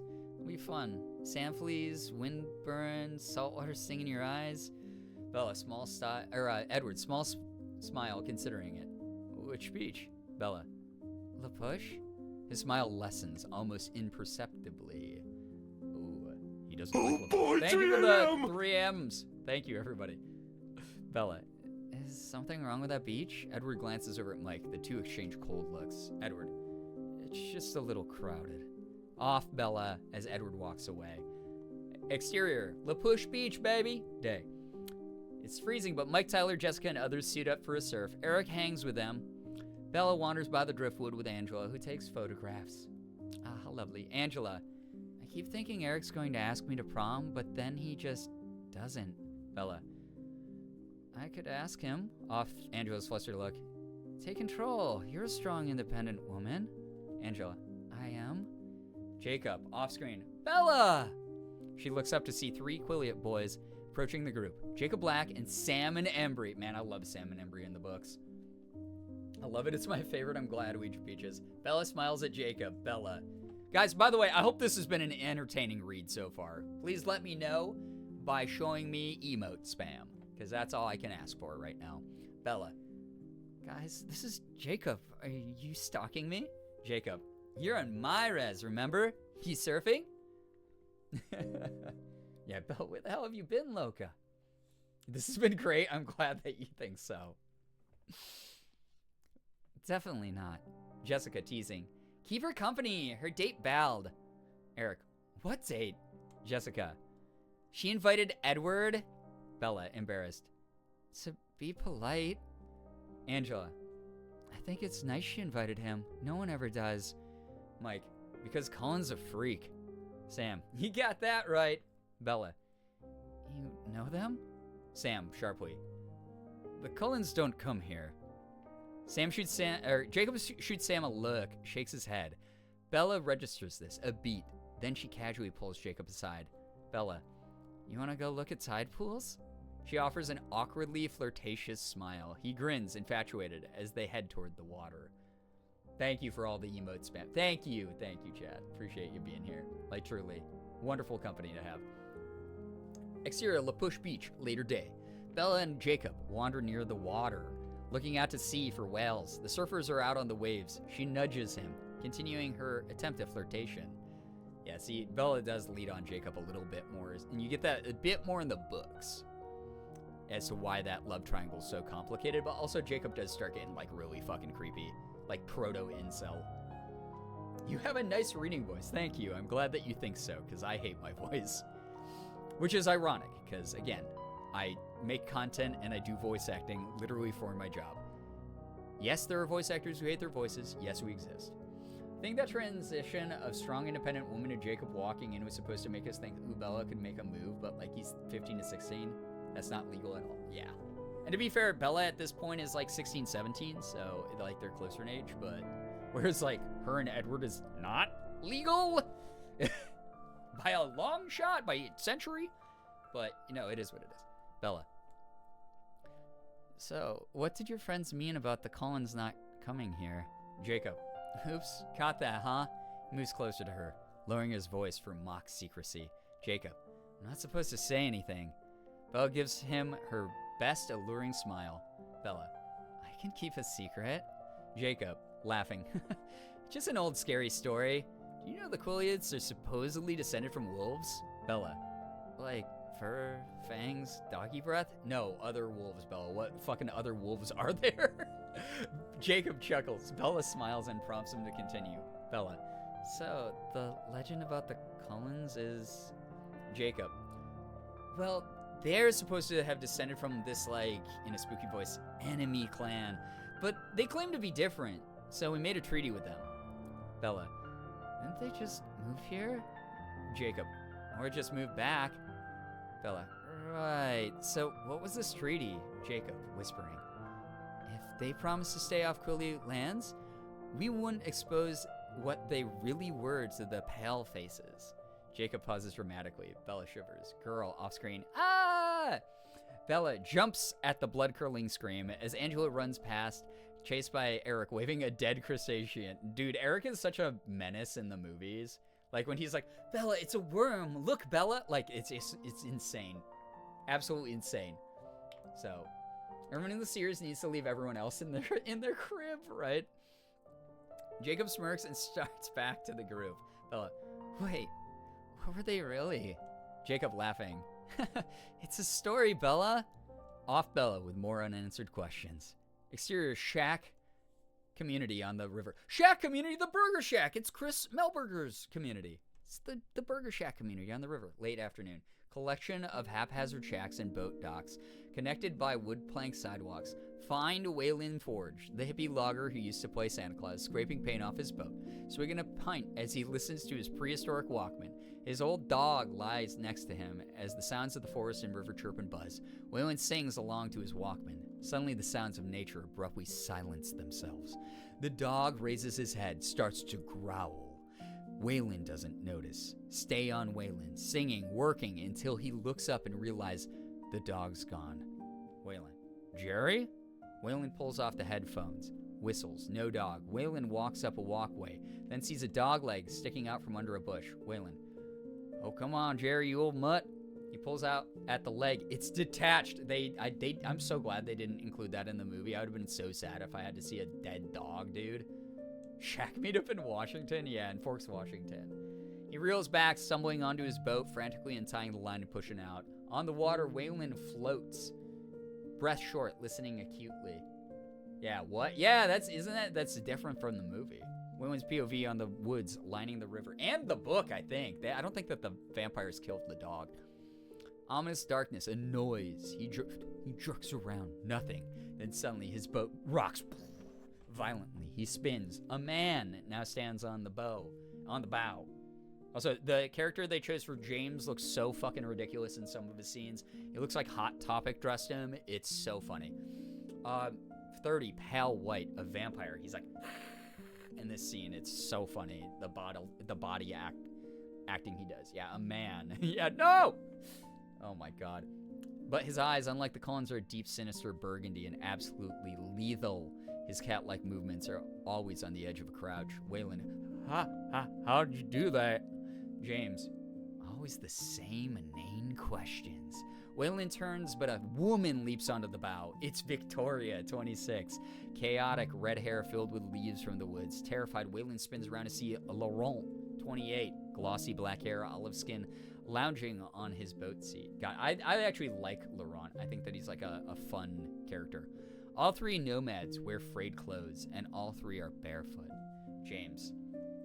What do you want? Victoria. Why are you doing this? Laurent sighs, slight French accent. James, must we? James, the question should be, will it hurt? Victoria grins sadistically. Then with lightning fast speed, the three of them violently lunge. Smash to black. Yeah, Laurent is very pretty. The actor that they chose for Laurent is like actually really, really nice to look at. Fade in on Edward's face against blackness. Snapshots of his eyes, his cheekbones, his lips. Interior Bella's room. On her face, mourning. As she sits in front of her computer, lost in thought, she shakes herself out of it and types into her search engine. Clearly Legends, Olympic Peninsula. An ad pops up. Thunderbird and Whale Bookstore, Port Angeles. Bella, intrigued, clicks on it. Exterior, Forks High, Washington. Or Forks High School. Sunny day. The sun has come out, and so has the skin. Kids are in shorts. Though it's still barely 60 degrees. Everyone, I guess, yeah, get that sunlight where you can in a gloomy place like that. Here's a heads up for those who are new to this community. I'm from Rochester, New York. I live in Rochester, New York. I don't mind the city. You know, we're one of the larger cities in New York State, and there's enough to do. Not as much as I'd like, but enough. But one of the characters, Rosalie, is from Rochester, New York canonically in her backstory in the series because Rochester, New York is known for two things. Number one, the garbage plate, a culinary dish that we invented that is basically a picnic on a single plate. Number two is we are incredibly gloomy to the point that we have some of the lowest number of days with sunlight in the entire U.S. And at the time of writing this, I believe we were the third or fourth ranked city in the entire U.S. for number of overcast days. And we spawned a vampire. We spawned Rosalie, which is kind of neat when you think about it. So I'm used to having a lot of gloomy days and getting that sunlight even when it's only 60 degrees because it might be the only sunlight you see for months. So I get it. Everyone eats the lunch outdoors. Bella searches the crowd for Edward. Jessica, off screen. He's not here. She looks down to find Jessica sitting on the grass. Jessica, whenever the weather's nice, the Cullens disappear. Bella, they just ditch? Jessica, no, Dr. and Mrs. Cullen yank them out for hiking and camping and stuff. I tried the idea out on my parents. Not even close. Rosalie had garbage plates confirmed. Well, according to her backstory, I don't think she would have been in Rochester at the time. It's also very funny because the portrayal of Rochester in the books, they're like, oh, there were designer stores everywhere, Chanel, and all of the name brand fashion houses. No, not in Rochester. No, we are very much a blue-collar factory industrial city. Bella registers this as Angela suddenly jumps on them. Angela, I'm going to prom with Eric. I just asked him. I took control. Hugs Bella. Are you sure you have to go out of town? Bella, it's a family thing. Jessica, oh my God, we need to hit the stores in Port Angeles before the dresses get cleared out. Bella, Port Angeles? A plan forming in her mind. Can I go with you guys? Angela, thank God. We need your opinion. Off, Bella. That's not really what she had in mind. Interior boutique, Port Angeles, on Bella's face, afternoon. Antsy distracted as Jessica and Angela try on dresses. Bella pulls a MapQuest printout from her purse. It reads Thunderbird and Whale Bookstore. Oh my God, this is how old this movie is. Who in chat, by show of hands, remembers actually printing out MapQuest directions to get places because none of us had GPS? Yeah, okay, break time. Hello. Jessica flounces out of the changing room, posing provocatively. Jessica, I think this halter makes my boobs look big. What do you think, Bella?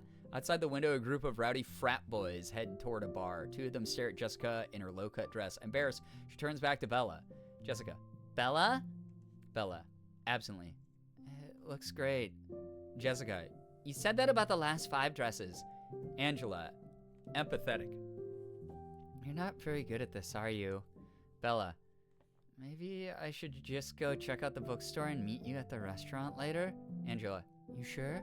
Bella nods, heads out. Jessica looks in the mirror again. Jessica, she was right about this halter, though. It does look great. Scene omitted, scene omitted. There we go. I did that so many times when I first started driving.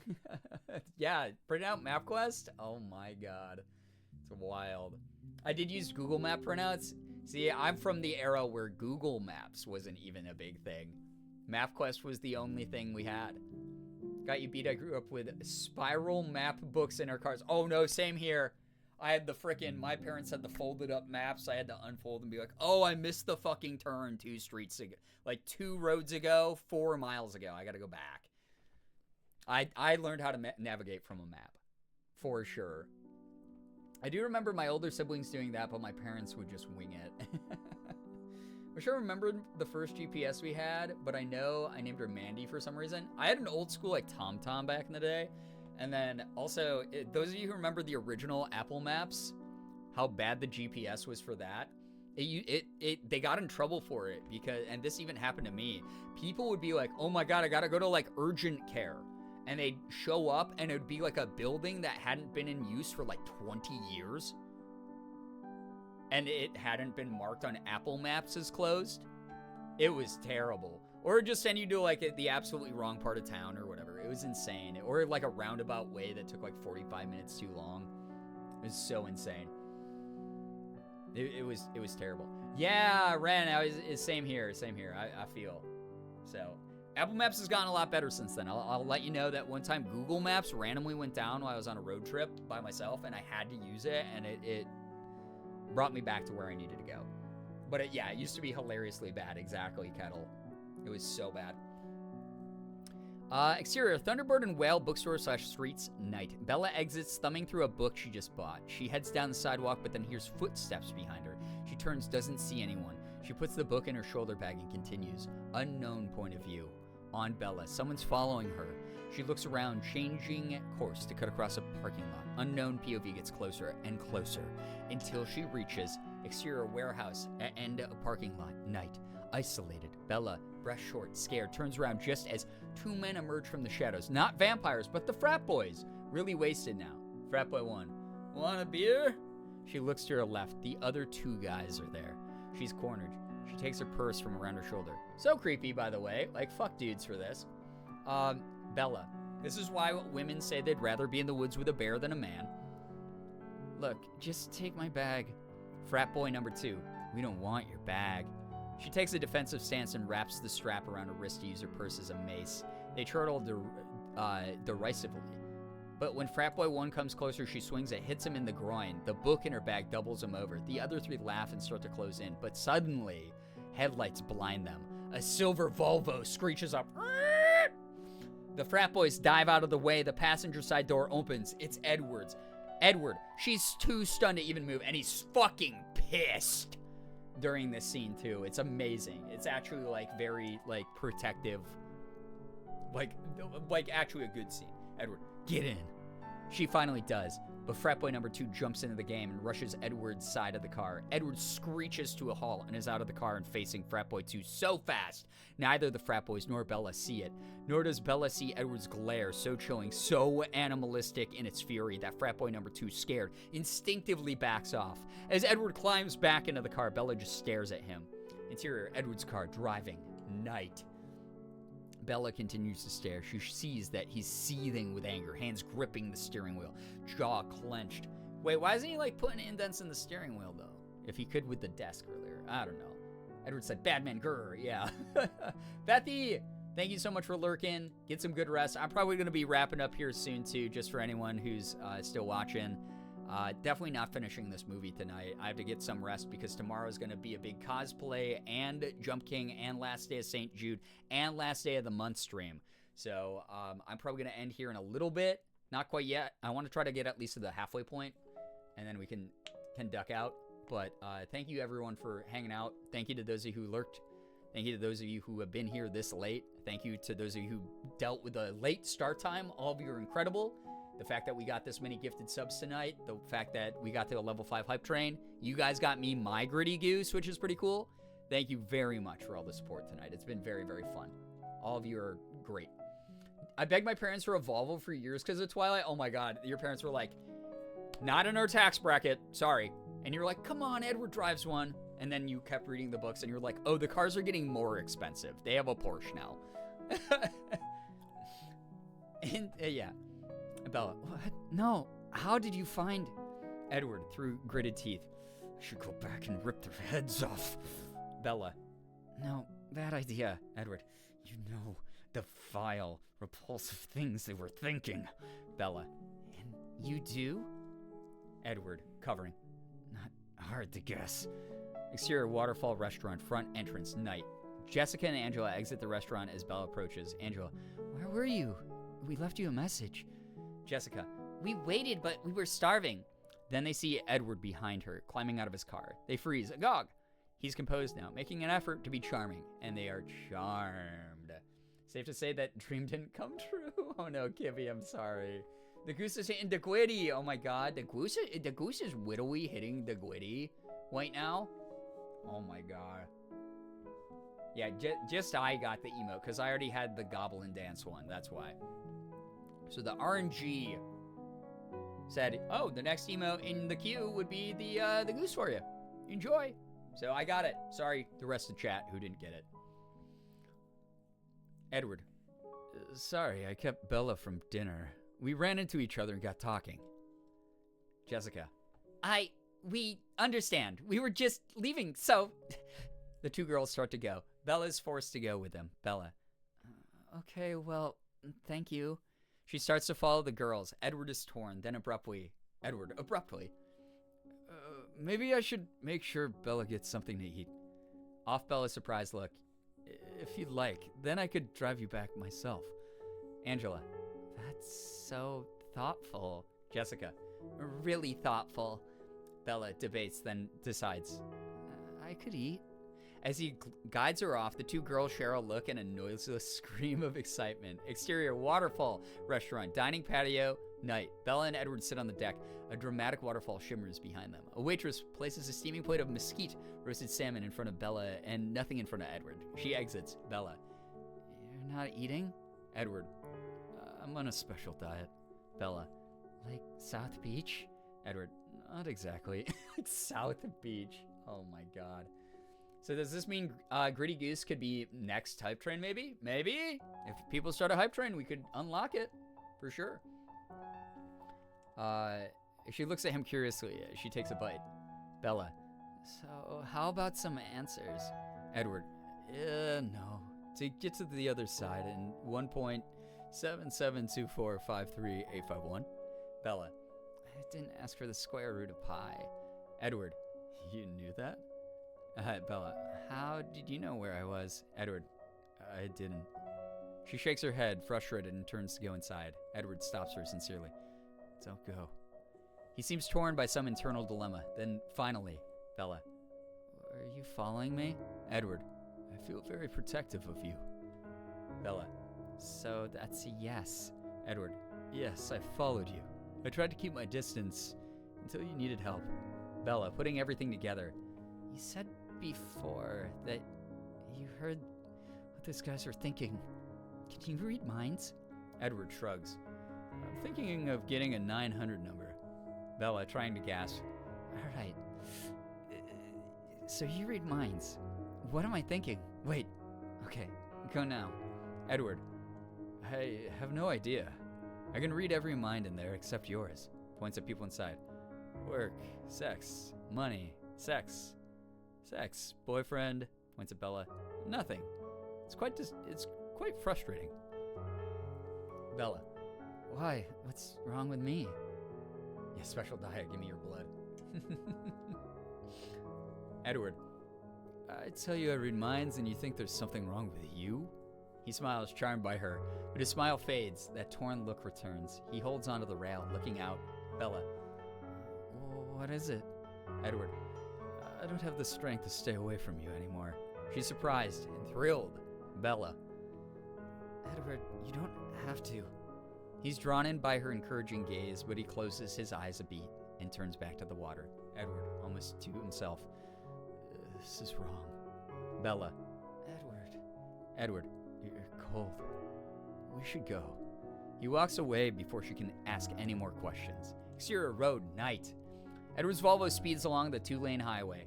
Interior, Edward's Volvo, night. Bella glances at Edward, might ask him more questions, but he seems to be wrestling with his own thoughts. Finally, Bella, I think I'm warm enough now. She reaches for the heater dial. He does as well. Their hands touch. And a moment too long, an electric current connecting them. Bella, your hand, it's still freezing cold. He pulls his hand away, but she keeps looking at it. Then her attention shifts outside flashing police lights. As they drive past the Forks police station, a sheriff's car pulls away. Charlie's cruiser is parked out front. Bella, concerned. Dad's here late. Something must have happened. Exterior, interior, Forks, police station, continuous, night. The Volvo pulls up. Bella and Edward climb out. Edward then sees the second car next to the cruiser. Edward, that's my father's car. What's he? Edward and Bella's point of view inside the darkened police station. In a pool of light, a distressed Charlie and Dr. Cullen study photographs and evidence. As they wrap up their discussion, Dr. Cullen puts a sympathetic hand on Charlie's shoulder, then exits the police station looking grim. Edward, Carlisle, what happened? Dr. Cullen, Wayland Forge was found in the woods out near his place. I just examined the body. Edward darkens. Bella's horrified. Bella, he died? How? Dr. Cullen, animal attack. Bella, the same kind that killed the security guard down in Mason? Edward and Dr. Cullen trade a look, subtle, but Bella catches it. Dr. Cullen, most likely. Bella, so it's getting closer to town. Edward, Wayland lived all the way down on Queets River, 75 miles south. Bella, but that's... Dr. Cullen, with a kind, reassuring smile. Bella, you should go inside. Wayland was your father's friend. She goes to the door, but looks back to see them conferring quietly, gravely. Clearly, there's more to this. Interior, police station, night. Bella enters to find a distressed Carlisle studying evidence, photos, maps, trying to make sense of Wayland's death. Deputies come and go in the background. Bella approaches Charlie. He looks up. Bella. Dad, I'm sorry about Wayland. Charlie. Known him going on 30 years. He's obviously torn up. Bella isn't quite sure what to do, and so puts a comforting hand on his shoulder. A beat. Then Charlie squeezes her hand. It's the first physical affection we've seen between them, and it threatens to evoke even more emotion in Charlie. So he tamps it down and rises, then projects a confident manner. We'll get to the bottom of this, Bella, but in the meantime... As an ambulance pulls up outside, he opens a drawer, finds a canister of pepper spray. Charlie, I want you to have this. Bella, that's probably not a good... Charlie, it'll give me some peace of mind. All right, chat. Please remember, halfway through 54 of 109 on the PDF of the script, I'm going to wind down here. I will finish reading this from the halfway point another night. But it is now 3:30 a.m. my time, and I have to go get a quick bedtime snack and then get some good sleepies. So thank you again to everyone who stuck around long enough to see the halfway point of the stream. Thank you so much. Bumble, thank you for the follow, by the way. Charlie, lovely soft bean who would never last as a real cop. So true. He's such a lovely boy. I love him so very much. Chat, this was fun. Thank you for getting me back over 500 freaking subs again. Thanks for helping me think of a 600 sub goal, which at the moment is MS Paint art stream, where chat will get to request drawings from me, and then I will draw them in MS Paint for you. And then you'll get to enjoy that, I guess. This is a nice Twilight script so far. Thank you. This is the official script. Again, some things happen in it that don't happen in the books or the movie. But it was the screenplay that they had created for at least the early read-throughs, which is kind of cool. This was fun. I promise you I will finish this script at some point. Maybe Monday. I don't know. Maybe I'll do a bonus stream Monday to finish it off or something. Or when I get back. We'll see. I don't know. Maybe even Sunday. Because maybe I'll open Pokemon cards, but maybe I'll do the script too. Maybe I can make it a twofer. We'll see. Because that's going to be probably my last stream before I go to LA on Tuesday. But thank you all so much for hanging out. All of you are wonderful. All of you are quite amazing for sticking around, supporting me, supporting the charity. Thank you to everyone who donated to St. Jude tonight. Again, you have truly changed. I showed those videos near the beginning of the month and the halfway point of the month. You guys have saved children's lives, and I will never have enough thanks to me for this community as a result. Thank you. Truly. Thank you, thank you, thank you. Thank you for getting me back over, 500 subs. This is obviously, again, the fund for all meals and snacks while I'm in LA. Thank you so much for getting us up to $136 of the 250 goal. You're great for that. Let's see. I am probably not going to raid anyone because I have to go to bed this second because I have so much to do tomorrow.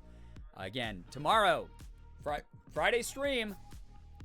Tomorrow, Venti cosplay while playing Jump King, and then I also have to wear these goofy ass glasses for the first 15 minutes. Hopefully they don't ruin the makeup I put on. While playing Jump King. And it will be the last stream of the month. Last stream of Asian American Pacific Islander Heritage Month. So AAPI month. Last night for you to get your reparations in. Although we're rolling right into Pride. You can send me them then as well. And then also just going to be a good old time raising money for St. Jude. Looking forward to tomorrow's stream. Thank you, Yamanaka. Hopefully I'll be able to stream at a time that you can make. So it's just not you joining and me being like, goodbye, sorry. Saturday, another special stream on Saturday. Yeah, May and June double reparations, exactly. Here's the thing, Saturday, we're doing the things backwards. We're doing the incentives backwards. So Saturday is going to be cool math game stream that y'all earned at 400 sub milestone. And to be fair, that's your fault. You hit those goals too fast, chat. You didn't give me any time to breathe or space things out. So cool math game stream on Saturday. We're going to be doing cool math games Hangman and other cool math games again. So another trip down nostalgia lane. And I hope to have y'all here. Sunday, I'll be opening the brand new set of Pokemon cards that Pokemon Company sent me called Twilight Masquerade. Shout out to Pokemon Company for sending me free Pokemon cards as usual. And possibly finishing the script. Otherwise, I'll do it when I get back from LA. But thank you, everybody. Thank you so much for chilling. I hope this was a great stream. My suggestion for offline raid, obviously you can do whatever the hell you want. It's your life. Is my friend What If Julia is playing Paper Mario right now for the first time. She's never played it before. It's a classic, but it's a fantastic game. If you want some goofy, fun, off the beaten path for a Mario game, it's like more of a Mario JRPG. But go check that out. Go watch her if you want to go check out Julia. If you do decide to go anywhere else, please be kind and mindful representatives of this community. Thank you very much for chilling, truly. I hope that everyone had fun. Those of you who didn't, sorry. There's thousands of other people streaming right now. Please use the autonomy you've been gifted to go watch them instead. That said, I'm going to get going. Thank you for sitting up with me till 3:30 a.m. What a psychopath I am. Appreciate y'all a ton. Thank you for the follows, bits, subs, resubs, gifted subs, donations. Anything that came through, again, helps me out, helps the channel out. I get to keep the lights on and my internet bill paid so I can continue to make content for all of you. Thank you so much to those of you who donated to charity. Again, you have truly over $11,000 raised this month with the goal was 10K. You've gone above and beyond. And don't let anybody ever think otherwise. Even you being here in this stream tonight, vibing, if you didn't even type a single thing, you still were here. You were raising us up in the algorithm. More people got to see we were raising for St. Jude. Some of them might go, yo, I don't even have the money right now, but later in the year, I'm going to go donate to that cause. Cool, I did my own personal research into it. You cause a ripple effect. Whether you know it or not, you do. And that makes a huge change in the world. And the only reason St. Jude Play Live in the month of May alone raised $2 million. All the streamers who streamed together raised over $2 million for St. Jude this month, is because of people like you watching and helping. Thank you for being part of this. Thank you for being a part of every single community that cares about other human beings. It's what I was talking about earlier in the stream. I do not give a shit, when it comes to people not celebrating AAPI Heritage Month by giving me gifts or money. What I care about is raising awareness. As someone who grew up as a POC in this country and has seen a pretty weird, gritty underbelly of a lot of society, not to sound like the fucking Joker, but someone who's seen that, I speak for many marginalized people who look like me and also have the intersectionality where I hope that you educate yourself in that and try to look at perspectives of things in the way that, with empathy towards things that affect people who look different than you, who come from different places, who have lived different lifestyles. That, means financially, that means ethnically, that means nationally, that means disability-wise, everything. That's the only thing that I want. If that's the only takeaway message you have from my AAPI month rants, thank you for listening, and thank you for learning and knowing. All of you are incredible. I'm pretty much preaching to the choir, though. So many of you are amazing. Obviously, I explained what AAPI month was to a lot of people who didn't know earlier in the stream and earlier in the month. So I hope that sticks with you. And next year, we all celebrate it like gung-ho. And by we, I mean not you. All of you are amazing and supportive. I mean, I hope the world celebrates, at least America, even if it's the stupid corporate performative stuff. I want to see more noise in May for AAPI Heritage Month next year. And if it starts here in this community, fuck yeah, we're pioneers, man. So thank you so much again. Believing in causes I believe in, like St. Jude. Thank you for helping kids all around the world. This is an international cause. Thank you for being incredible. I am over the moon with the amount of support on the channel lately and the amount of support for incredible causes and just knowing we're becoming a better, more mindful, kinder space all the time. All of you are freaking dope. You're so fucking funny. I have a blast hanging out with you all. I'll see you in the next stream tomorrow. Thank you, thank you. Have an absolutely wonderful, whether you chatted or you lurked. Again, your time was precious here. So you deserve to have a absolutely wonderful morning, afternoon, evening, night, whatever it may be for you. All of you are the best in the world. You really, really are. Finger hearts as usual. I'm going to go ahead. I'm going to get going. And I'll see you again for Friday stream tomorrow. Goodbye, everybody. I didn't wave goodbye to my camera. What am I doing? I'm cutting y'all off when you don't deserve that. Goodbye, everyone. Goodbye. Goodbye. Goodbye, everyone. Goodbye. Thank you so much for making every single night here so special. Thank you. I'll see you tomorrow.